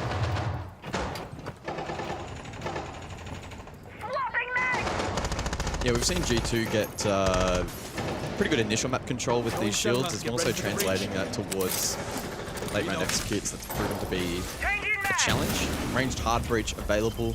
This is not going to end up being one of those games where we see both the Hibana and the Ace taking up the board, so Kaito ultimately not an issue in this round and won't be going forward. I do want to add the caveat as well for Dark Zero. The more they can win this, the better for them in terms of potential round differential against Furia in the next match to come. So if they can really beat down G2, that could be enough to secure them. So they really do want to actually win this in that kind of 7-0 fashion for multiple reasons. This is not a case of just kind of crawl over the line. So far, so good. Now they ping information over towards front desk, and Spirit surely does get overwhelmed. Oh, that's a whiff. Eventually shot the back by Doki. Does finish off Nave. So double for Doki. G2 open up this defensive DZ for the first time here on Bank. Big kill from NJR though. Citizen also answers elsewhere onto Blaz. And suddenly, again, 3 versus 3. Loira, though, the demon that he is, gets the headshot onto NJR and reestablishes the lead for G2 and finds a second, leaving Citizen all by himself. With that kill, though, now only Doki and Alamau to deal with. He's trying to isolate the Monty, though, into a 1 versus 1. So critical to try and get the kill onto Doki as the plant goes down. That's Nitro. Plant going down. Oh, let's give it a little rip, but not enough noise for Alamau to get off of that plant. And now, with that shield up, surely this becomes very difficult.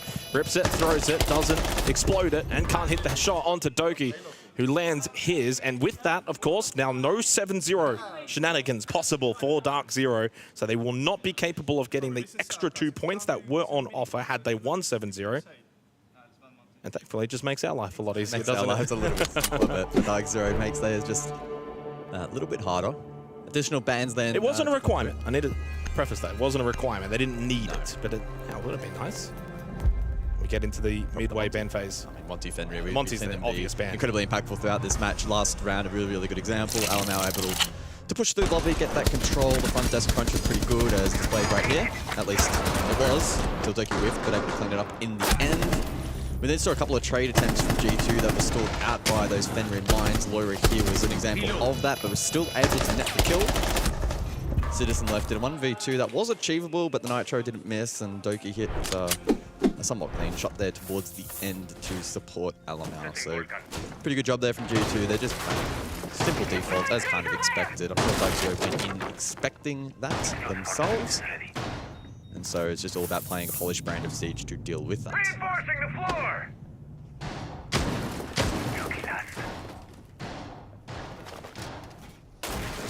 Yeah, I mean, so far so good in this match because there's always that thought in the back of the mind. Will G2 look to show up? Will G2 put the effort in? A match that means nothing for them. 5 seconds left. But you can clearly see they're active. They're trying to be aggressive. They're trying to play into some of their strengths. Objective is to locate a bomb and defuse it. They finally get a reward for effort.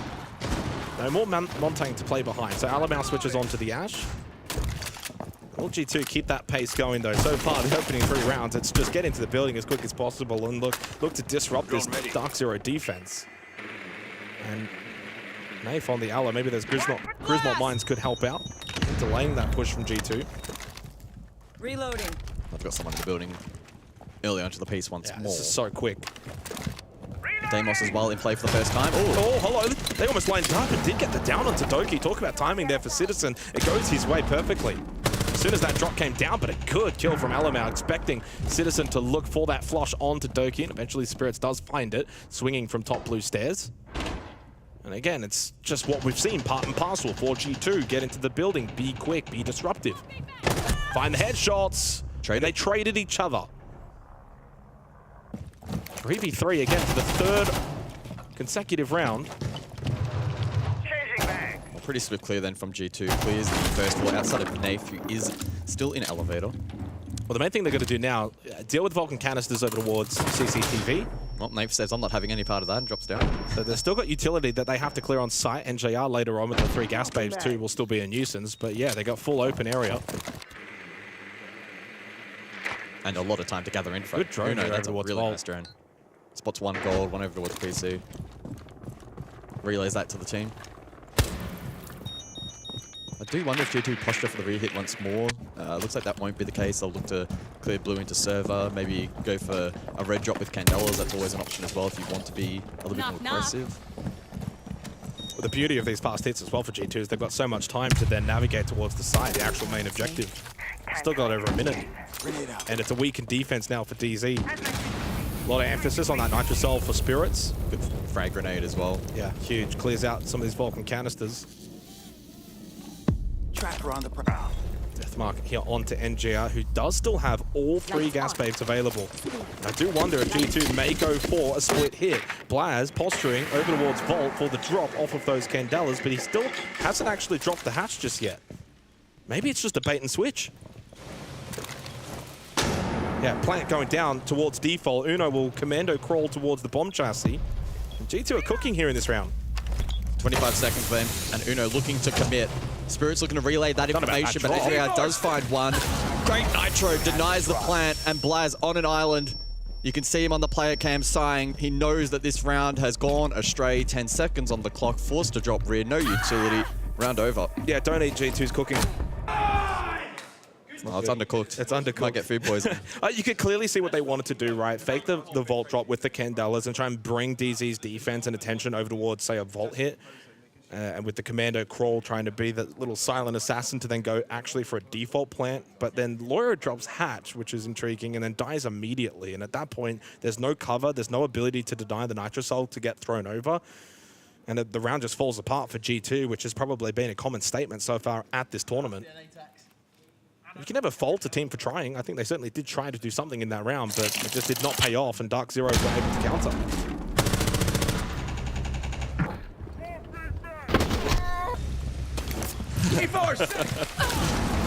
Yeah, really nice Nitro there. Clean shot to close the piece. Dark Zero just good discipline in that round. We saw G2 actually, Uno specifically, gain some really good information in that round with the Vault drone.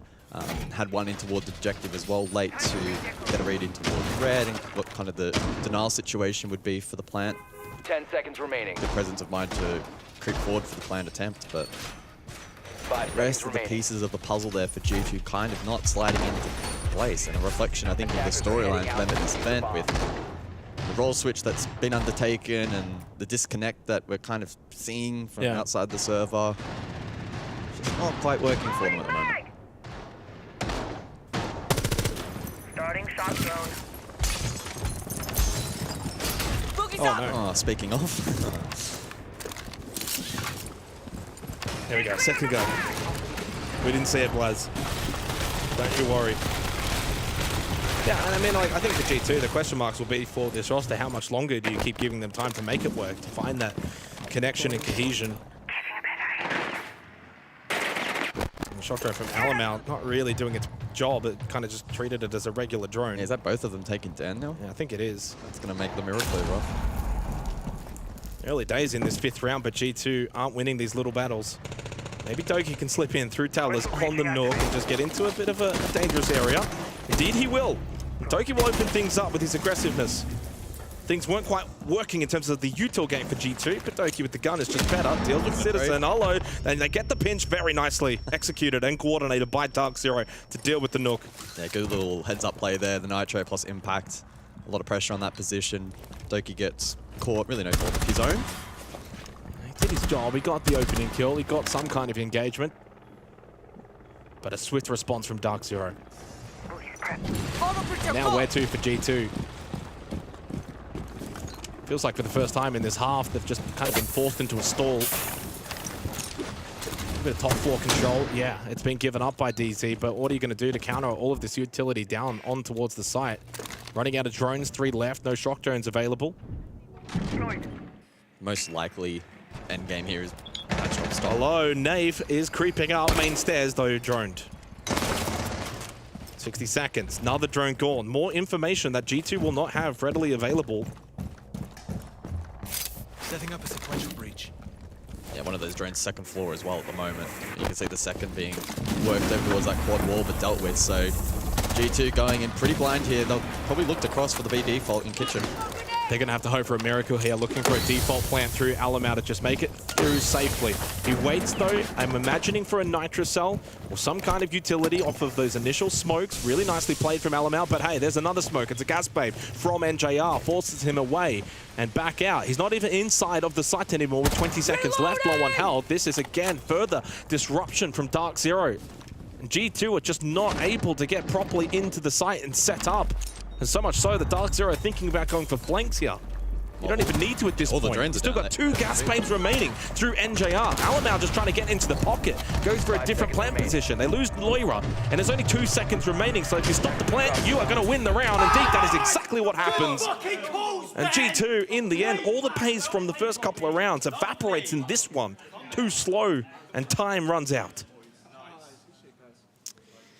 Yeah, I think information being a huge difference in that round. G2 struggling for it. We saw towards that very final 10-second portion as well. There were no drones standing, and Dark Zero continued to tempt the flank up above. And those anchors on site did their job well. We saw a really good smoke canister from Pamba to prevent the initial plant. It meant that Alamau had used his smokes, and so then crossing again for the plant was a low percentage play. That's why they elected to go up close, but had to be absolutely perfect with their crossfires. More quite the case, and Dark Zero did a good job of just being patient themselves and not over-correcting. And in doing so, able to close out that round. So really good work. And the more that Dark Zero extends their margin to such a hefty degree, it makes it even more difficult for Furia later on to be able to qualify. There is a world in which, by the way, that Dark Zero win this, then Furia win their game, but Furia don't go through because of round differential. 10 seconds to go. That would be an awkward kind of feeling. You feed it. Dark Zero, that of course, are only worried about themselves right now and looking to win this as quickly and as dominant as possible. And, I mean, so far, there's not really much that surprised me. I think coming into this match, you look at kind of the tournament on paper. You know, you got a team that's DZ, they're 3-1. You got a team that's G2, they're 1-3.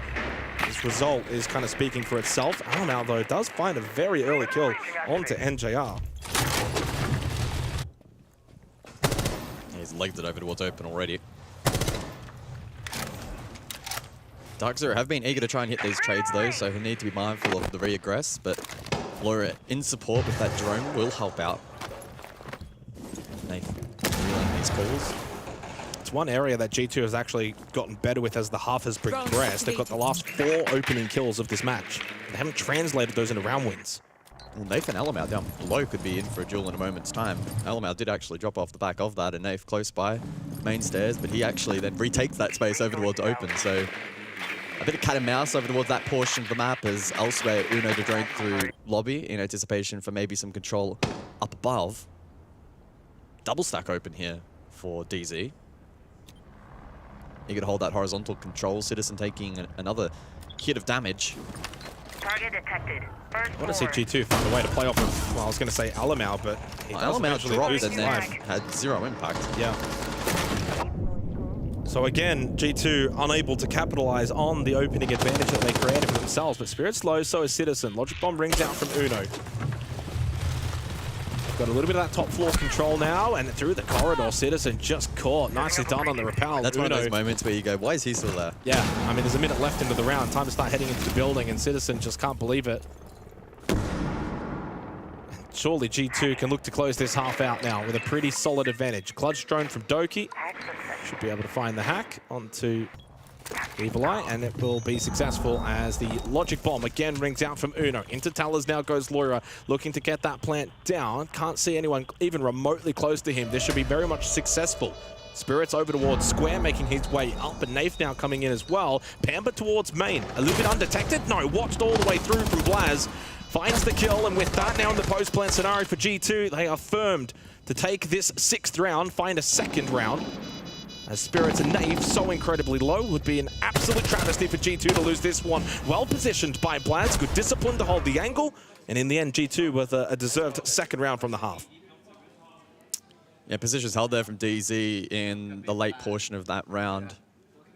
Not particularly effective. They had a bit of a sort of like double stack over towards open, player bot square. Didn't have, I don't believe they had LOS over towards that plant position, and if they did, not really in a position to be able to deny. And so with that, a 4-2 scoreline as we switch sides, and with that a fresh ban phase in play. I think G2 would probably be pretty pleased with 2 attacking rounds here onto Bank, considering the lack of preparation likely for them in this particular game, and their reliance on finding those sneaky lurks and map entries for control and opening picks. Dark Zero equally probably not too displeased. I think they'll back themselves attacking here onto Bank. Fans come through. It's Castle Mirror for defense and double shield for attack. Target detected. First floor.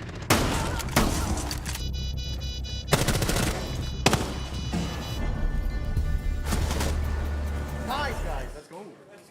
Nice round. Nice call, guys. Nice one. Yeah, I mean, it's a good round from G2, and I think if you kind of look at the half overall, they definitely went into that half wanting to try certain things and wanting to make things happen. I don't think they left a lot to be desired. There was one round, if you wanted to be kind of critical, was the 5th round. The pacing was off. Far slower. They didn't seem to be able to gel as much in terms of coordination, but there was the first 2 rounds, super fast pace, made it equal, made it exciting. DZ were just better and countered those rounds.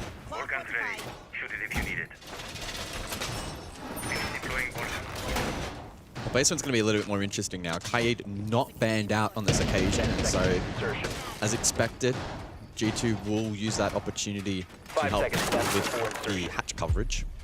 That being said, they're still actually going to elect to play a bit more of an open hold. The hatch drop is pre-opened.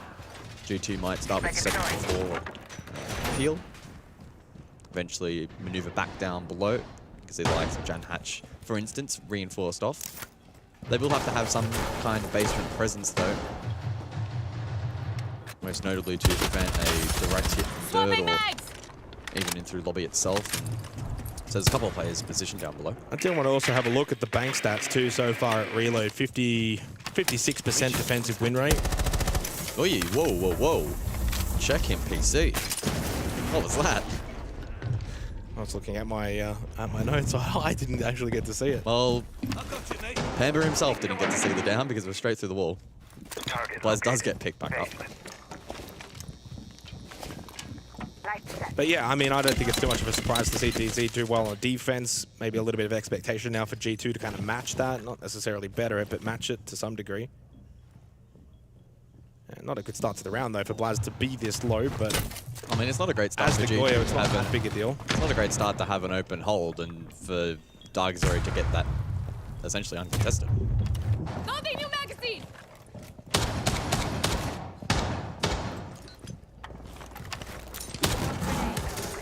Firing level! So just going through the checklist right now, Dark Zero, 90 seconds remaining in the round. To open up these hatches, trying to open up these hatches. So one gas bank there, actually, top blue. Got to keep a lot of that utility in the back pocket, Laura. Might need it later on to deny that CCTV default plant. Hatch will get opened up eventually. Has taken slightly longer than they would have liked. Spirit's looking to try and clear out the blue stairs position, which is still being held. Lura's actually only down to 1 gas bay, so he's trying his absolute darndest to keep that position away from Dark Zero for as long as possible, but it does mean they're going to have less utility to deny the actual plant later in the round.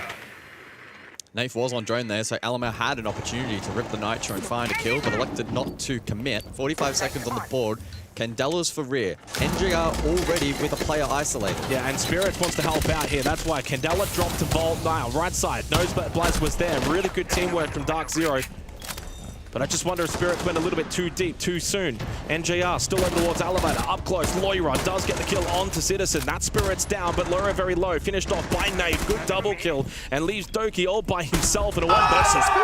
Naif to finish it all off for Dark Zero. A wonderfully coordinated attack towards the site. Not often that you see that sort of Vault Elevator side on lockers really get utilized as well as that Dark Zero did in that round. They take a 5-2 lead.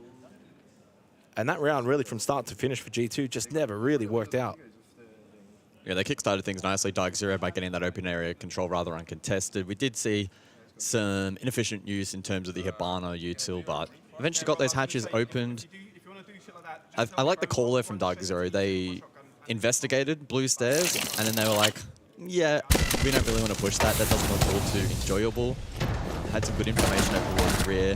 Kickstarted really by Blaz being put on an island. So that was just good composure from Dark Zero to isolate that first initial pick and get things going with essentially a freebie.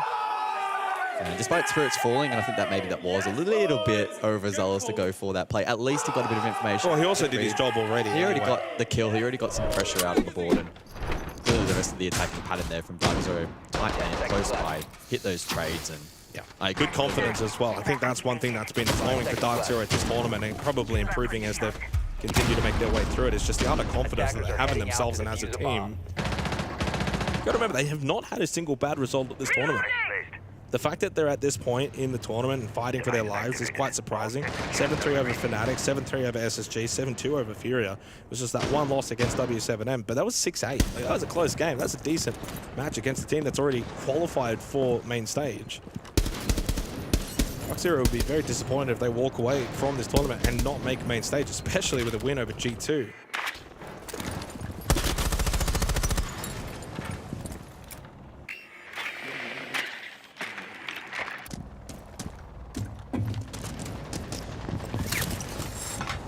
Round 8 then.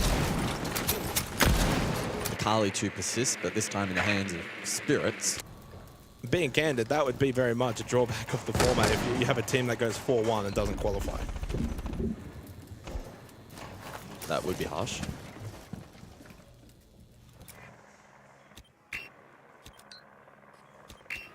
So information gathering then at the moment for Dark Zero, their tempo really just slowing it down. I think that's been one of their big strong points, oddly enough. Has been their tempo at this event for an organization and a roster over the last few years that has been one of their biggest weaknesses. Yeah. Swapping mags. He's unfortunate to not find that kill onto Blaz. Held the angle long enough, gave himself enough time, and eventually someone did walk in. So looking to clear out Kanto, open it up.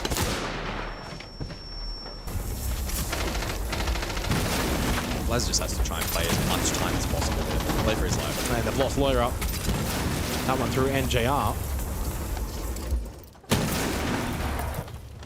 Right now, G2 are playing so separately. There's not a lot of trade potential. So, you see Lawyer go down, no one gets the trade. If Blaz goes down, no one's going to probably get the trade. I think Uno is probably the linchpin right now towards top main. He's the one that can kind of help out Alamel, help out Blaz. Uno's one to watch here. He's playing a good power position defensively for G2 if he can get involved. One tick might they kill are him. putting so much pressure onto Blaz. To his credit, wait, what? He is not panicking at all. Where'd the flame go? I think it just went to the backside. Oh, yeah, it's gone all the way through. I think the second one missed as well. They have not been able to clear Blaz out. All they have to do is just swing and shoot. Uno does help out. He is that linchpin. Hits the headshot onto Pampazu. There's the second to follow. It wasn't up to Blaz. It wasn't up to him. He was low. He was stuck. It was up to Uno, and he comes to save the day. And eventually, yes, Blaz does lose his life, but so much time has now evaporated for Dark Zero. They're down to 13 seconds remaining. Citizen, at that point, has to bring the gun up. Shield goes away with that, so does his life. And the round 2, Dark Zero cannot clear out elevators. Do you reckon Nafe's going to get a slap on the wrist and told to go back into customs and learn the lineup?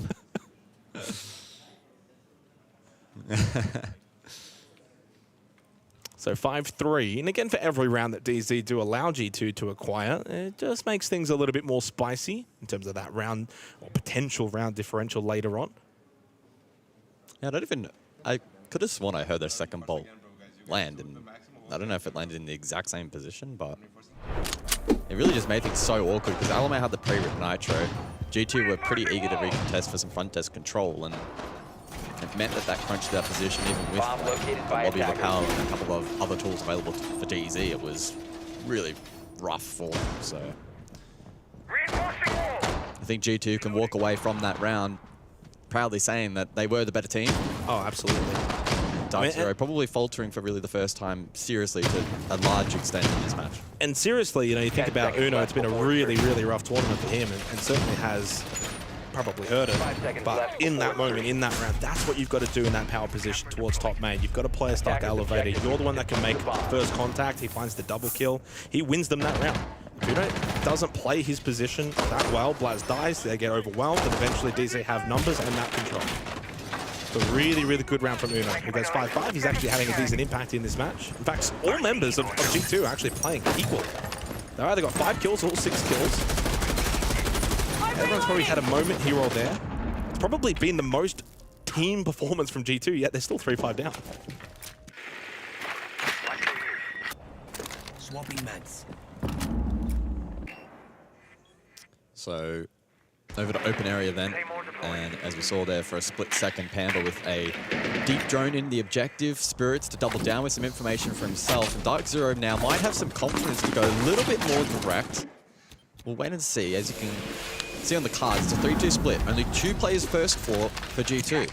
They're going to look to try and rush this because you've got the smokes that can go out, some steals the vision, play off with Blaz who can maybe find a couple of kills.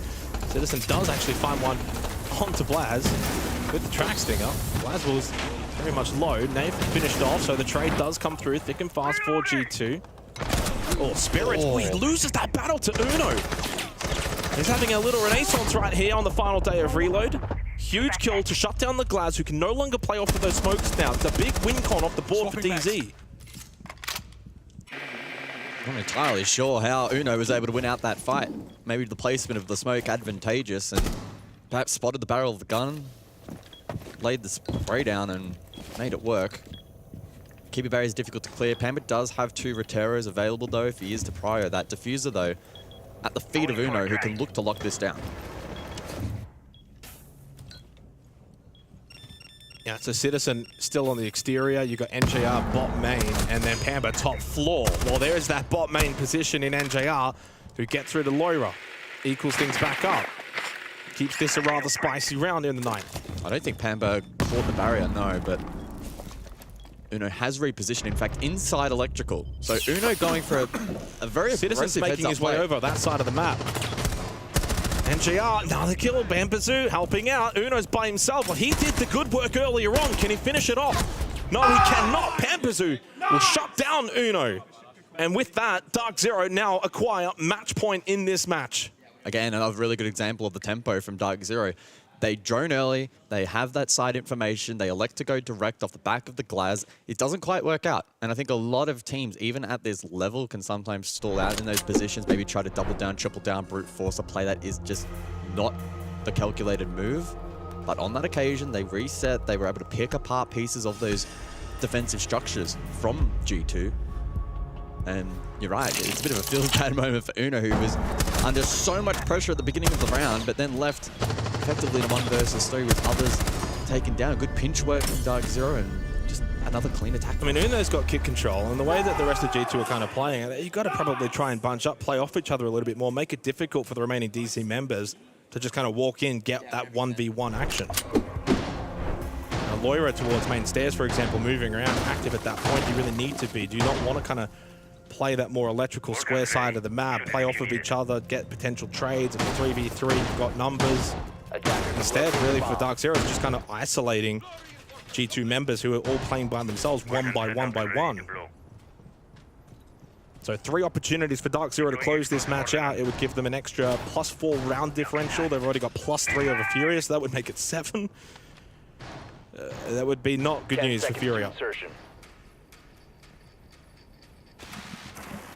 So additional bans in play. We don't see the triple shield from G2. Blackbeard was only played in that second round, instead onto the Ying, which equally was only played once, but it was on basement, the site that we go to next. So maybe prioritizing that a little bit more, not wanting to deal with that tool. We've seen it be really effective in rehits in this match, and so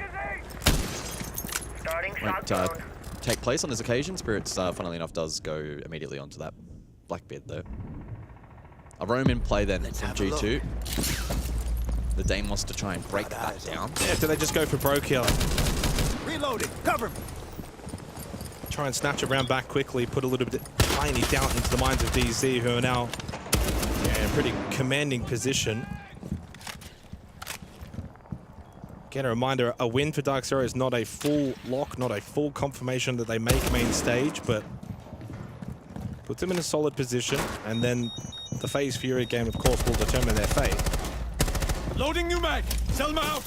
I like that from G2, just a pure defense, looking to maybe get out a death mark or 2, find a few drones on their way back down to safety on site.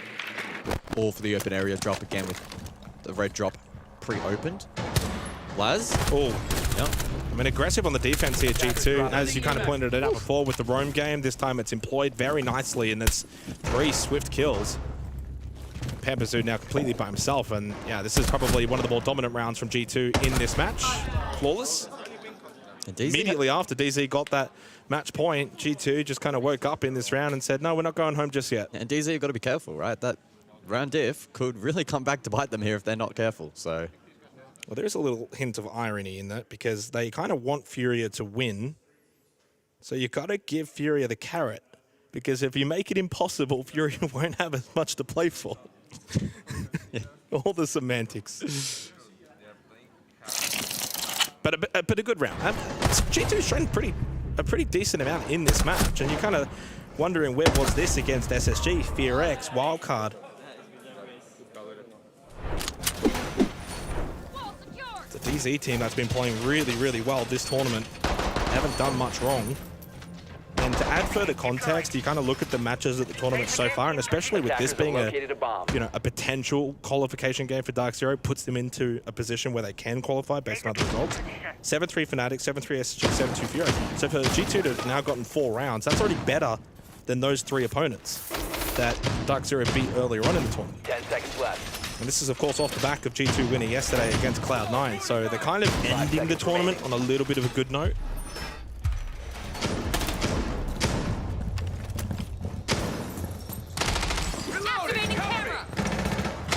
Yeah, to the credit of G2, I think they've played some pretty respectable seeds in this match. Again, leaning pretty heavily into defaults and trying to sort out fundamentals. It's nothing crazy strategically. Their execution's been pretty decent at an event that has been rough going for them. It'll sting a lot. Top floor we go. Round number 11. Let's see how they look to break it down this time with DZ. Issues the last time with the Capital Clear elevator. See if they opt for another lobby crunch. Just the singular primary card breach, and Nafe may use that over the board to Kanto, which has been electrified by the Taiyi. Good work from Pamela on the IQ in dealing with some of that information gathering in the Valve. But focusing their efforts on stock side currently, Citizen with these Roteros looking to just clear out these positions. Potential utility placed. So just looking to poke and prod around the map currently. Diffuse it in the hands of Nafe over towards the top square repel currently. So signs pointing towards that style of execute. We've seen some teams opt for a little bit more direct CEO. Well, still options are plenty with 3 Summers to go through the top square wall itself. Midway point of the round has now elapsed.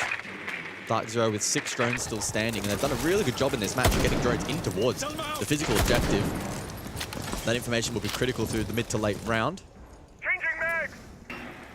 So we'll see what they go for. Nafe now in the building, as mentioned before, top square. And Lawyer will be in a bit of a pressure situation in a moment's time, but survives that initial play. Oh, good swing from Lawyer. You know, you make initial contact with Nafe through the hallway and expects probably one outside stock, swings it, gets the kill. Has the bulletproof camera, or at least had it there as well. Nafe does end up finding one from top square onto Alamau. Must have just gone for a peek and does give a slight reprieve for Dark Zero heading into the final 45 seconds. Yellow ping intel for Pambazoo. Really nicely executed off of that information. And now Dark Zero have got the man advantage. Long ankle onto Blaz as well. Dark Zero just finding all of these angles that suits them. Doki still inside of Janitor. Does have a Nitrocell, and so does Uno as well, but he's far back at front desk. He's not close to the action. Blaz certainly is, though, on the top floor, looking in towards airlock. Where's Pampa going? Doki in a great position, finds the double, and Spirits falls as well, and leaves it all up to NJR with no kit, no chance, and G2 stay in this one a little longer. And just makes things a bit more tense for Dark Zero, looking to close this out. You've got to have a sick feeling in your stomach if you're Dark Zero right now. At the end of the day, Dark Zero lose this match, they're out. Or a North American my exact point, guys. Microcoms win the game. We've had 2 attacks where we've the first 2 attacks on Open and CO, we were not all ready to go at the same time. That is a, are we ready to flood? If the answer, if anyone says no, please say no if you cannot, and then we wait, and then we flood when we're all going. Okay. The microcoms will win the game. The game is simple. We work as a team, we win the game, okay? All those small comms will win. I'm giving you nothing strategic. Just keep up the Dokkaebi, and keep up the IQ. They're going to ramp up the hides and the powers with the Valve.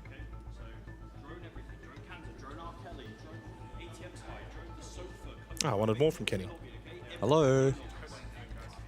He wasn't done. Yeah, I mean, to be fair, at this point for Dark Zero, I don't think you have to go too deep into that kind of strategy bag. It's really just all about, you know, the coordination, communication. This was really good. At that point, it's a 4v3. Doki just flips the round. He loses that battle, Janitor. They lose the round. Match is done. So a really big power play from Doki towards Janitor. 6-5. Things get a little bit nervous if you're a DZ fan. I'm sure it's not the first time they've been in this position. Getting these little micro heart attacks. And what it does also do is, again, reducing that round differential, right? So just allowing a little bit more of a chance for Furia.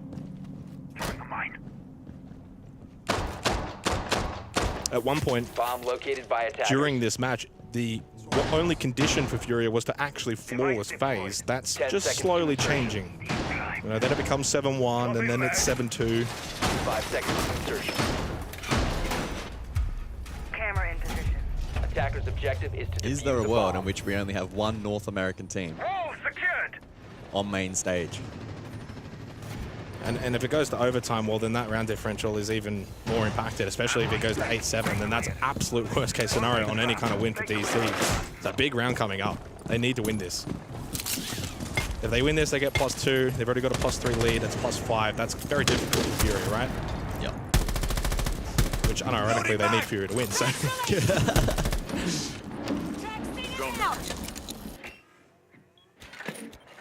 Can they try a phase win does kind of mean that for DZ, this does not really mean much. Can they tidy out their communication then? Time those executes, make sure everybody is, quote, ready to flood. No player left behind. Extension above from G2. Holding the cross onto these repels. Drone is active. And DZ will be eager to break that down. They do have the Ram and the Buck in play. So if they can get this control, they can get to work with Vert. I mean, that's the primary win con right now for Dark Zero. Full top floor clear. Don't lose any members. Get the Ram, the Buck employed. Blaz, did he just get misdroned towards long desk? The way he's positioned and the way he reacted to that drone going by, I figured that might have been the case, but a couple of shots did pepper through the wall. He is still hanging around front desk. And honestly, I like this for G2, contesting top floor. Oh, inside. Oh, stock. It's Loira the Demon who stands up and hits the second headshot onto Pambasu through the barricade. Deals with the Blackbeard, deals with the Buck, and right now G2 are dealing with Dark Zero, who have had a couple of opportunities to get this one done as early and as best possible. And down to just Snafe, who, while he does start with 1, needs 3 more, and now spotted towards that hallway.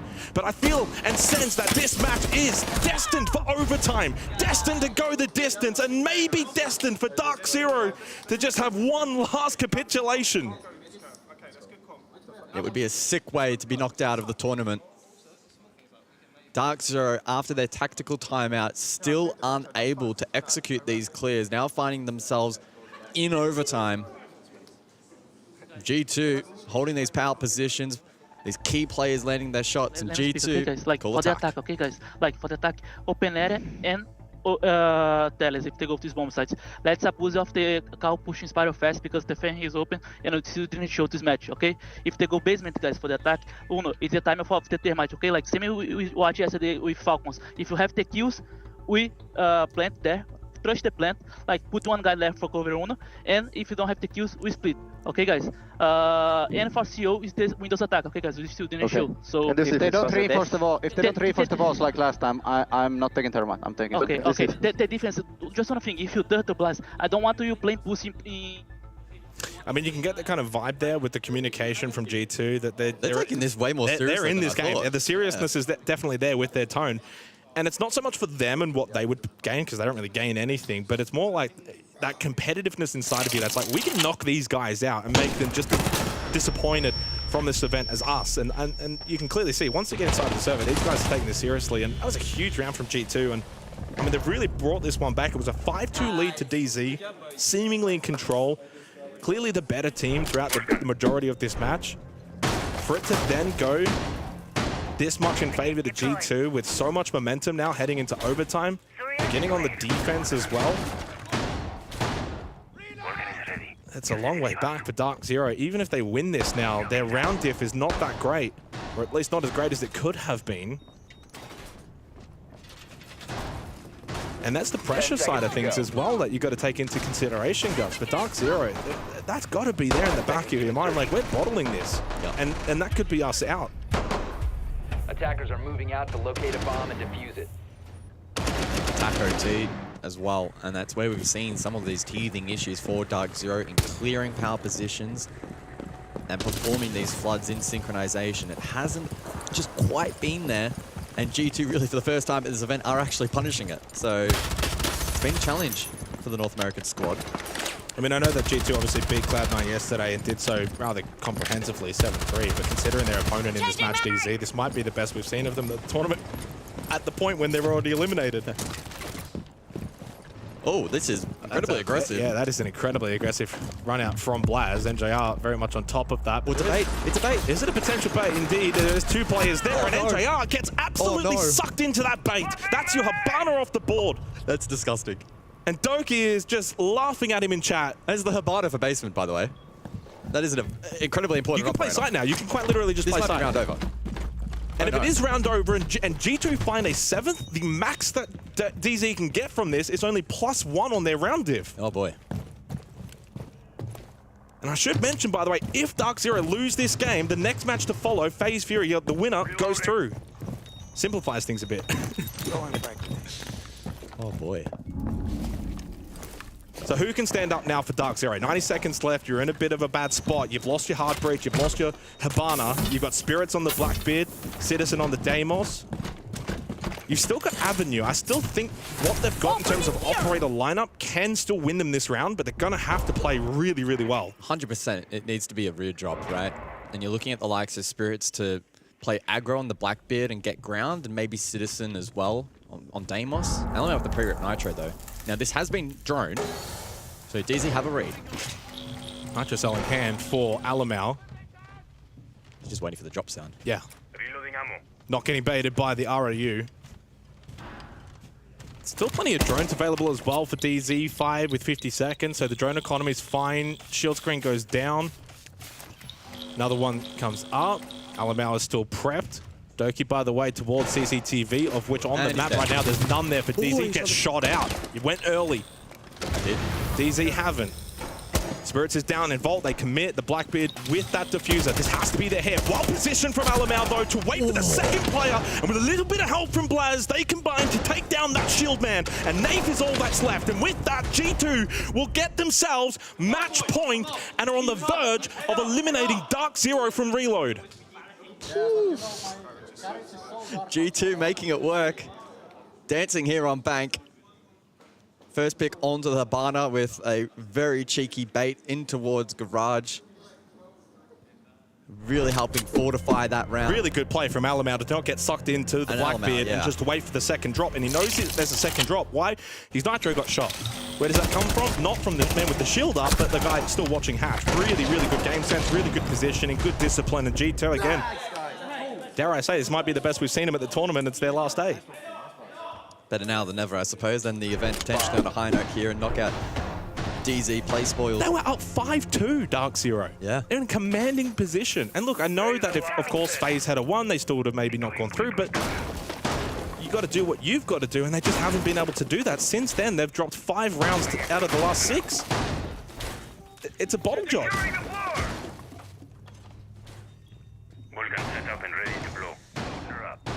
So basement repeat. Dark Zero now on defense. Can G2 finish the job? This is... Well, we go back to the first half, right? Let's just talk about the setup for a second. I mean, we're seeing triple Rio archives. Doesn't look like Open's being Rio'd at all. Again, no Kaid in play was banned out by G2, so Dark Zero really looking to amplify that aggression offsite. Go back to that first half, and G2's pace was paramount, but it didn't always work out for them. So I wonder if they slow it down just ever so slightly, have a bit more control on their pacing. There was a couple rounds they lost because they went too fast. There was also another round they lost because they went too slow. Got to find that right little middle ground. Deimos, Deathmark onto the Goyo of Citizen. A little early information onto the man inside of open area. But also G2 are now brimming with confidence, right, in comparison to that first half. So as they come into this attacking round, they get two opportunities. They know that they at least go defense in the next round if they do lose this. They've locked in. Like, they have absolutely locked in. The more confident they've gotten. Dark Zero, the complete opposite. They've locked in as soon as they've been locked out of the tournament. Full white onto Citizen. Drops. Retreats back to site. 2 Deathmarks still available for Doki, who did make contact, half health. Sends it back onto Citizen. Top blue stairs right now is Spirits, by the way, on the Warden. Which is a pretty big piece, because you've got the Ying employed. Nave almost dying through the hatch. And why are you taking so long to leave the elevator, my good friend? Well, he was getting pinched by Uno, I think, through lobby, so he didn't have free exit. I mean, that's just a really good clear from G2. Right, standing still is not going to really do you a whole world of good either. And as you said, though, a really good clear from G2. Get through to Nave. Top fragger from Dark Zero off the board, 4v5. Doesn't look great. And I wonder if Spirits may now think, do I go for a swing? Do I go for something very special? But you're a Warden with a shotgun. Your job is to hold. You don't swing blue stairs here. And fortunately, he agrees and has retreated from that position. And there's still over a minute for G2. Actually, their pacing in this round may be a lot better than all their rounds in the first half. 1 Nitro still for Spirits, 3 Gas Babes and JR. Default, probably an unlikely outcome here for G2. But they have the manpower and they have the utility to go for alternate routes. 2 Vulcan canisters still up that haven't been dealt with towards Default. Not happening. And I think that's why Citizen has actually backfilled over towards Vault.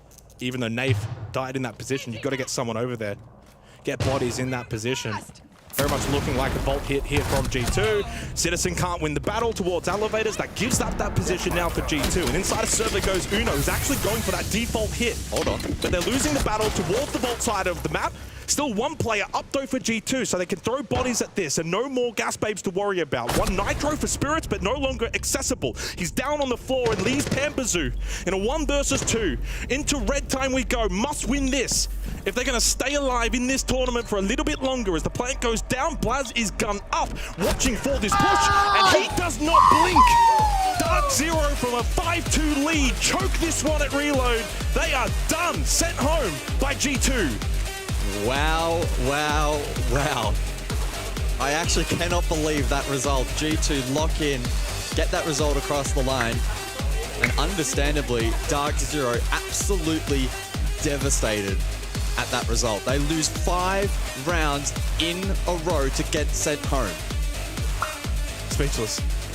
I cannot believe it's ended like that. And it's unfortunate for DZ, for a team that was playing so well at this event, doing so well with the new roster. And I think at the end of the day, if you want to be candid, they're going to take a lot from this entire event going into North America Stage 1.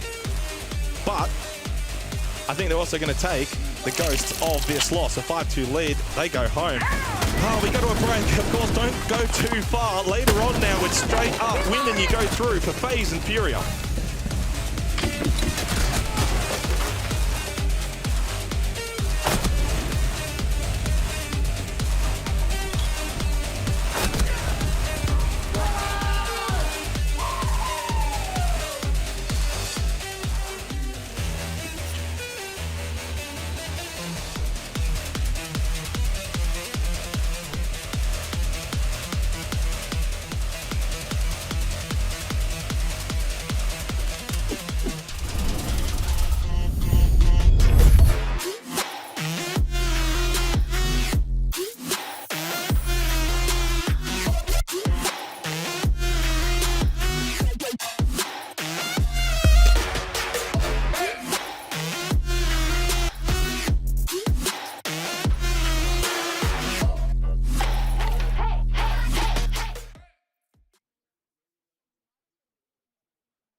Zero told Nave that Bank is their best map. Nave should have known that. Amalio, I mean, you guys, you know, didn't let Dark Zero have at least a chance to qualify. How cruel of you. Yeah, I mean, we love Leif. Like, he's like Duke's best friend, so like it's like bad for them, but like it's still like we're here for the competition, you know, like, and we couldn't let it take the win on us. Like, we need that to win because like make it also like we more like confidence, yeah, confidence for UL that started like 3 weeks. So like, yeah, it was good for us, and that's it. Like, unfortunate for them, like, right. But you're friends with them, so that's cool. Bank, as I said, is your best map, one of your best maps, but you had some like struggle in the beginning of the match to beat Dark Zero. Why do you think that? I think like both teams play really bad the attack. I think it's attack side the map. Like we have like some comms issues in the late rounds, but I think also because like we didn't warm up today, like so. Really? Why? Because like we like just communicating what we're gonna do about the game, you know, like so had a great prep, like, you know, so yeah, it was more of that, you know. And when you have nothing to lose, you can use this match to try something new. Did you guys did that? No, to be honest, no, we didn't try something new. Just like play our game. Like we didn't prep like anything for the Bank because like they are actually a new lineup, right? Like they changed like 2 or 3 players. So yeah, we just play our game and was enough for today. Okay. And what are the expectations for the UL? I think we have good expectations. Even like we did bad like here in the beginning of the tournament, but you know, like it's more like our mental thing, like something like outside the game, you know, like so. What kind of stuff? How can I explain? Like we feel so much the pressure like in server, and then like sometimes we don't even communicate. And I think like all the players need see 20% of the game, you know, like so we need every player communicating what they are watching now, you know, like what they're seeing, like, and then like we became like more dynamic team, like in the mid rounds, you know, like, so I think that was the problem. Like we feel too much pressure, we feel too much pressure, and some people like was kind of quiet, like, you know, so yeah, I think like we can't like let it happen for UL, so yeah. Okay, so really preparing for the UL. Yeah, that's it. Now we have one more game. Thank you, Ramalio, and we are back to the desk. Yes, you are back to this. My God, the throw of the tournament, the choke out. It felt like I was watching 2019 Dark Zero in this one. It all fell apart. They had the opportunity. It was right there, and it just, It's not Dark Zero messing this up though, is it? It's G2 stepping up. Fair G2 enough. playing really well. It's G2 finally showing the potential that they've showed in scrims. It's G2 playing without pressure. Yeah, the no pressure definitely helps G2, but obviously I will say that it does have a little bit to do with Dark Zero. Once they got that 5-2 lead and they were losing that first round, it really looked like the confidence of Dark Zero was shaken up. It feels like they maybe were overthinking it a little bit because a lot of the gunfights that they should have been winning or they were winning at the start of the game, that's what wasn't going in their favor. I mean, that last round, Citizen had the free kill on the guy on the hatch. He saw his feet first, and obviously he just missed the shots, and I felt like that's what happened with Dark Zero. They overcomplicated it once they started losing the rounds, and then the rest was just G2 playing confidently. Yeah, some missing points there of communication. You saw that before, right? Some out-of-pace moments where one part of Dark Zero is going for the execute and some are not ready. You heard that during the tactical timeout of Kangaroo Kenny. He was saying it, guys, recollect yourself. When you go for the execute, it's 3, 2, 1, everybody goes together. If you're not ready, say it. And we could see that out-of-pace moment from time to time. The flip here was when they needed to attack. And I mean, to be fair, the fact that Dark Zero was able to mount such an early on lead with only getting one opening kill is still impressive, to say the least, that you're losing that first opening man advantage and you're still bringing it back, focusing on the objective that comes first. G2, I mean, it felt like it was their game from the start. They were just losing out rounds due to miscommunication, but it slowly got back on track once the side swapped. they pulled it all together. Lawyer was someone that kept them in the game, but there's somebody that sent them that extra mile to close it, Leo. Absolutely. I think we need to praise Blaz, right? He was picked up as the guy that needed to frag on his own. He was picked up as the guy that you'll put in an area, you'll give him a vision, something he needs to do, a job to achieve, and he will do that. Well, today he was that guy with the ram, with the vertical plays, and with so many super important kills when he was on those windows. We've seen it time and time again in attack and in defense as a roamer as well, stepping up, double digits for him. One of the newest pickup and one of the ones that delivered the most work for them. Yeah, and he's not a player that you're looking to carry out the team, but obviously when Blast is able to gel around the other aggressive individual players and connect the dots, everything works out for G2. Another French player that moved to North America and then this time went back to EU. Talent on the desk, talent in the game. Where's So much talent coming from France. Are you talking about Milosh, French? No. Me, French? I'm not French. He's not French yet. Canadian. Montreal? French to be. Who's French? Do you want to be French? Okay. Yes. I'm not Yes. doing Are you that. offering it? I'm not doing that. Anyways, you give me a bit of a heart attack. Let's talk about our Blacklight detail for our second to last, our penultimate matchup in the group stage. Oh, I thought we were just going to move on to something, right? I got so used to Leo just going over and doing something. No, not this time. What do we have for it? So it's going to be about Blaz again. So we've talked about before the new CGX mechanics. And he's going to be on those windows again, applying a lot of work. You're going to see here the ping is making the meeting player move away and punished from Blaz. And you can see him running here from one window to another, getting ready to go in square straight after. And he was also rappelling here onto main and then switching from one corner to another.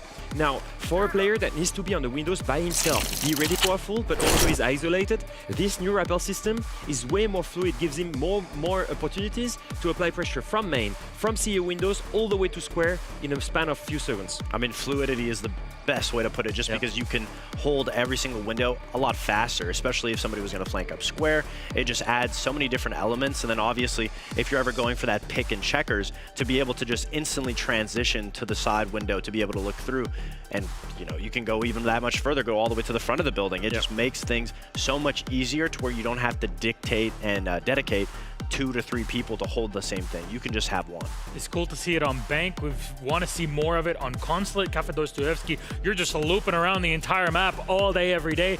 These sorts of mechanics are exactly why here. And imagine you go back from this CGX not officially out to everybody and you're thinking, wow, man, I can't really do this. I'm so slow. And now Rainbow Six Siege, just the standard game. You just want to get into this and see it in play and get it to experience it yourself. We are going to get to do that not too long from now. Gentlemen, game number 4 for today is done. We can breathe for a second, but not the best one is coming. Enough to get your breath together for this final one. It is the match of the day. One more spot in that quarterfinal. FaZe versus Furia, and it's only the group stage. Let's take a break.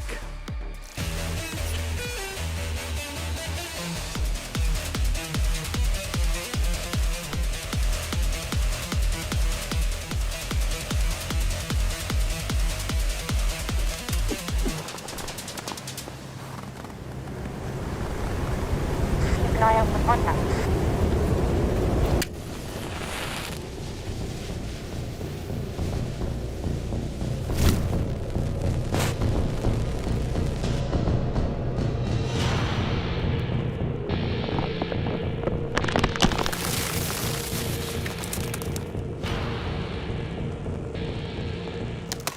Available now.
Here on our day off, and we are looking at some of the teams that have already qualified. Now, to the door to my right here, we've got W7M Esports, one of the top Brazilian teams, of course, the winners at Montreal.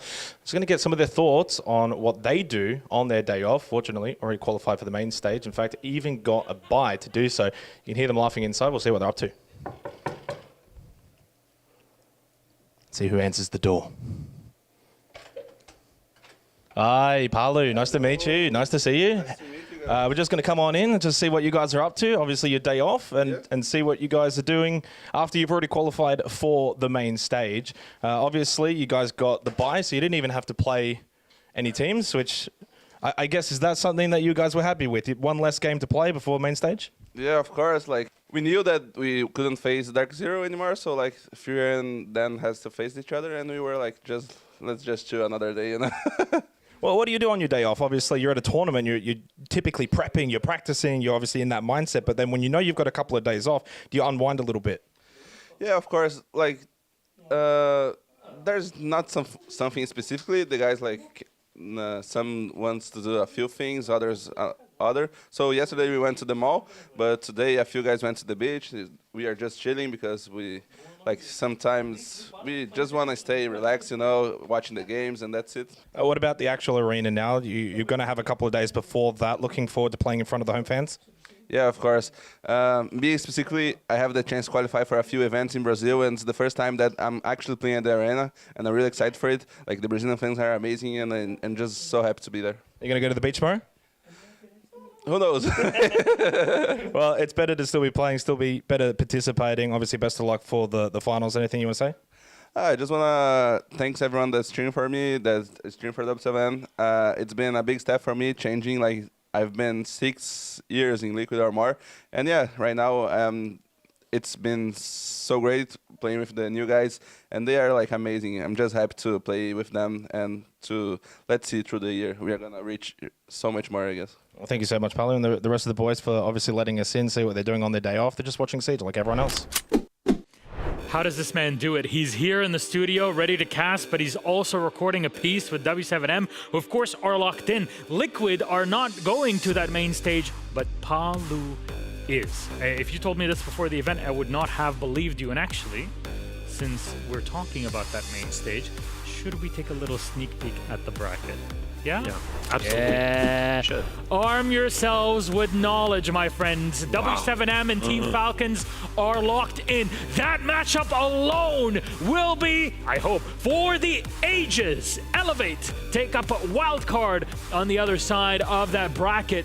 Now, Loud and Kag Osaka are waiting for their opponent. FaZe versus Furia will confirm one of those two teams to enter this bracket, and FearX is waiting. Should FaZe win, they get the heads up and take the number 7 seed, which means they play Kag Osaka. However, if FearX or Furia win in that case, then FearX retain the number 7 spot. They would play against Kag Osaka, and the number 8 seed will go up against Loud, which is currently the number 1 on that tally. And it's going to be tough regardless. We're in Brazil. Loud fans are going to be loud. On top of it, it's just compounding interests. Here's a little sneak peek.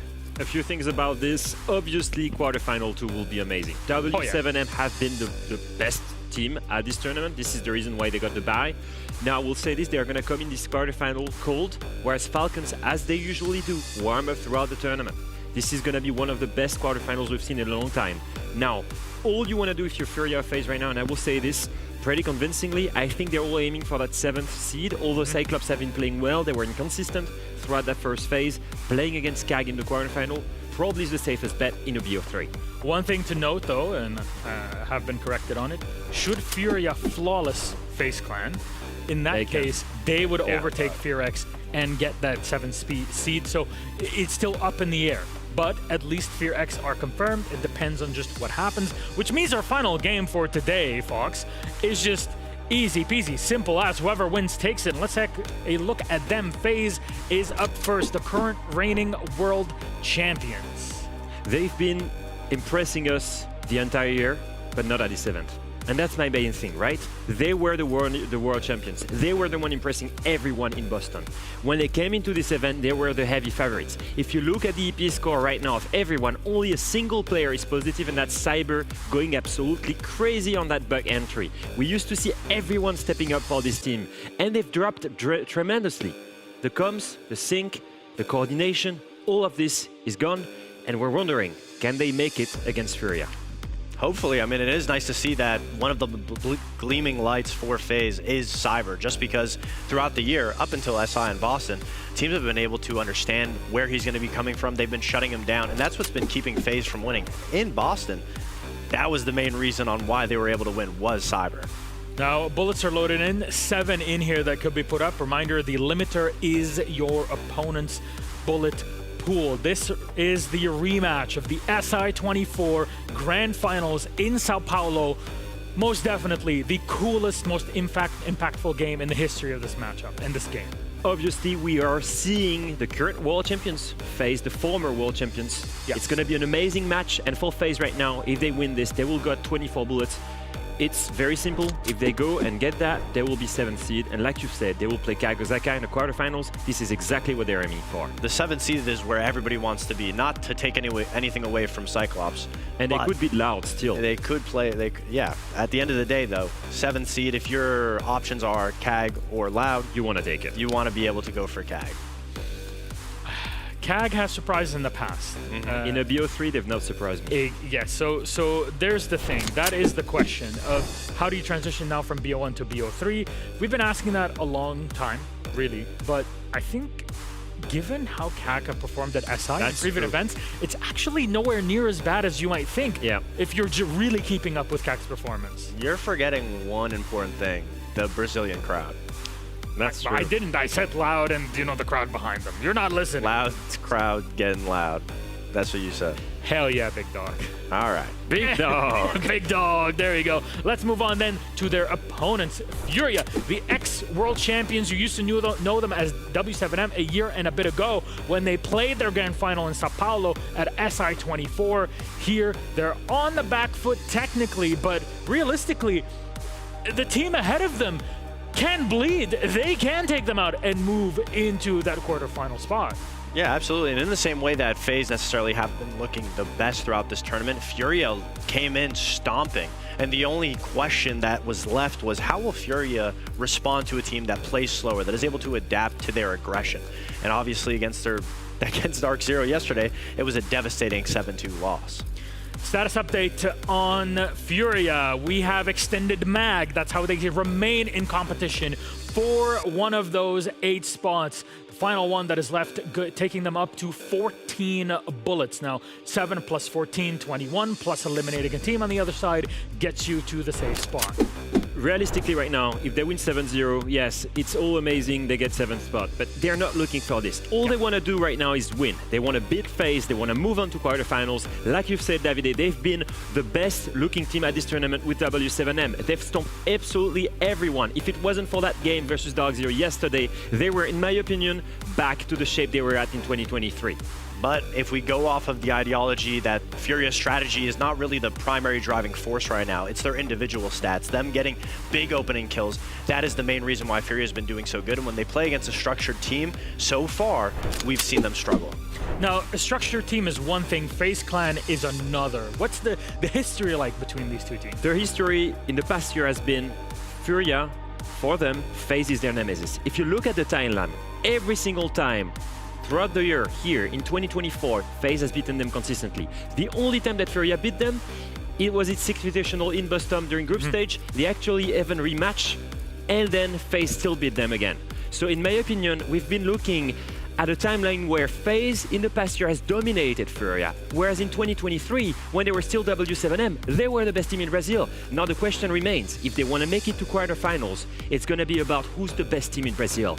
Are they back to their shape of 2023? or is FaZe taking it again? I mean, but that's what we're talking about, the structure. I mean, FaZe has been so structured. Obviously, it's been lacking a little bit so far in the tournament. Yeah. They also have their big performer in Cyber. But when it comes down to the history, it goes to show that is Furia's weakness. Everybody has to step up, but some more than others on the Furia side. Absolutely. I mean, this has been the event for IGLs. I mean, FeLipox and JV92 have been playing so amazing. FeLipox is the 3rd highest rated in the tournament as an IGL, and that kind of also leans onto the ideology of less strategy and more shooting, because if your IGL is the best player on the team, it's mad. It's crazy. Then you're not really focusing too much of in the server, and it has been working up until DZ.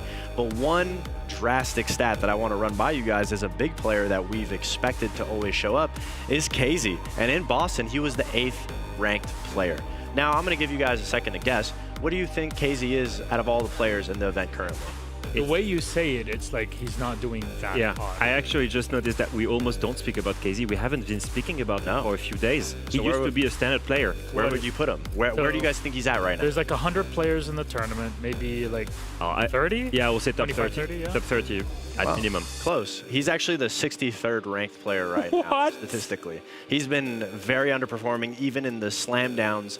And as your entry, to not be getting those executable kills when your team is slapping other teams, obviously once you go up against a structured team like DZ, he's not going to shine through, but something needs to change, especially against FaZe. This is the moment of truth here. What map? Oh, wow. Hello. Some good action going on at the camera.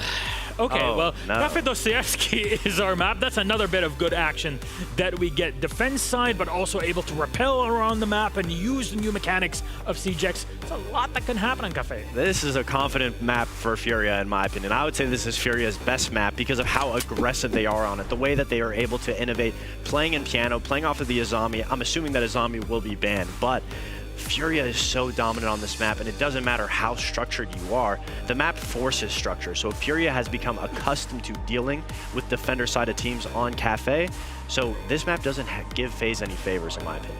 It's been a strong map for FaZe, however, and they're starting in defense. And I will agree with you on this. Furia has a very specific playstyle in defense on this map. They're fighting tooth and nail to prevent you to go in the building. They're extended roaming almost all the time, and it's super painful to have to clear that. And for me, that will be a huge test on FaZe's coordination that's been lacking this event. A big indicator too to FaZe's success on this map will be Cyber, because when we're talking about lurking and roaming, he's the entry. He's the entry. Cafe is so difficult to entry on, especially against a defensive setup as Furia has. The bans is a big thing for me, guys. 100%. The bans. If you ban the Buck, if you ban his main operator, if you try to prevent him to enter room correctly, that's going to be an issue for him. Now, like I said, Furia is starting in attack. Now is the real time to show up and show that synchronization. Gentlemen, we can't have a rematch of the SI24 Grand Final of FaZe and Furia without having the casters -1 that casted it back then. Well, Pengu is with his co-caster. That's his name, right? Yes. Fair enough. Co-caster. Guzenex, this time you get to do the repetition. Look, if anything, it's a best of one, so that's why Pengu is not there, right? That's the connection that we're trying to make. A BO1 to see who gets that final spot in the quarterfinals, and it's between two of the best teams in the entire world. Yeah, and the last two SI champions as well, so something to consider, and the fact that it's as simple as win and you go through, lose and you go home. Yeah, absolutely. A lot on the line. Very, very intrigued to see how Furia get out of the gates here on attack, right? Cafe's been so defender-sided. We've only seen it 3 times, but very defender-sided thus far, and they're going to be under a lot of pressure in this match. Well, gentlemen, you're going to get something different than one of the maps that were played in that matchup back then. It won't be that max OT in basement between the two brothers. It'll be maybe on a completely different map, just in the same way. Cafe Dostoevsky is all yours. Have fun. Well, this is it. The final match before we see the arena itself, and we see whether it's going to be FaZe or if it's going to be Furia. Yeah, absolutely. This is going to be a high-intensity matchup. Both teams with really good reads as to what the other is going to bring to the table. They're almost playing themselves inside of the server more than their opposition. Yeah, just really keen to jump in. I think when you kind of look at this, you got to just breathe a little bit first. Yeah. It's going to be a big one, at least hopefully, right? We want to build it and hype it up and say that it's going to be a really good way to kind of close out the group stage of Reload between the SI24 champions, the SI25 champions, the SI24 rematch. There's so much on the line, but also so much historicalness. And the social prediction, I think, is absolutely spot on. 51%. You know, you kind of look at the two teams in their tournament so far, 2-2 record for FaZe, but they've played some really, really good teams. They beat BDS. They were able to beat well, they almost beat Liquid. It was actually 7-8. That was a close one. But ultimately for Furia, they're 3-1. They've actually been having an incredibly good tournament. They beat out Elevate, who of course have qualified already. 7-1 versus BDS, Big Stomping, and 7-4 versus Secret. The real letdown was yesterday against Dark Zero, where they got beaten to a pulp 2-7. So for Furia coming into this game, I guess they've lost a little bit of that shine off of yesterday's loss. They need a rebound. What a perfect match to rebound to against FaZe. As we get the band's Blackbeard Glaz taken off the board, followed by the Azami in the castle. Yeah, completely different kettle of fish though here in the Brazilian matchup. We saw on the pre-show desk, there's so much historical data between the two. For the most part, it has been FaZe that have had their number. That being said though, Furia have had their glimpses of brilliance as well. And of course with that SI24 Grand Final. And again, just to re-simplify, it is straight up win and you're through, which is really good, because had DC won, then we would have had weird shenanigans and round differentials and 7-0s. None of that. This is it. Straight siege. As easy as it can be. You win, you go through, you lose, you go home. FaZe will begin defense on Cafe. And very much excited to see how this one does play out. I almost don't want to overhype it and it ends up being like a 7-3 and it's never really a contest.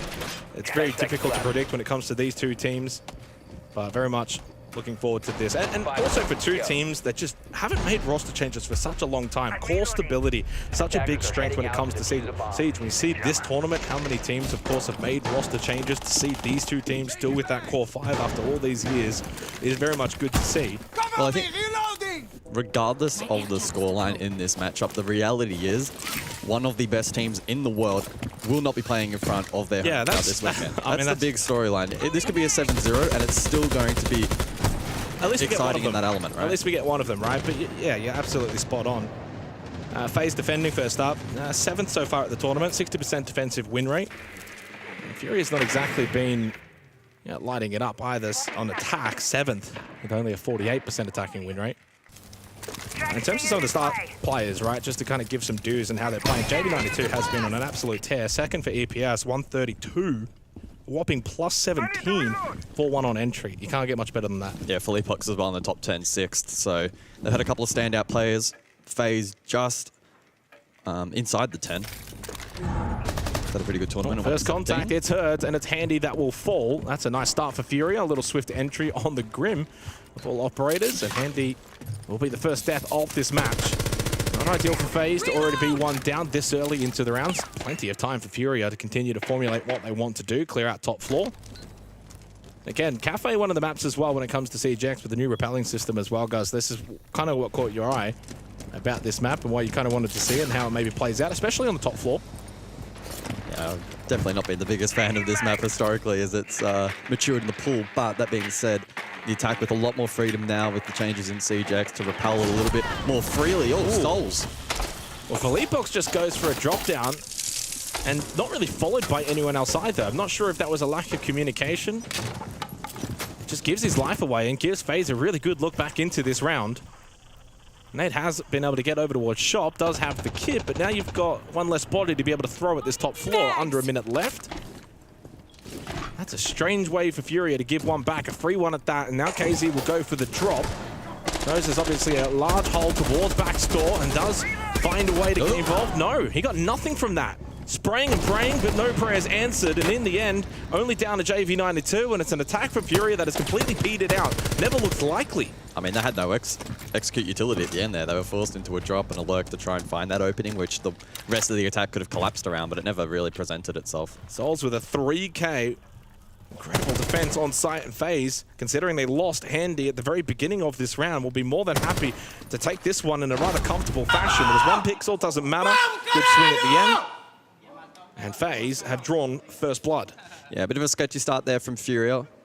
Again, though, it's been a heavily defender-sided map thus far, and so the benchmark for them, at least one to remain competitive, two probably a pretty positive result at the end of the half. So it's about maintaining composure. And Cafe is a map where some of the sites can play out in a different dynamic as well. depending on what kind of approach you want to go for. They don't necessarily all head from the top red drop and the rappel game, and Kitchen will be a good example of that. We could see a world in which they do go a little bit more direct through bake. We could see the map clear. There's a couple of different options available as we look through the replay package for that previous round. KZ tried his best to be that point of difference in the attack, but couldn't find anything. Yeah, FaZe are pretty switched on that.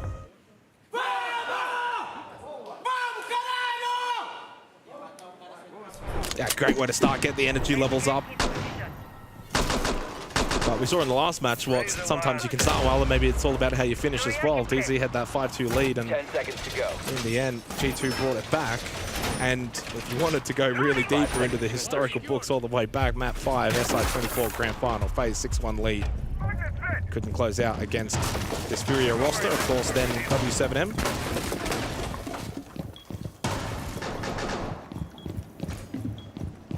So the sense in play then for Furia in this round, and we'll see how they look to play around that, keeping in mind that... You got Sledge and you got Buck, so first floor is going to be kind of, or second floor is going to be what they're targeting. I mean, keeping in mind defensively, there's no BPCs and no Warden. So. Try and get train control and mining, open up the floorboards, put pressure down below.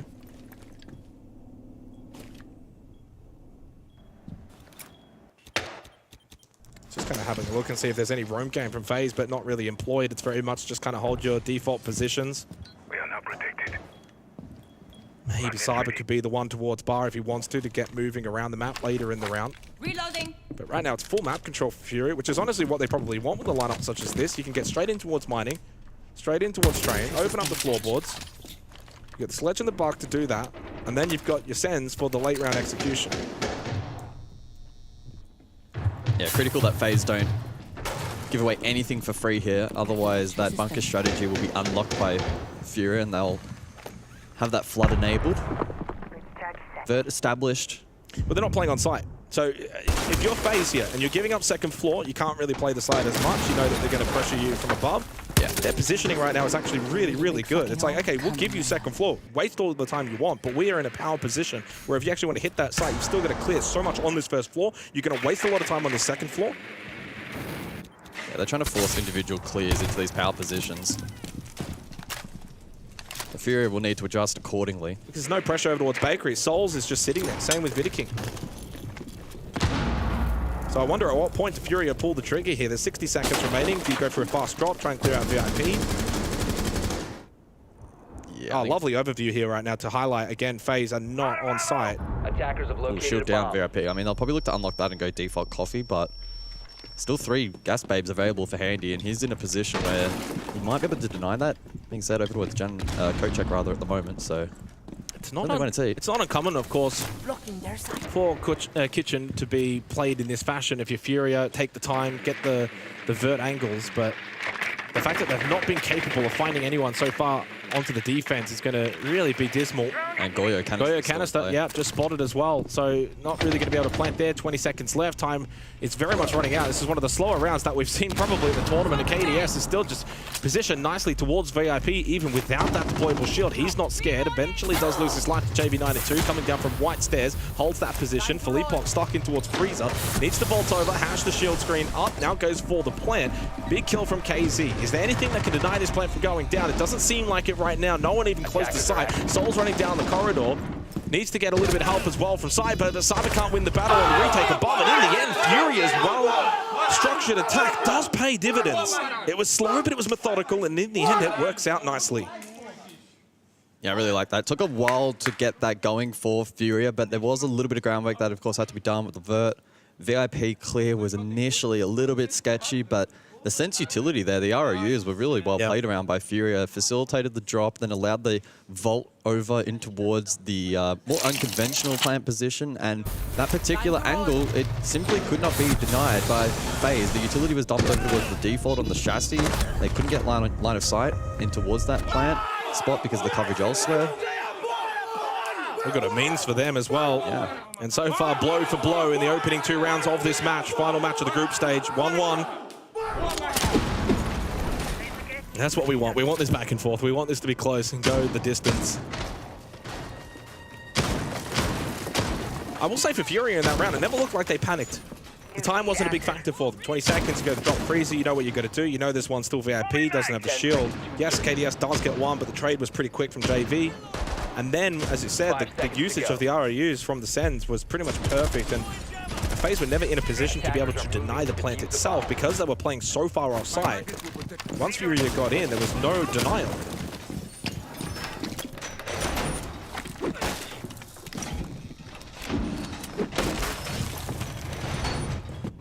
Reading Dining then round 3. Let's see who can get that break ahead before we get the additional bans in play and see how that shifts things. That's going to be a big factor in terms of what do you kind of look to ban out. Yeah. Maybe the Valkyrie if you're Furia. Yeah, potentially. You could triple down with util clearance, but pretty unlikely, I think. We'll certainly see what ends up being the case. Furia electing not to bring IQ this round, so the effectiveness of that Valk should be exacerbated. Double flank watch on the cards though for Furia, so anticipating a full map clear and preventing the retake potential from FaZe. We saw a little bit of that in the previous round, not necessarily with util, but any attempt to retake up above was cut off. On this side, it's a little bit different in how that dynamic plays out.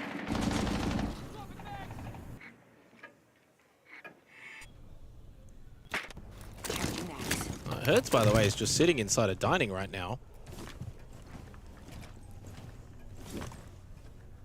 Another deep position here for Furia as they look for that top floor clear. KZ shop. Yeah, Hertz roaming around on that first floor. Will be able to make his way up so they can go for a good vertical pinch. Right now it's very much, of course, top floor. Hold for FaZe, pretty standard.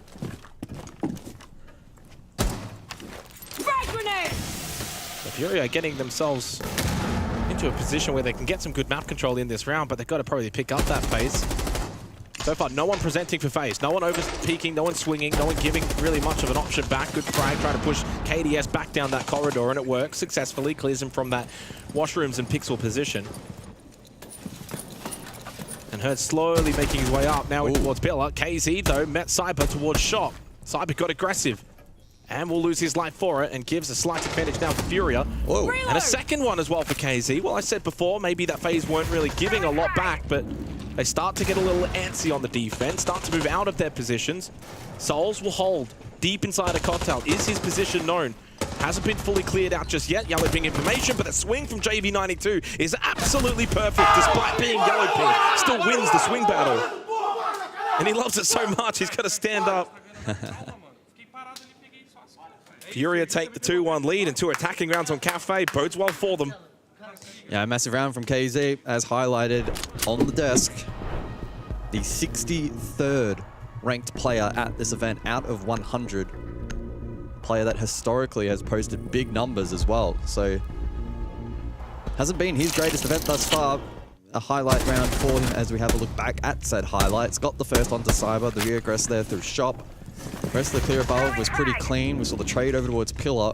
And then KZ with the presence of mind to hold off against that retake attempt, White Stairs. Fine work from Furia, building a little bit of momentum now on attack. And sort of mentioned before, just the defender-sided nature of this map, at least in the limited data we've seen in this event thus far. Probably more generally, again with the bans probably leaning, or the new ban system leaning itself a little bit more over towards defense.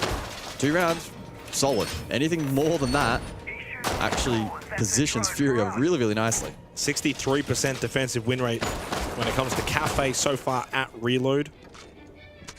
Total rounds played 35, 22 of those in favor of defense.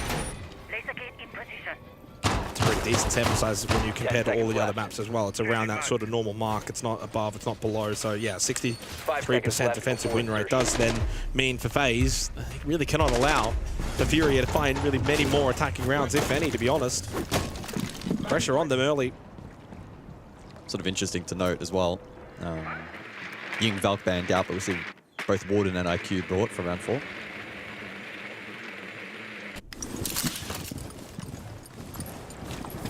Also kind of an influence that may have on this round. I just wonder if FaZe might look to pick their pace up in the early portion of the rounds on the defensive side, because it's a lot of sitting back, hold your angles, and that's fine. And then when they kind of then went to actually get aggressive, it was a little too late. Fury were in good position. Well, not on this side, though. This is the objective where you want Well, yeah, probably not as much here, but even like a roam, a flank, trying to do something, maybe try and stop someone from getting second floor control. Which is kind of what maybe Handy might be the one elected to do. He is on that second floor, roaming around on the Mozzie. You can play the Nitrocell angles as well. Oh, that's a swing. Well, there you go. That's what I wanted. That's what I get. Window swing from Cyber, captures Navy JB92. That's a big player to eliminate early in the round. FaZe get themselves the opening kill. Able to drop down as well, forfeit that position, but get out safely. FaZe looking to consolidate in the back line. Furia now needing to readjust. The site proving to be a challenge. KDS, washrooms, trying to find a pick against that upside down rappel from Nade, who flips back to the right way around. KZ for info, over towards Pixel. Is this the plan of attack for Furia? The red drop into the classic clear. Do they want to maybe go for something a little bit different? Well, last time out, remember, it was FearX that dropped the skylight by himself and just ended up dying for free. This time now they lose JV to the window peak, so it's kind of playing out similar. FaZe, you know, an early kill, early advantage, difficult site to then take. You're down a player, got to get into better positions, try and push these players back out of positions like washrooms, and it kind of works out. Really good clear of KDS. That's some really solid teamwork from Furia. Absolutely brutal. KDS had to move, line of sight, cut off. Good set play from Furia to get themselves back to a 4-4, but still a lot of work to be done. And only 50 seconds on the clock. KZ is absolutely on a heater so far. 6-1 to begin inside of the opening 4 rounds. Herd's now into shop, so they can start to get some presence closer to the site. Cyber's been able to retake washrooms in the meanwhile as well, so keep that in mind. Handy still lurking a little bit down below. Has a Nitrocell available. The only one for FaZe. 30 seconds. Furia once again keeping with this slow pace, but it has been working so far on their attacks. And Cyber wasn't expecting the left side swing from Herds to keep that pressure going. As Vita falls, so does Handy, and Sol's now by himself in a 1v3. And again, Furia are just strangling FaZe on the defense. It's a slow burn in all these rounds. Good headshot from Sol. But there to trade is FearX immediately in a third attacking round found early for Furia. Setting the tone for this match already. FaZe may just about be heading for the ropes, because I tell you, they are stumbling. Tá, é o seguinte, os bombs de cima, eles estão muito lentos. Cara, vamos pegar um bar de novo, só que, Randy, eu preciso que tu faça C4 e ficar debanando no Natal, tá ligado? Manter aquela pressão do trem tua. Ninguém balou Natal, o cara comeu charuto. Sim, mas pô, eu tô precisando de um cara lá mais presente de baixo pra dar uma dificuldade em cima dos caras, tá ligado? Pode fazer pixel charuto e tal, mas tipo, o round tá controlado. A gente só literalmente ficar paradinho ali quietinho. Eles não estão gastando recurso em cima de vocês pra tirar vocês de posição nem nada. Acho que a gente, é só literalmente, deixa os caras jogar um pouco, deixa os caras entrar no mapa pra gente poder jogar. Faz com a bomba. Pode fazer o bar de novo e depois a gente faz o cozinha. Tá. Eu não dou cozinha, ou Randy? Well, right now, 3-1 down, and can be said, FaZe is struggling to deal with the execution phase of these rounds. That's when Furia is really just closing it out nicely. It's 2-2 when it comes to the early entries. The early advantages have been rather equal, but in terms of the late round situations, Furia are setting themselves up nicely. They're not rushing themselves. They've got good pace control, and it seems like they've got good coordination as to where people need to be at certain points to play off of what they're trying to do. And FaZe just are not able whatsoever to deal with it. Multiple rounds now where it's that late round execution. Things are looking nice, that time's ticking down. Maybe you get that false sense of security because you've got numbers up in good positions, but then a couple of nades start getting thrown in, and then you get pushed out of position. You're in a corridor, you get swung. Unfortunately now, find themselves 3-1 down. Hello, Leo. 10 seconds left. Camera ready to activate. 5 seconds remaining. Attackers are moving out to locate a bomb and defuse it. The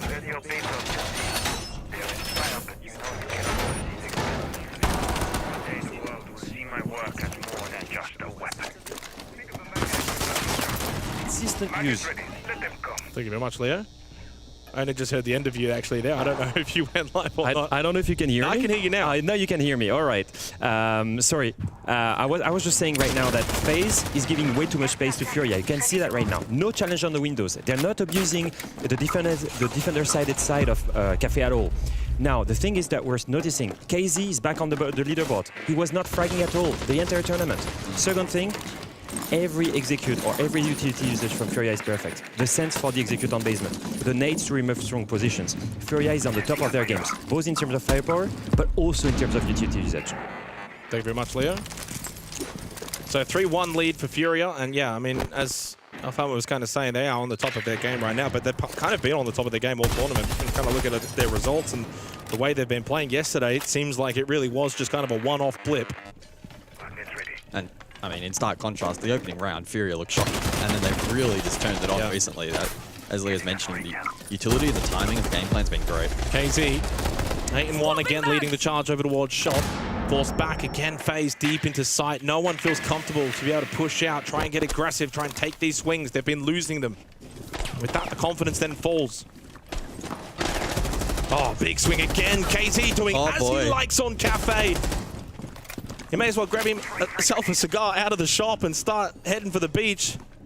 Have the day off tomorrow and get ready for the finals and send FaZe home. 10-1.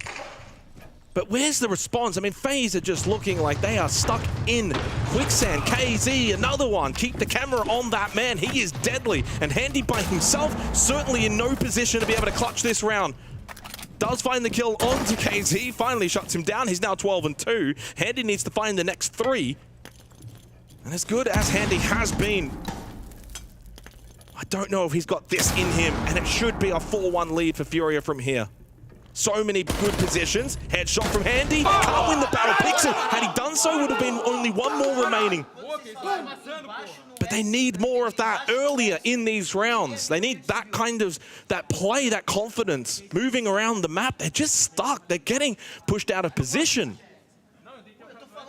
I mean, FaZe are just not looking up for the fight. Again, another really good example of what Leo's sort of alluding to, right? Where FaZe aren't leaning into the structure of the map. You've got to be doing a better job at contesting on the exterior. Once you allow boots on the ground on Cafe and you allow those opportunities to establish crossfires and expend utility, it's so difficult as a defending team, especially if you're playing this static, to survive. I mean, these players just getting caught in really weird positions. Cyber, sure, probably should have won the trade there, got it maybe a little bit unfortunate, but then the rest of the team under so much pressure to manufacture plays. And that's not going to work against the Fury that are playing so well. Yeah, the vibes are very good. I mean, why wouldn't they be?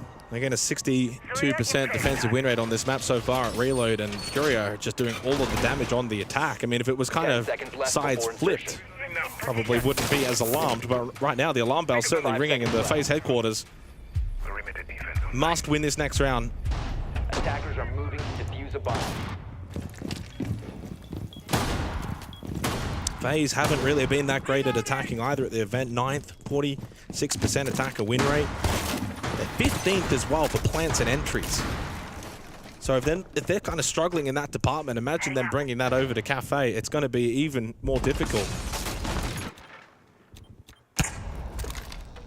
And this is why I probably didn't want to hype this match up too much, because Furia have been playing really well this tournament. FaZe have been shaky. And we're seeing that before our very eyes in this match.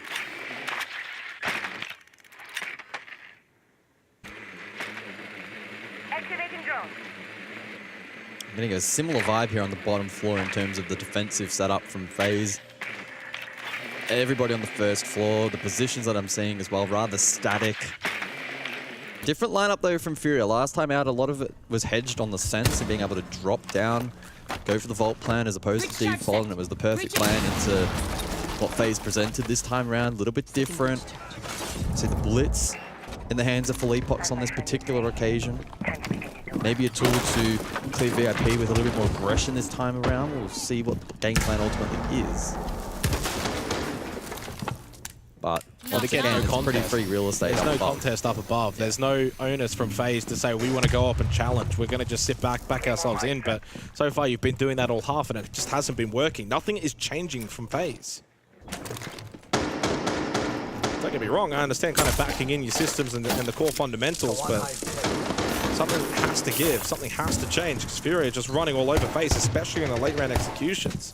Think about last time we were here as well, and it was very much that sense. You mentioned it's not here this time, but now you've got the blitz. Ooh, the purple shield's a bit further back. Vulcan canister, or I think that might have been the fire pipe.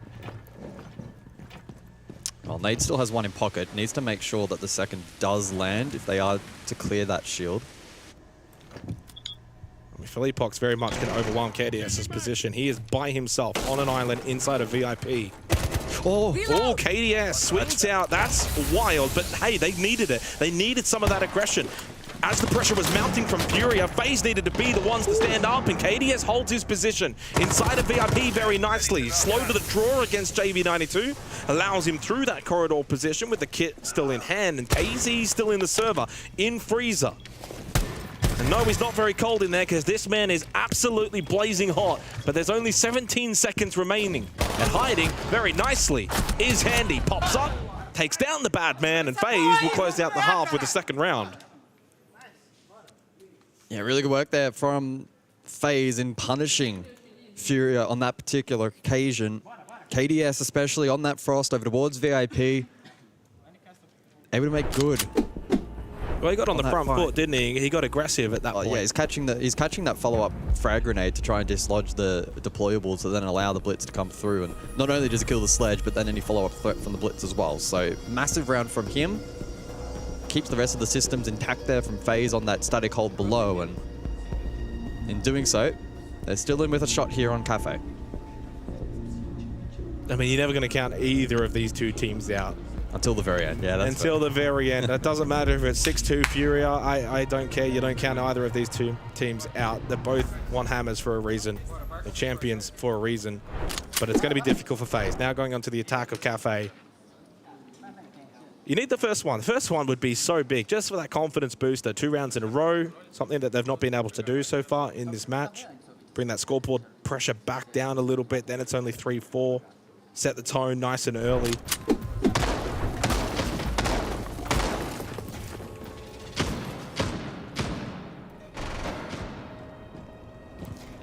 I'm having a look across at just some of the metrics for this match thus far, and it really is quite close. 3-3 in terms of opening kill conversion, so converted on 3 occasions and 3 times it hasn't. Those opening kills also split 3-3, so the opening duels were really tight between the two. I mean, that wasn't really the difference in the half, was it? It wasn't the early portion. It was that late mid to late round. execution. I mean, it seems like 3 is the magic number in this match, but on 3 occasions, KZ finding multi-kills, 2 3Ks, 4K round 5. Yeah. He's been a massive difference maker. KZ is a 195 EPS. Yeah. In an elimination game. He's picked the perfect moment to step up his game, 100%. 100% perfect moment.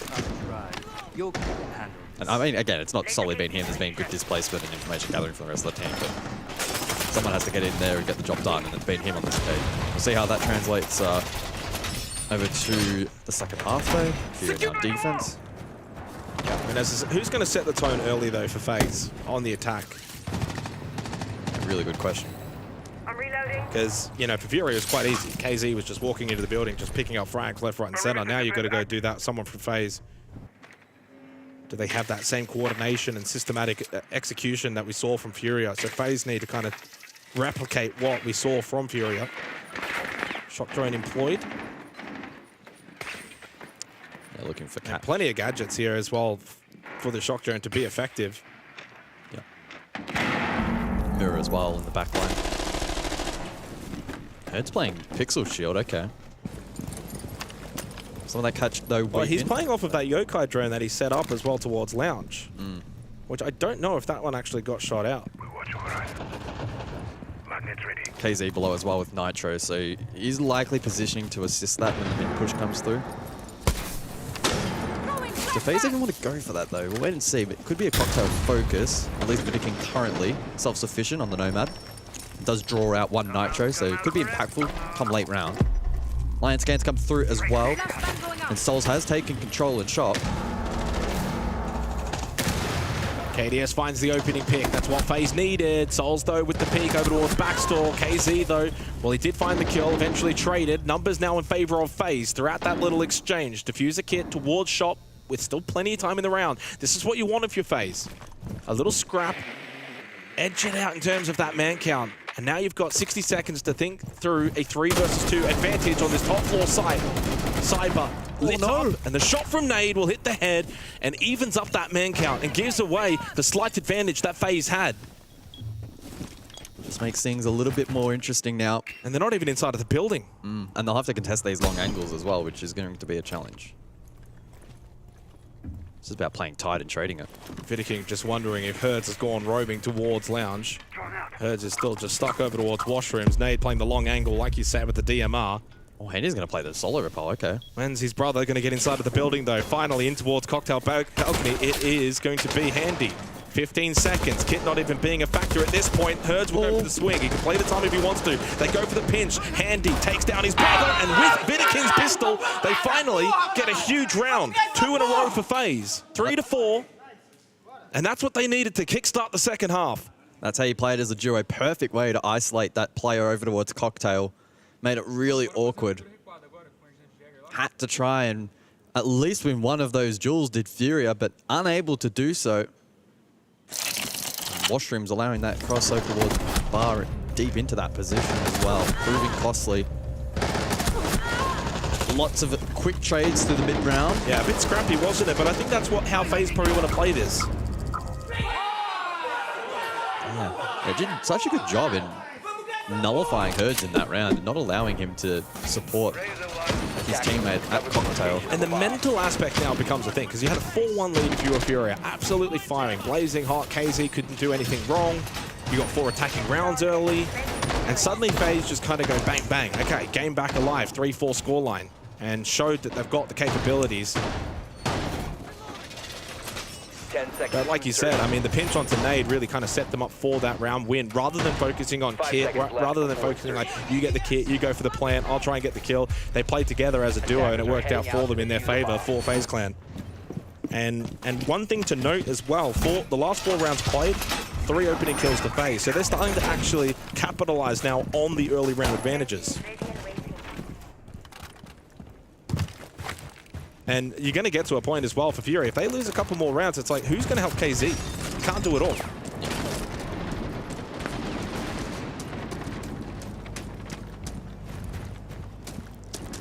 They're dining then for round number 8 of reading. And early indications that FaZe are going to go for the map clear top down across. Double flank watch again being employed. We saw that on 3 occasions on the attacking half of Furia, and so that trend now continuing here into FaZe's attacks. Twitch once more in play, and Cyber was able to get quite a bit of catch in the prior round onto the Wamai. This time out though, looking for the BBC in default, captures them both. ADS devices though could have a significant impact in this round as well, especially for the holdover towards Cocktail, which I assume has seen some of that investment top white as well. Yeah, I mean, you're going to have to overwhelm that with bodies and guns. You can't just, flash them out and get a freebie. So lurk through Pillar. Cyber maybe just hoping to see if he can catch someone towards the site that's unaware of this lurk position. He needs to watch his back though. He does. Default was up, left it temporarily. I like the noise made though towards Brown Stairs. It kind of just said, yeah, watch your back. Yellow ping. Yeah, no surprise. Of course, someone's up there. Wow. Cyber, had he gone for the pre-fire, may have actually been able to find that kill. They're just posturing so much around this pillar side, which means they're not getting a whole lot done. Not clearing above, not taking site control. Herds. Does he look to get aggressive? Got droned. Might not have seen it if he's playing 4-3. Oh, he's going to go for the drop. There are players here, though. They are absolutely everywhere inside of Pillar. Herds not realizing it just dropped into the Shark Tank. And gives FaZe the lead. 50 seconds then. JV over towards White Stairs. Can he be the one to step up? Unable to really progress forward off the back of the fire extinguisher. Vidiking looking for, I think, a default plant. Pillar inside of Reading, but Reading close by is for Leapbox. 2 gas papers available. He pushes out inside of his smoke. Oh, but watching waiting. Wow. Talk about discipline from Vidiking.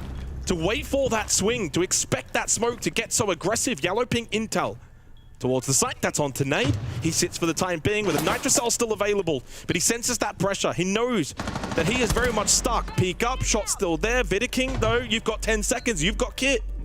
Does he go for the kill, or does he go for the plant? JV92 steps up, and Vidiking eventually does find it. JV92, though, can he be the one to step up? Only a couple of seconds on the clock, and Souls needs to find the kill. He won't. Wow, what a calamity for FaZe!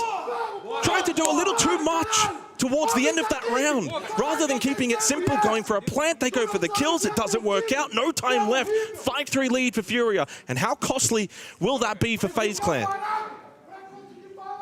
Very fine margins in this matchup.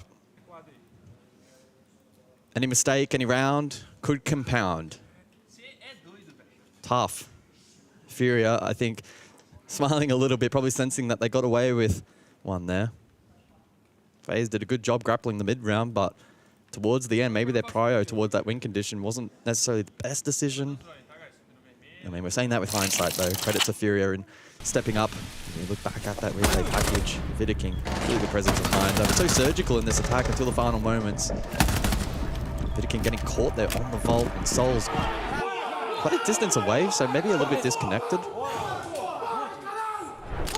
It's a difficult one to dissect with so much happening and two quality teams going at it. Decisions that get made have to be followed through at that point. But I think you're right. Fury are probably sensing they got away with one.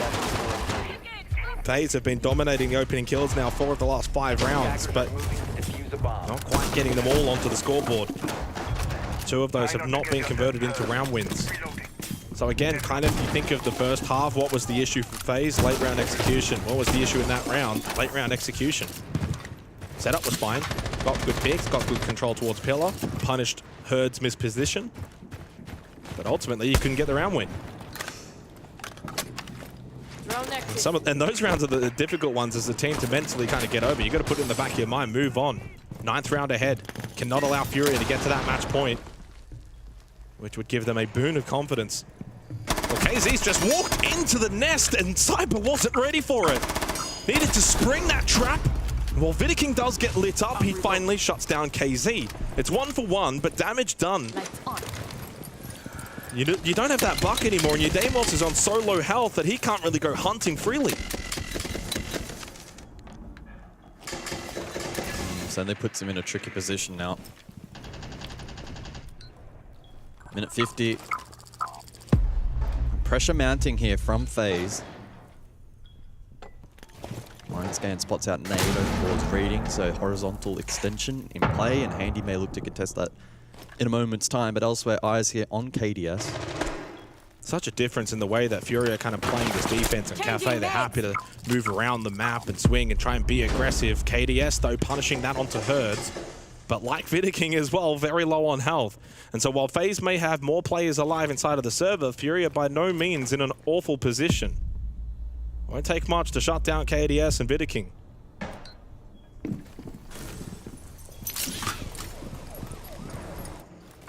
Feels like a very pivotal round.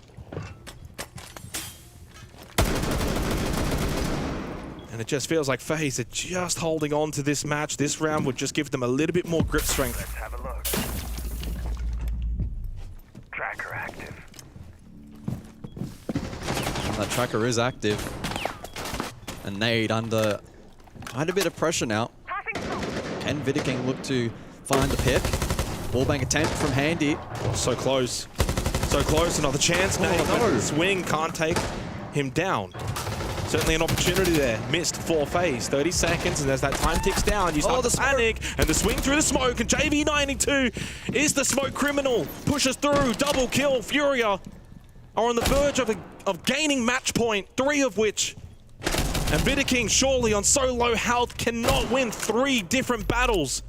He does win 1, 2 required more with 10 seconds left though. Surely not capable. And one up close, ready for it, hearing him running down that hallway. It is Philippox and it is Furia that have got 3 match points against FaZe. Furia is certainly the better team inside of the server currently, making it very difficult for FaZe to break down these systems on defense. Just playing a really disciplined brand of Siege at the moment that's proving challenging to break down. We await the additional bans now. Well, I think one of the biggest differences is you think back to the first half, Furia on their attacks could kind of do what they wanted because FaZe were just so far back. FaZe were just really doing such a service for Furia. By sitting so far back, Furia could kind of set up the way that they wanted to set up, get into positions they wanted to get in. On the flip side, though, when Fury are on the defense, they're active, they're moving around. You've got Herds, you've got KZ, they're swinging, they're getting in your face, they're disrupting your attack, they're forcing you to think about these positions like White Stairs. Do they come down? Do they look to push us? Just far more mobile. So service and cooking, match point, number 1 of 3 for Fury, looking to knock out FaZe from Reload, looking to book their place in the arena. Let's get in position. And it would be somewhat of a disappointment as well for the reigning SI champions to not make main stage. There is that added pressure. Expectation. 10 seconds remaining. Say what you want about the format of this particular event. FaZe would have been going in with the mindset of we are going to double down and win it. And they might not even make it to the stage. Mine going out. Still not out of it yet, though. And we know that they can fight back. If Fury win this, it makes them such a threat going into the main stage.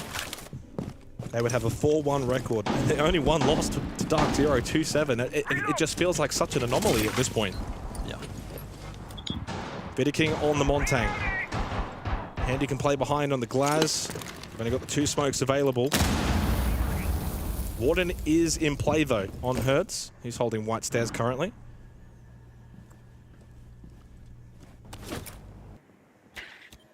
Yeah, we've seen a lot of these slow build-ups in many of these rounds. It's just classic between the two. Yeah. So.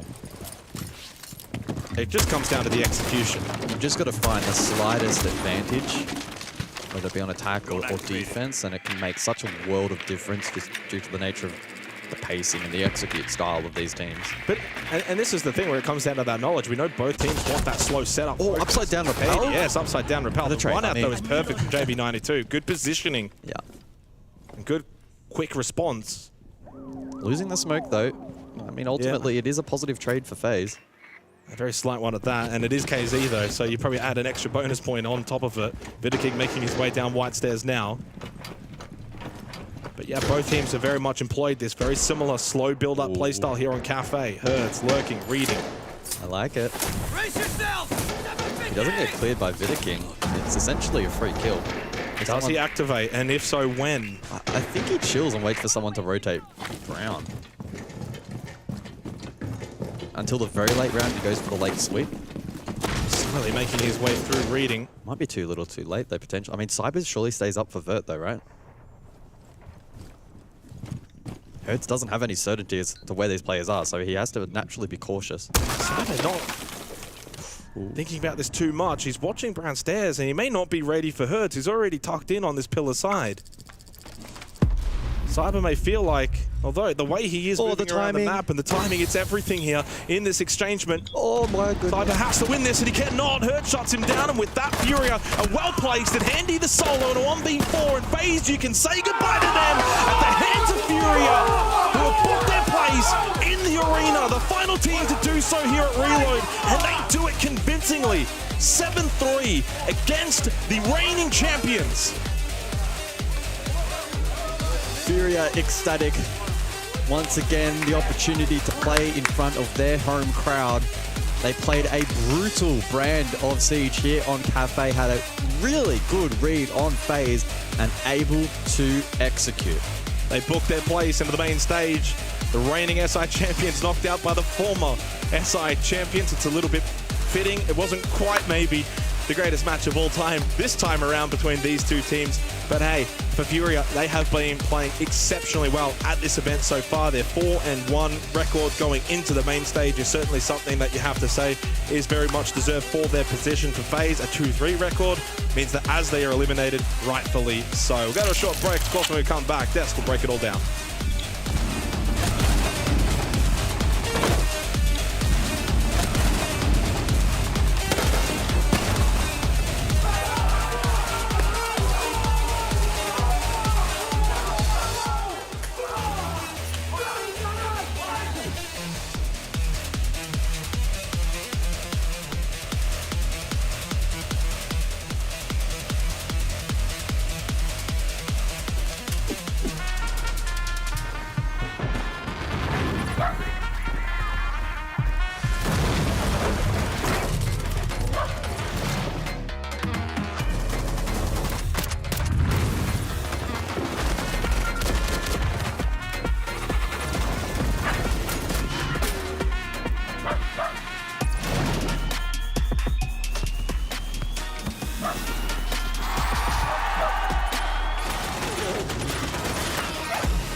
is playing in the main stage, and you were one of the reasons for the qualified, because the number of kills you had, you were such a beast, Casey. Congratulations.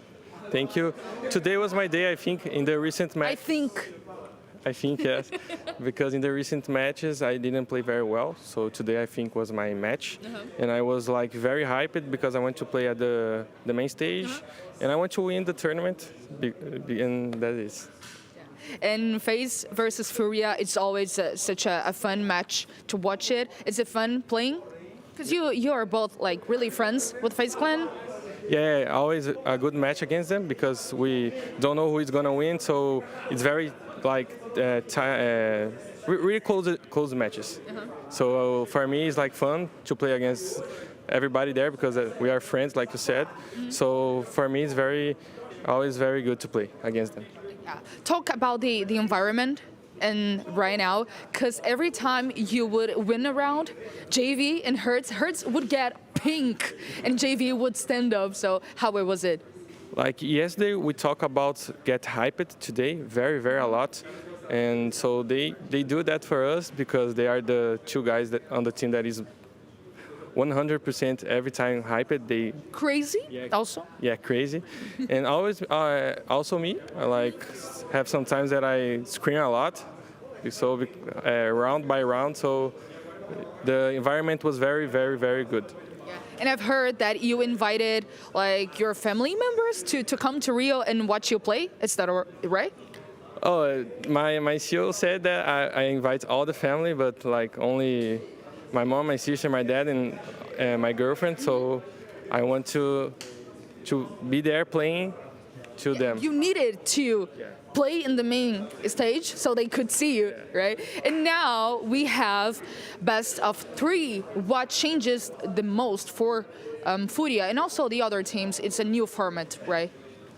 Like for us, best of 3 is our best for us. Like best of 1, if you are not in the match in the beginning, you can lose. Like yesterday against Dark Zero, like we're not the team that we are. So like if you have another map, maybe we could win the match. So you have more time to adapt. Yes. So best of 3 is like what we want for the. And now you will have it. So now what? Yeah, now we are gonna get the trophy. Okay, parabéns. Tamo junto. And now that's it for today. Now I see you guys on Friday. Friday is all locked in. All our 8 teams are in. We'll discuss that, of course, in our post show. The last one we'll have in our group stage. But first up, this was not what we expect. I mean, this was not what you expected if you have been away from CG Esports for a year, or maybe like heard, wow, phase 1 SI, that's gotta be sick. We get this rematch, and then suddenly Furia on the attack on Cafe Dostoyevsky. Make them look like chumps. Yeah, I mean, we talked about it. Furia is arguably the best team on Cafe, in my opinion, just because of the way that they attack and defend against it. It's so unique. No other team can mimic it. And we already set it up that FaZe looked to have been struggling so far in the tournament. So Furia being able to correct their mistakes against going up against a structured team, going to a comfortable map for themselves, getting a 4-2 lead on attack, which is one of the hardest things to do on Cafe. Their innovation in the way that they were going for the executes was amazing. FaZe was coming back, and at round 8, that triple 4K from JV actually was the one that saved them.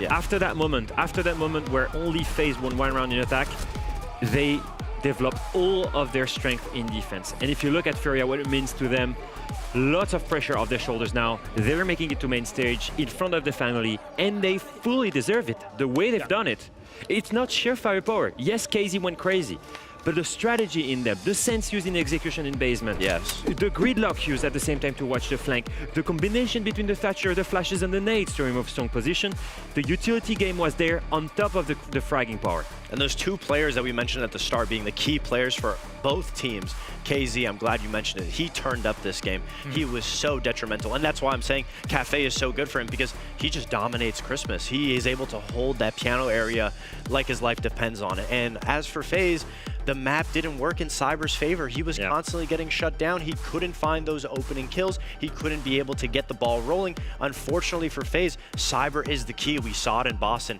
He's the reason why his unpredictability is what gets FaZe that edge, and Cafe just limits it so much. And Davide, you even mentioned it. Once we saw our map, that's a Furia map, Cafe Dostoevsky. I'm wondering, did FaZe just lose it out here? And yeah, clearly, it seemed to be. Yeah, I mean, I think, honestly, the way Furia was playing, especially their executes on attack, it was really very difficult to stop it. Any map that they went to would have been, in my opinion, a Furia win, but FaZe did not do themselves any favors, and yeah, I called it at the start. Hell yeah. Hell yeah. So far, honestly, it's no surprise for me. I was telling you, FaZe has been Furia's nemesis for a long time. But if there was one event where they could come back to 2023 in terms of shape, and I said it, I think in the first 2 or 3 days of this event, I said Furia is looking like they're back. You know, it's not only been a rough year for them in terms of fighting power. For me, it's been a rough year in terms of team, you know, in terms of coordination. And today, what we saw, attacking on one of the most defender-sided map in the meta, it's a 4-2 split. It should have been a 5-1. It's been wildly impressive from Furia. W7M and to some extent FaZe also have stolen the limelight out of Furia's, or under their feet after Furia's SI victory back in Sao Paulo at SI 24. Seems like things are recovering quite fast, but then again, we swap the best of threes and things will be different. However, that's for our post show. First up, our Blacklight detail, our final one for this Phase 1 group stage. Gents, what do you got for me? We've been saying for years that Furia are the best gunners in the game. Yeah? The problem has been the strategy. Well, let me show you a perfect execution from Furia with 13 seconds left in the round. Send the first stance to cover the first line of sight to VIP. Send the second one, that's FeLipox for you. He's facing smoke, he's facing Goyo canisters. You can see it on the B-bomb side. But because he uses the sense scanners, he is able to play straight on an off spot, close to that freezer window, and that enables them to literally execute with 30 seconds left, 13 only. It's crazy to me because they're bringing a huge strategic layer on top of having the best firepower in the world. Absolutely, because most of the time for an execute like that, they also had the top red player. Usually they have another player over by train holding both doorways, and most of the time teams will go for usually a microwave plant, and that's where you see the smokes and the Goyos come out. But they understood, they read the situation, they knew there was no C4 to come over through the sense wall to be able to drop the diffuser in a bad spot, and they planted. A couple of shots rained through. My heart raced a little bit when I saw the bullets, but once he was able to get that case down. He's sticking that. It's FeLipox. You know, he's the best. Once it was down at that point, even the retake that FaZe tried to go for, it got shut down. They had the understanding, the read on everything that FaZe wanted to do. Well, let's get a read and a bit of a check on the pulse of our top 10. There was a big fight today, all about trying to get the last 3 spots available in the quarterfinals in round 5, and that has been cleared.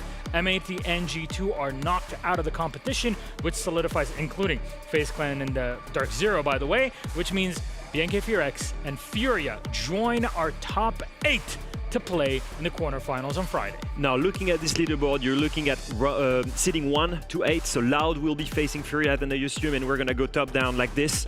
It's impressive to see some teams out there. I will mention it again, FearX, CAG making it to quarterfinals. I know Elevate is an Epic team, but they're still coming from Brazil with the Brazilian players. You have W7M, Falcons, that's team that we expected to be there. Wildcard for me is, you know, staying true to its name. Yeah. Wildcards, lots of rookies, nobody expected them to be there. Most importantly, with the best round difference of any other teams in this tournament. No, that wildcard has definitely impressed North America as a whole. To be the sole remaining NA life in this tournament, nobody would have expected it. And I don't think anybody would have expected this top 8 to shape up exactly how it did. We have so many new teams making it to the main stage, and who knows, maybe it's APAC's year. I mean, look, Davide Habibi, even Falcons are the only representatives coming in here from EML, the Europe MENA League, left in this tournament. Of course, 3 teams from APAC, playing in the APAC region, as with the caveat of Elevate, and then, of course, all filled out by Brazil at the end on home turf. But even then, with the amount of teams that Brazil is sending in here, with how strong of a region it is still not enough. Somebody has to be trimmed out, and some of them had to fall through, which leaves us with this bracket. It's all seeded, and our games are set. Loud will play Furia. Wow. That for a Brazil v Brazil matchup in Rio de Janeiro, you do not want to miss any game. But if there's one to lock in, it is this one for me, just as a fan. Now, That's me just on the first game. Let me turn your eyes all the way to quarterfinal 2. What does that say? W7M versus Team Falcons. Wow, there's another game that I cannot miss. What's going on? It's almost like we have some excellent matches for your entertainment on Friday, and you do not want to miss our Brazilian crowd. Elevate Wildcard and KAG Osaka FearX, which, what does that do? It guarantees an APAC team in the semi-finals for the first time in years, since the end of 2021. It's rough for all the teams in the top. I have to say it. These guys, they would take any of the teams in the lower quarterfinals in the BO3. I'm telling it right now because I assume that's the case, right? I assume that any of the team here on the top 4 side of the screen would want to challenge any of the team at the bottom. Now, the seeding has been made that way. And what that offers us is a new way of entertainment. We're going to see KAG or FearX in a semi-final of an STR event.